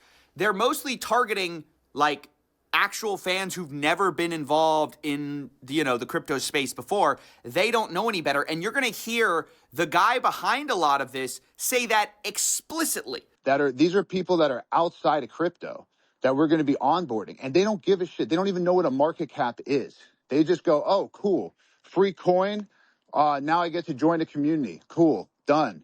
Not only did they say it, they sold it in a pitch deck. You can see the Hawk deck here. Massive onboarding event. Hawk will onboard normies. So that's why I just don't buy this thought of, oh, well, if you bought this, you deserve to get scammed. Okay, fine. But a lot of the people who bought it had never bought crypto before. They were targeting those people. Yeah, I mean, they're still stupid, though, like, honestly. Because just because you never bought crypto before doesn't change the reality that, like you've seen it. Please, are there still people at this point that haven't understood that this is always a fucking scam? Like, come on, man. It was called Hawk to a coin. Fuck.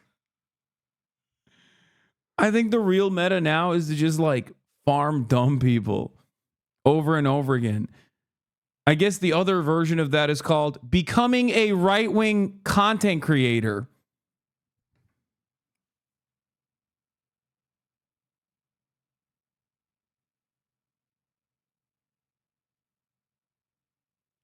Because honestly, right-wing content creators show admiration and unconditional loyalty and love.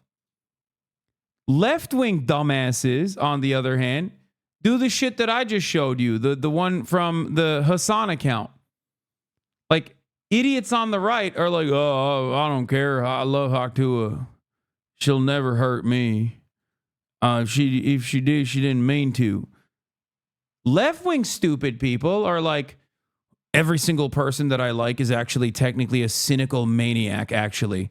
Every single person that I'm ideologically aligned with is secretly invested in, promoting the rape of rich women or something. It's like, the fuck's wrong with you, stupid ass? Why the fuck do you think that? Use your fucking brain, dumbass. Use your brain.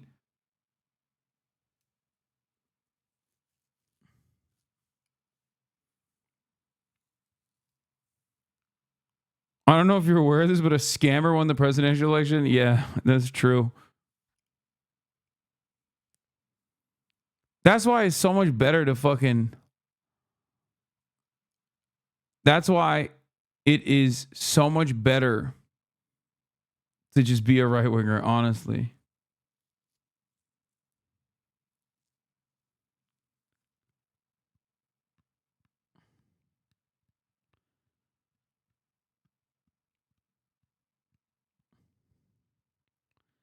There are like 3 newsworthy scams a fucking year. No, there's a lot more of them. 3 of them at least make it into mainstream, though.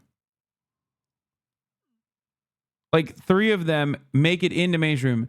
If you are on its face, if you're going out and buying a coin called Haktua coin,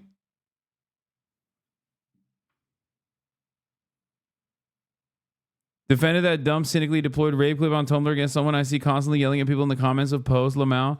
There's who falls for it. That's what I mean. Those are the fucking dummies of the left. Okay, baby leftists. Their heart is poison. Their heart is dark. It's filled with darkness, where they're so gullible and so susceptible to assuming impurities. You know what I mean? At least they're not falling for fucking crypto coins, though.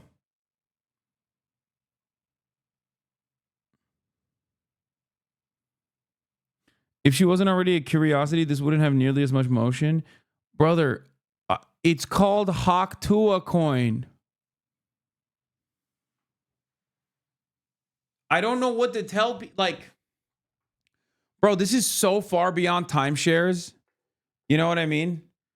Like, it's like if a timeshare was called, like, you know, the shit paradise. Okay. You'd be like, I don't know if I want to buy into the shit paradise timeshare.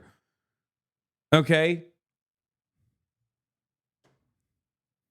It's kind of giving me a reason not to invest in this timeshare. It's called shit paradise. Kind of odd.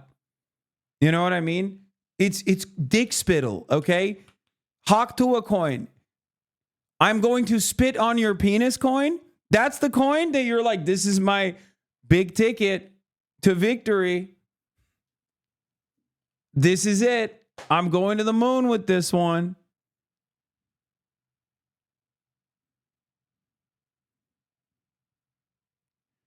Do you see what I mean?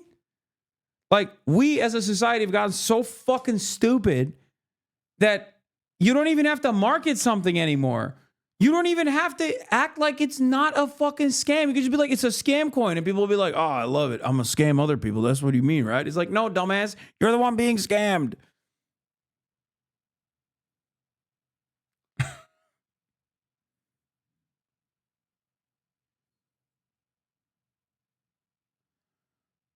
Oh. Yes, the gamble is to pull out during the pump. Most people think they're smart enough to fuck someone else over. Yeah, it's not going to happen, though. Said as much in our call. Now, the other part of this scam that I really need to break down because people don't understand it exactly is the fee scam, okay? When this launched, they had 15% fees on trading. They said that this was to stop snipers. But basically what this means, and because the team now blames snipers for a lot of this rug pull, but what it means is they benefited the entire way. You can see in 24 hours, they made almost $2 million from this fee. Meanwhile, on Deck Screener, you can see the Sniper, which is the #1 trader on this coin. They made about $1.3 million in their total profits and loss. So they actually made less in total profits, this Sniper that ruined the project, than the team made on fees. I, of course, asked who benefited. Did Hawk to a Girl make the money? Who made the money in this whole thing? And they essentially dodged the question. Who's making millions of dollars on fees from this rug pull? That's not a scheme. That's the Who's making fees? So we can keep this thing going for years. Okay. That's how do you think? There's so many. This guy kind of sounds like Jay Schlatt a little bit. Nah, so we can keep Hawk to a Coin for years, man. You don't understand. Hawk to a Coin is gonna be used to buy groceries. You're gonna be fucking idiot. You're gonna be so stupid when you realize that people are buying their fucking regular daily items with the Hawk to a Coin. Dumbass. Fucking stupid ass. Bitch.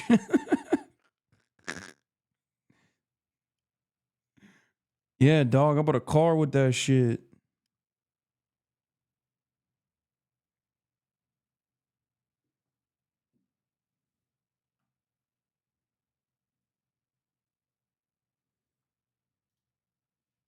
Who makes the money on the fees? Someone just made over $1 million on fees. Who made it? First of all, the fees were there with Meteora pools, and that goes to, yes, the creator, right? Which is who? Who does that own? Who does that belong to? That belongs to the project. Who's the project? Who is the project? Well, the project is over here, Haley Welch, right? And how much does Haley Welch own? This is Haley Welch's project. So she owns all of it. CoffeeZilla. I'm just trying to figure out who owns it. Do you know how much it costs for lawyer fees to create a foundation in the Cayman Islands, to hire directors? You think this stuff pays for itself? You know, this is how you run a project forever, is you. Yo, this guy sound like, I mean, he's not even trying to make it seem like he's not a scammer.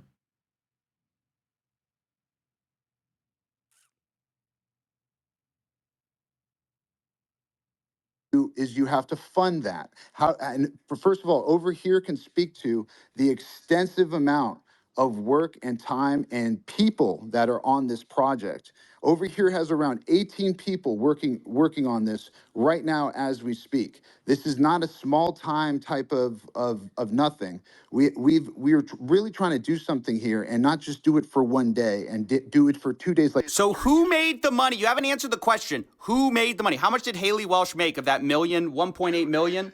It's a foundation that is running this project. How much does she own of it? It's a foundation. She owns zero of the foundation. So y'all made the money? No, I don't own the foundation either. A foundation. Brother, who profited over $1 million? Which He's just like, we just put it somewhere. I don't know. I won't tell you. Yeah. We put it under the rug. We don't know. We have no access to the money. You know, it's whatever, dude. Shut up. just made a foundation that pays people out. And by the way, CoffeeZilla, I'm not asking you, questions that are irrelevant to the most important stuff that you said. Who cares where fees go? It goes to bills. You heard him right. Who cares where millions of dollars went? Supposedly, they have 18 people working on the Hawk to a meme token. So I don't know if that's true, but that's at least what they're claiming. Now, the last thing I need to say before we jump into this context that you need is that there are 4 groups to look out for here.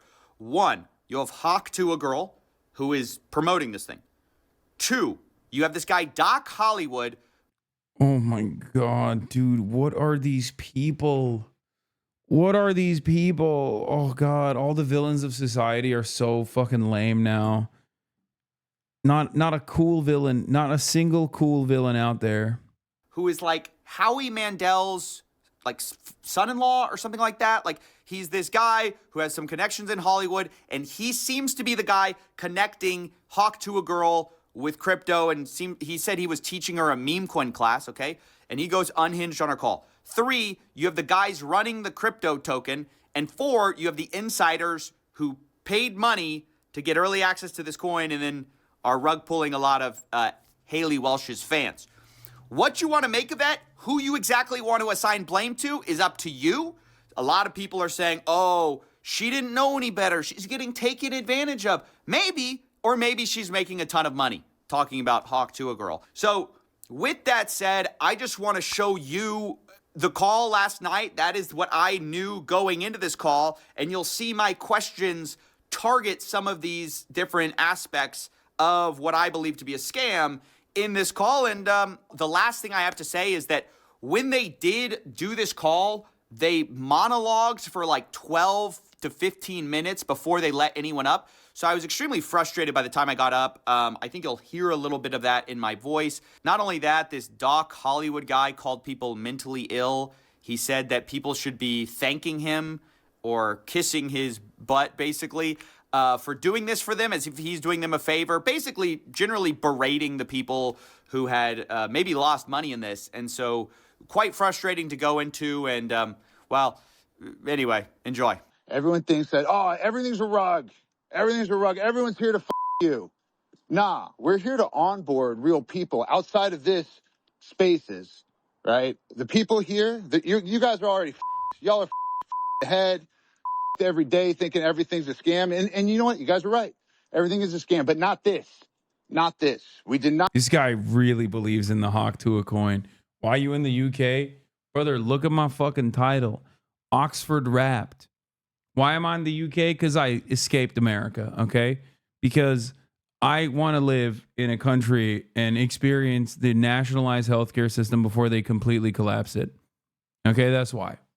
Or maybe because I came here because I was invited to speak at both the Cambridge Union and also the Oxford Union, two very important halls of debate.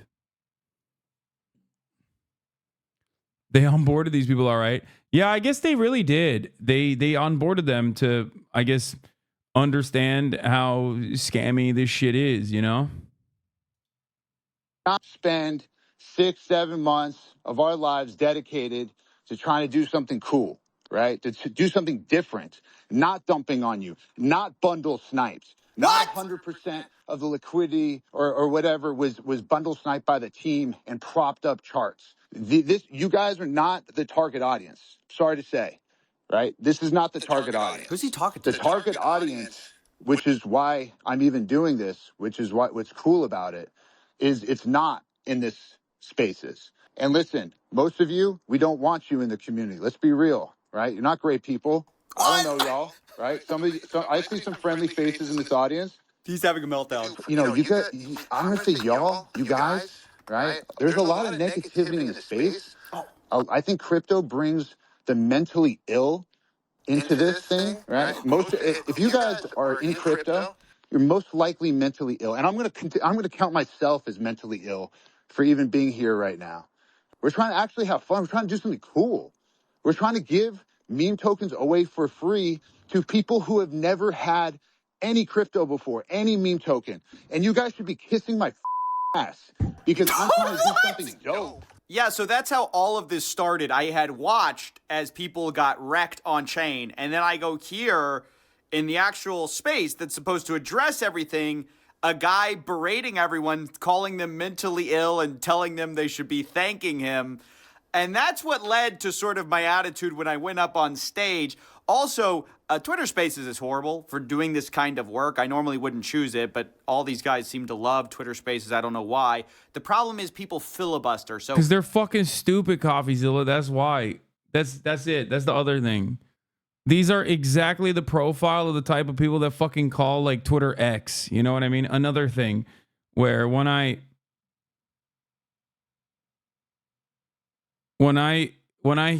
hear that, I also think less of you a little bit, just a little bit. Okay? Just a little bit. Like, no disrespect if you do that because you're like, I don't know, a process nerd where you're like, I'm sorry, the name changed legally. It's X now or whatever. But like, it's just, you know, I don't even do the X the everything app meme because like I don't want to even come across like someone who's ironically calling it X. Ugh.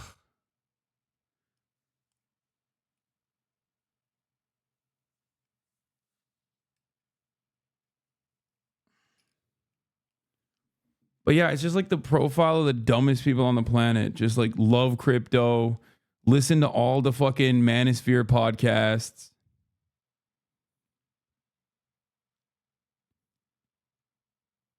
Calls Twitter X, Elon Dick Rider, loves meme coins.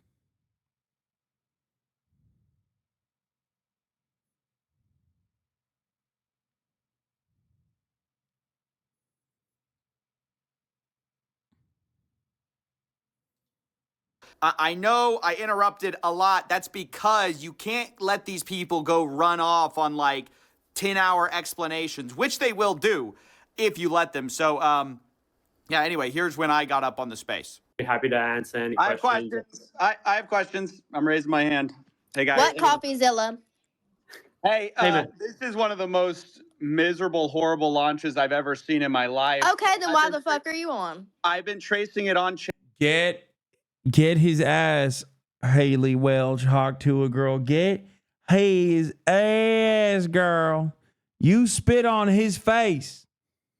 You spit on that thing, and now you spit on her face. Oh, I love Hawk to her.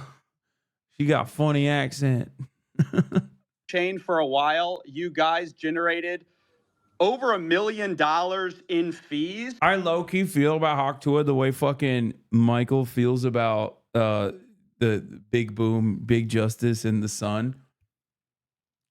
AJ. M-HUD. You know how he has this like inappropriate anger and hatred for AJ and Big Justice? That's how I feel about Haley Welch. Like, and she ain't do nothing. I don't think she did anything wrong. Except for this rug pull, but even then, like I've just been a day one. It just makes me viscerally mad when I think about this person existing.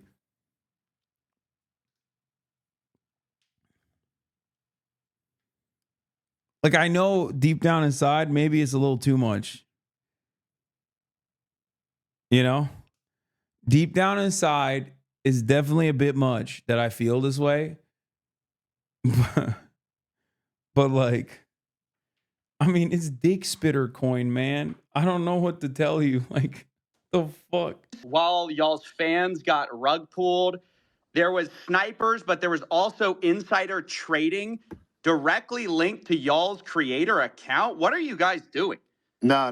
That's not true. That is true. That's a fact. No, it's not. Well, it's a fact, and you can see it on chain. So Yeah, we know. We trust me. We were there. We could answer that. you No know about the insider trading? No, there's no insider trading. That's why we can answer it. Okay, so there's tokens Coffeezilla, going directly from the main account, Coffeezilla, just chill for a second. and then it's getting sold for 50K. Who is that? Definitely not us. You think we're doing this for 50K? Yeah, fucking right. Talking to the wrong guy. You're used to these bullshit scammers out here. Not us. Now, we had... That's what everyone says, by the way. Listen, doesn't matter. No, I'm not everyone. There was a strategic allocation, right, through a foundation. Every single one of those was signed through a SAFT. The deployer wallet, you've heard of a strategic allocation or a private How much did y'all get doing a pre-sale? How much did y'all make? It's not that we Selling out made. your fans. So Over here, can you give dump on your fans. Hold on, Coffeezilla, take a chill pill, brother. So listen, y'all just rug pulled a bunch of people. No, there's no rug. We're here every single day. There's no rug pulled, and it's not done by us. Yes, snipers sniped it up to an insane market cap. No, it's and not dumped just it. snipers. That was not us. That was You know that. Listen, no. I'm telling you the truth. And y'all made millions on fees from this little scheme. There's not a. I'm sure that's not you getting those fees, right? Who's making the money on the fees? Who's making millions of dollars on fees from this rug pull? That's not a scheme. That's the project. So we can keep this thing going for years. Okay. That's how do you think? There's so many expenses. Who makes the money on the fees? Someone just made over $1 million on fees. Who made it? First of all, the fees were there with Meteora pools, and that goes to the creator, right? Which is who? Who does that who does that belong to? That belongs to the project, right? Who's the project? Who is the project? Well, the project is over here, Haley Welch, right? And how much does Haley Welch own? This is Haley Welch's project. So she owns all of it. CoffeeZilla. Did she just make $1 million on fees on a rug? I'm just trying to figure out Do you know who how? owns Do you it. know how much it costs for lawyer fees to create a foundation in the Cayman Islands to hire directors? You think this stuff pays for itself, right? So y'all wanted to make the money on day one? I don't understand. I'm just asking We're who here every actually single makes the day. millions of Day dollars in one, fees from the day rug. two, day three. You know, this is how you run a project forever. Day four. Is you have to fund that. First of all, over here can speak to the extensive amount of work and time and people that are on this project. Over here has around 18 people working on this right now as we speak. This is not a small time type of nothing. We're really trying to do something here and not just do it for one day and do it for 2 days like you're So used who to. made the money? You haven't answered the question. Who made the money? How much did Haley Welch make of that million, 1.8 million? It's a foundation that is running this project. How much does she own of it? It's a foundation. She owns zero of the foundation. So y'all made the money? No, I don't own the foundation either. A foundation in the Cayman Islands. Who profited? Over $1 million was just I'm made. telling you, a foundation that pays people out. And by the way, CoffeeZilla, I'm not asking you, questions that are irrelevant to the most important stuff that you said. Who cares where fees go? It goes to bills. It goes When you're to charging attorneys. 15%, it goes to accountants. It goes to directors. you're charging it goes to 15% staff. on a rug pool right? and you're profiting from the There's rug no pool, I rug think it's pull relevant. because we didn't pull a rug. I don't know what you're trying to say. It's not true. That's defamation. Doc, You're saying, do the math. Do the math. Defamation. You're saying that we pulled a rug. There was no rug. The Dick Spit Foundation. Do the math. It's going to the Dick Spittle Foundation for all the little boys and girls that want to learn how to hock to a. Oh fuck! I didn't mean for it to come out like that. We're raising awareness.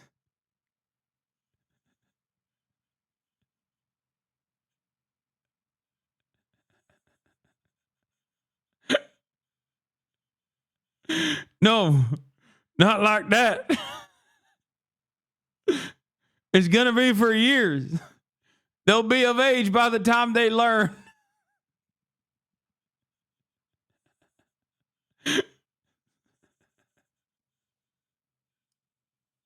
You don't understand it, CoffeeZilla.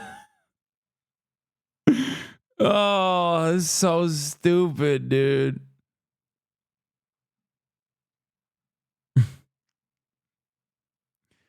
Kind of a weird joke to make. Oh my God. I know. No jokes. I know. I'm portraying myself as the guy in this situation. I know that there are no joke leftists out there. Sneeko updates. Wait, what the fuck? When Sneeko ran into a TikToker DM before in Turkey, why is he getting Sneeko updates?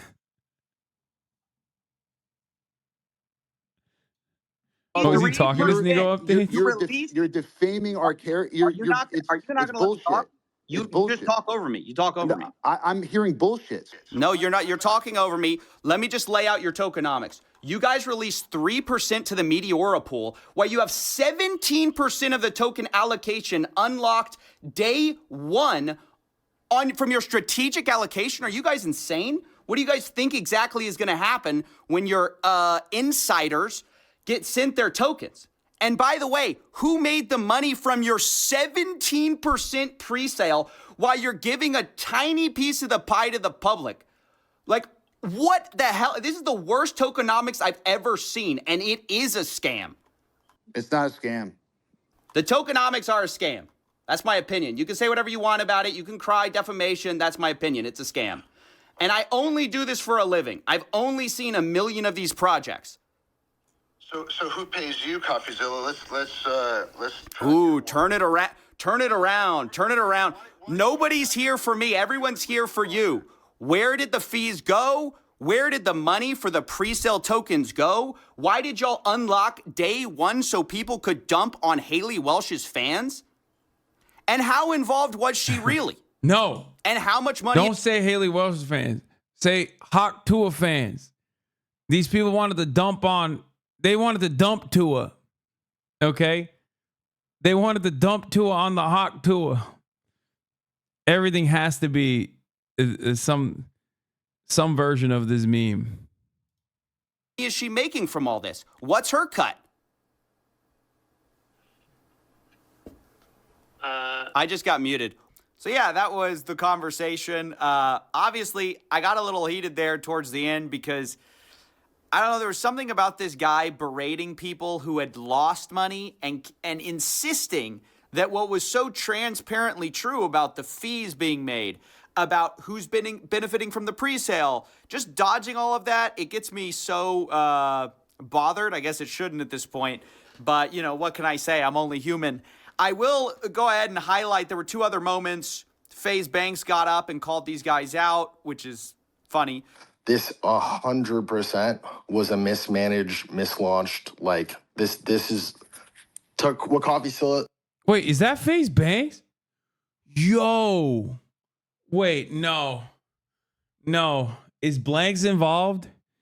No, not Brother Banks. Oh no. Am I gonna be phased up or phased down by the end of this?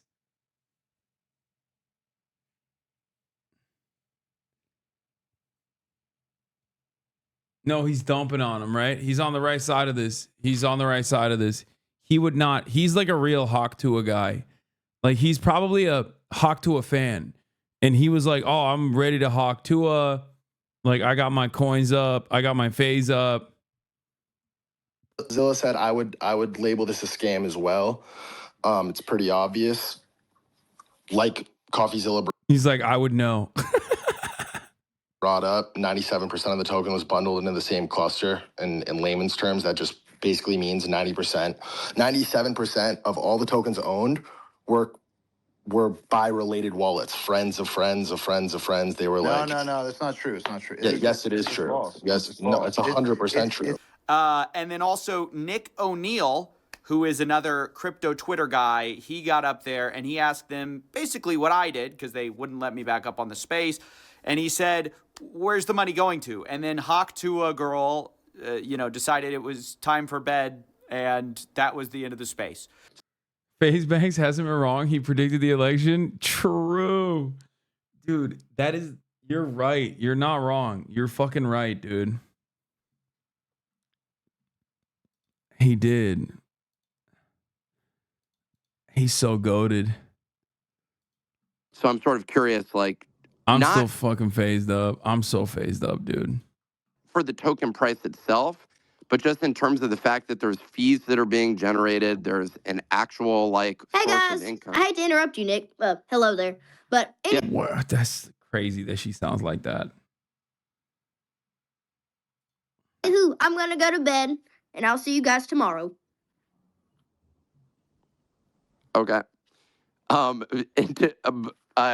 guess we're talking over here. Can you imagine being asked questions about a scam and in the middle of the questioning you go, I think I'm gonna hit the bed, you know? Gotta wake up bright and early for tomorrow. That is just wild. These people are not serious, or at least it doesn't appear that they're taking it very seriously. I think it's concerning when you have a project. I think she was in on it.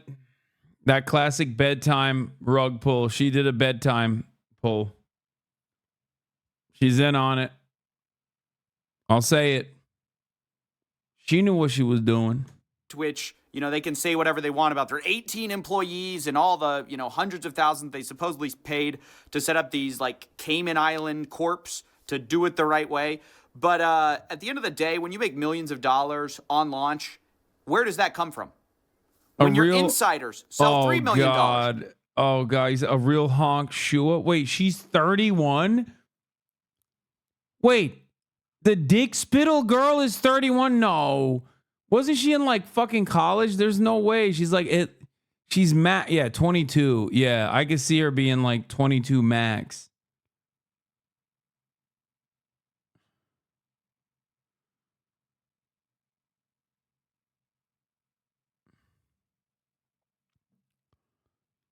Why are y'all lying, dude? Where does that come from? Maybe the normies that you were targeting to get in?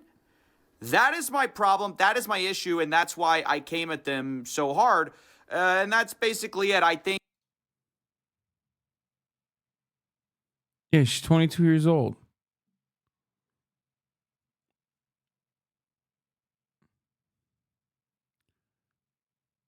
She is the 325th most popular person on famous birthdays. Okay, let's see. I'm going to do something that's going to hurt my feelings, I think.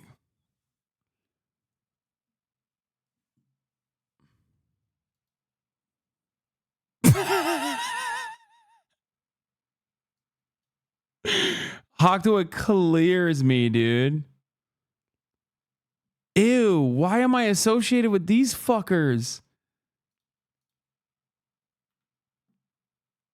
Well, at least I'm the #1 most famous Hasan. And the 22nd most famous 33-year-old. And the 18th most famous Twitch star. Who the fuck is born on July 25th is more famous than me?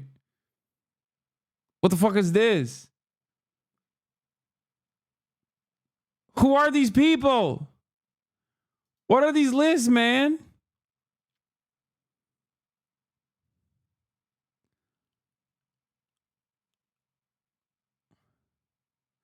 Okay, maybe this list is a little bit bunk.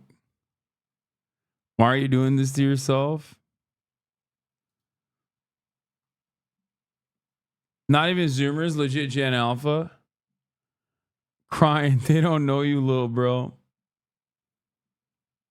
These I cleared Matt LeBlanc. Haley Welsh or Hawktoa girl, to whatever extent she was involved, is still unclear, or was unclear until her transactional entertainment lawyer contacted me.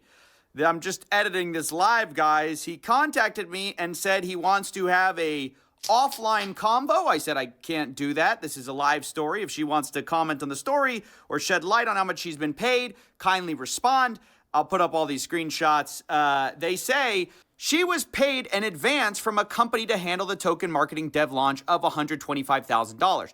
That's the only money she's seen to date. If you have any specific questions, happy to answer. I said, what company was she paid by? What's the agreement? Did she see a cut of the pre-sale or fees from the liquidity pool? The best thing for my story is to get a copy of the agreement, of course. Christian replies, she was supposed to get 50% of net proceeds after payments of costs to third parties. Is that the 18 employees or whatever they have? I don't know. I don't know what costs they have, but 50% is a lot. They were supposed to be mutually approved between her and the company. All decisions regarding to allocation were supposed to be mutually approved. Those decisions haven't been made at this point. The goal would be to salvage the token for the holders and her true fans and do right by the community. That's not going to happen. I can't provide the actual contract, as you can imagine, but I'm happy to continue to be responsive. Your spaces and comments have been helpful, blah, blah, blah. I appreciate what you... Okay, we all know. They always say that, by the way. This guy does not appreciate what I do, I don't think. You know, an entertainment lawyer appreciating somebody talking about somebody, I don't think that's true. Look, the big deal, what he said, is 50% net proceeds. That's a lot, actually. Now, again, 18 employees working on the Hawktoa. It's not a lot. You don't understand. There's a lot of employees. It takes a lot to fucking scam people, dude. She can't get $1 by the end of it. Okay? She got nothing left. A coin, I don't know how much they're going to end up seeing at the end of the day, but it's going to be real money. 125K for spitting on penis. Dude, she's made so much more than just 125K. 125K for dick spittle rug coin. Rug pull coin. That's the question about like, oh, salvage the coin, want to salvage the coin. Guys, the problem is you sold millions of dollars of pre-sale tokens and they're still out there. There's still people with these coins who are waiting to sell. So the second you go and salvage it for the fans, you're kind of dooming them again. So the best situation is just people, well, I don't really know. I don't like to give advice in situations like this. You know, it's like asking someone how to clean up a car crash. It's like, well, ideally, this wouldn't have happened in the first place. So can't give too much advice there. The situation's horrible as it is. I appreciate them actually responding, though. But she is actually making a lot of money off of this. And I do actually think that's a problem. So I don't know. I think this whole situation is terrible, and she should feel bad. I hope she does, really, because she got in bed with these people who clearly saw dollar signs. She saw dollar signs, and they did this in Octo situation is crazy. God, that fucking format, dude. I mean, I like Moist, but god damn, I hate that fucking format. I'm on my hater arc, dude. I've decided that's what's going on right now. I spit it on that thing.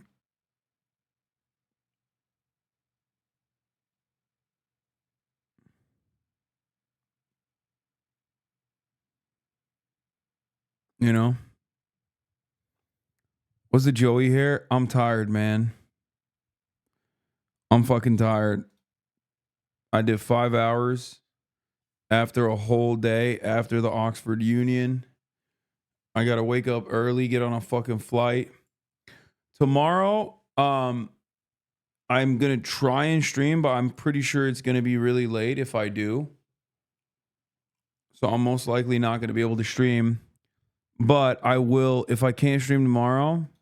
If I do stream tomorrow, it's gonna be a special one. Most likely a collab. I haven't been able to figure out exactly who I'll be doing that with. But it'll be in the afternoon. It'll be late into the night, like around this time. If I do end up streaming. And before the awards, I'll do a short stream before the awards as well. On Saturday. So yeah. No Oi Bro IRL stream. I did one. I did one in Cambridge, lad. I did one in fucking Cambridge, lad. Also, chat, what do you mean Oi Bro IRL stream? It's 1:30 out here. Ain't nothing going on at 1:30. You think I'm trying to get shanked?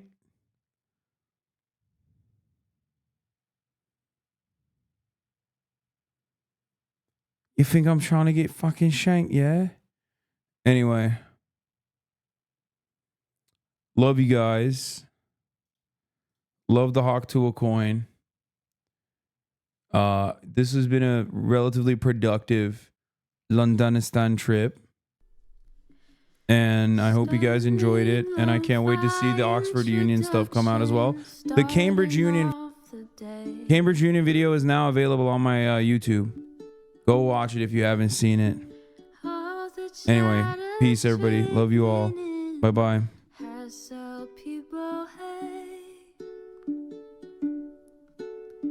Sunny Los Angeles, California, says Hasan.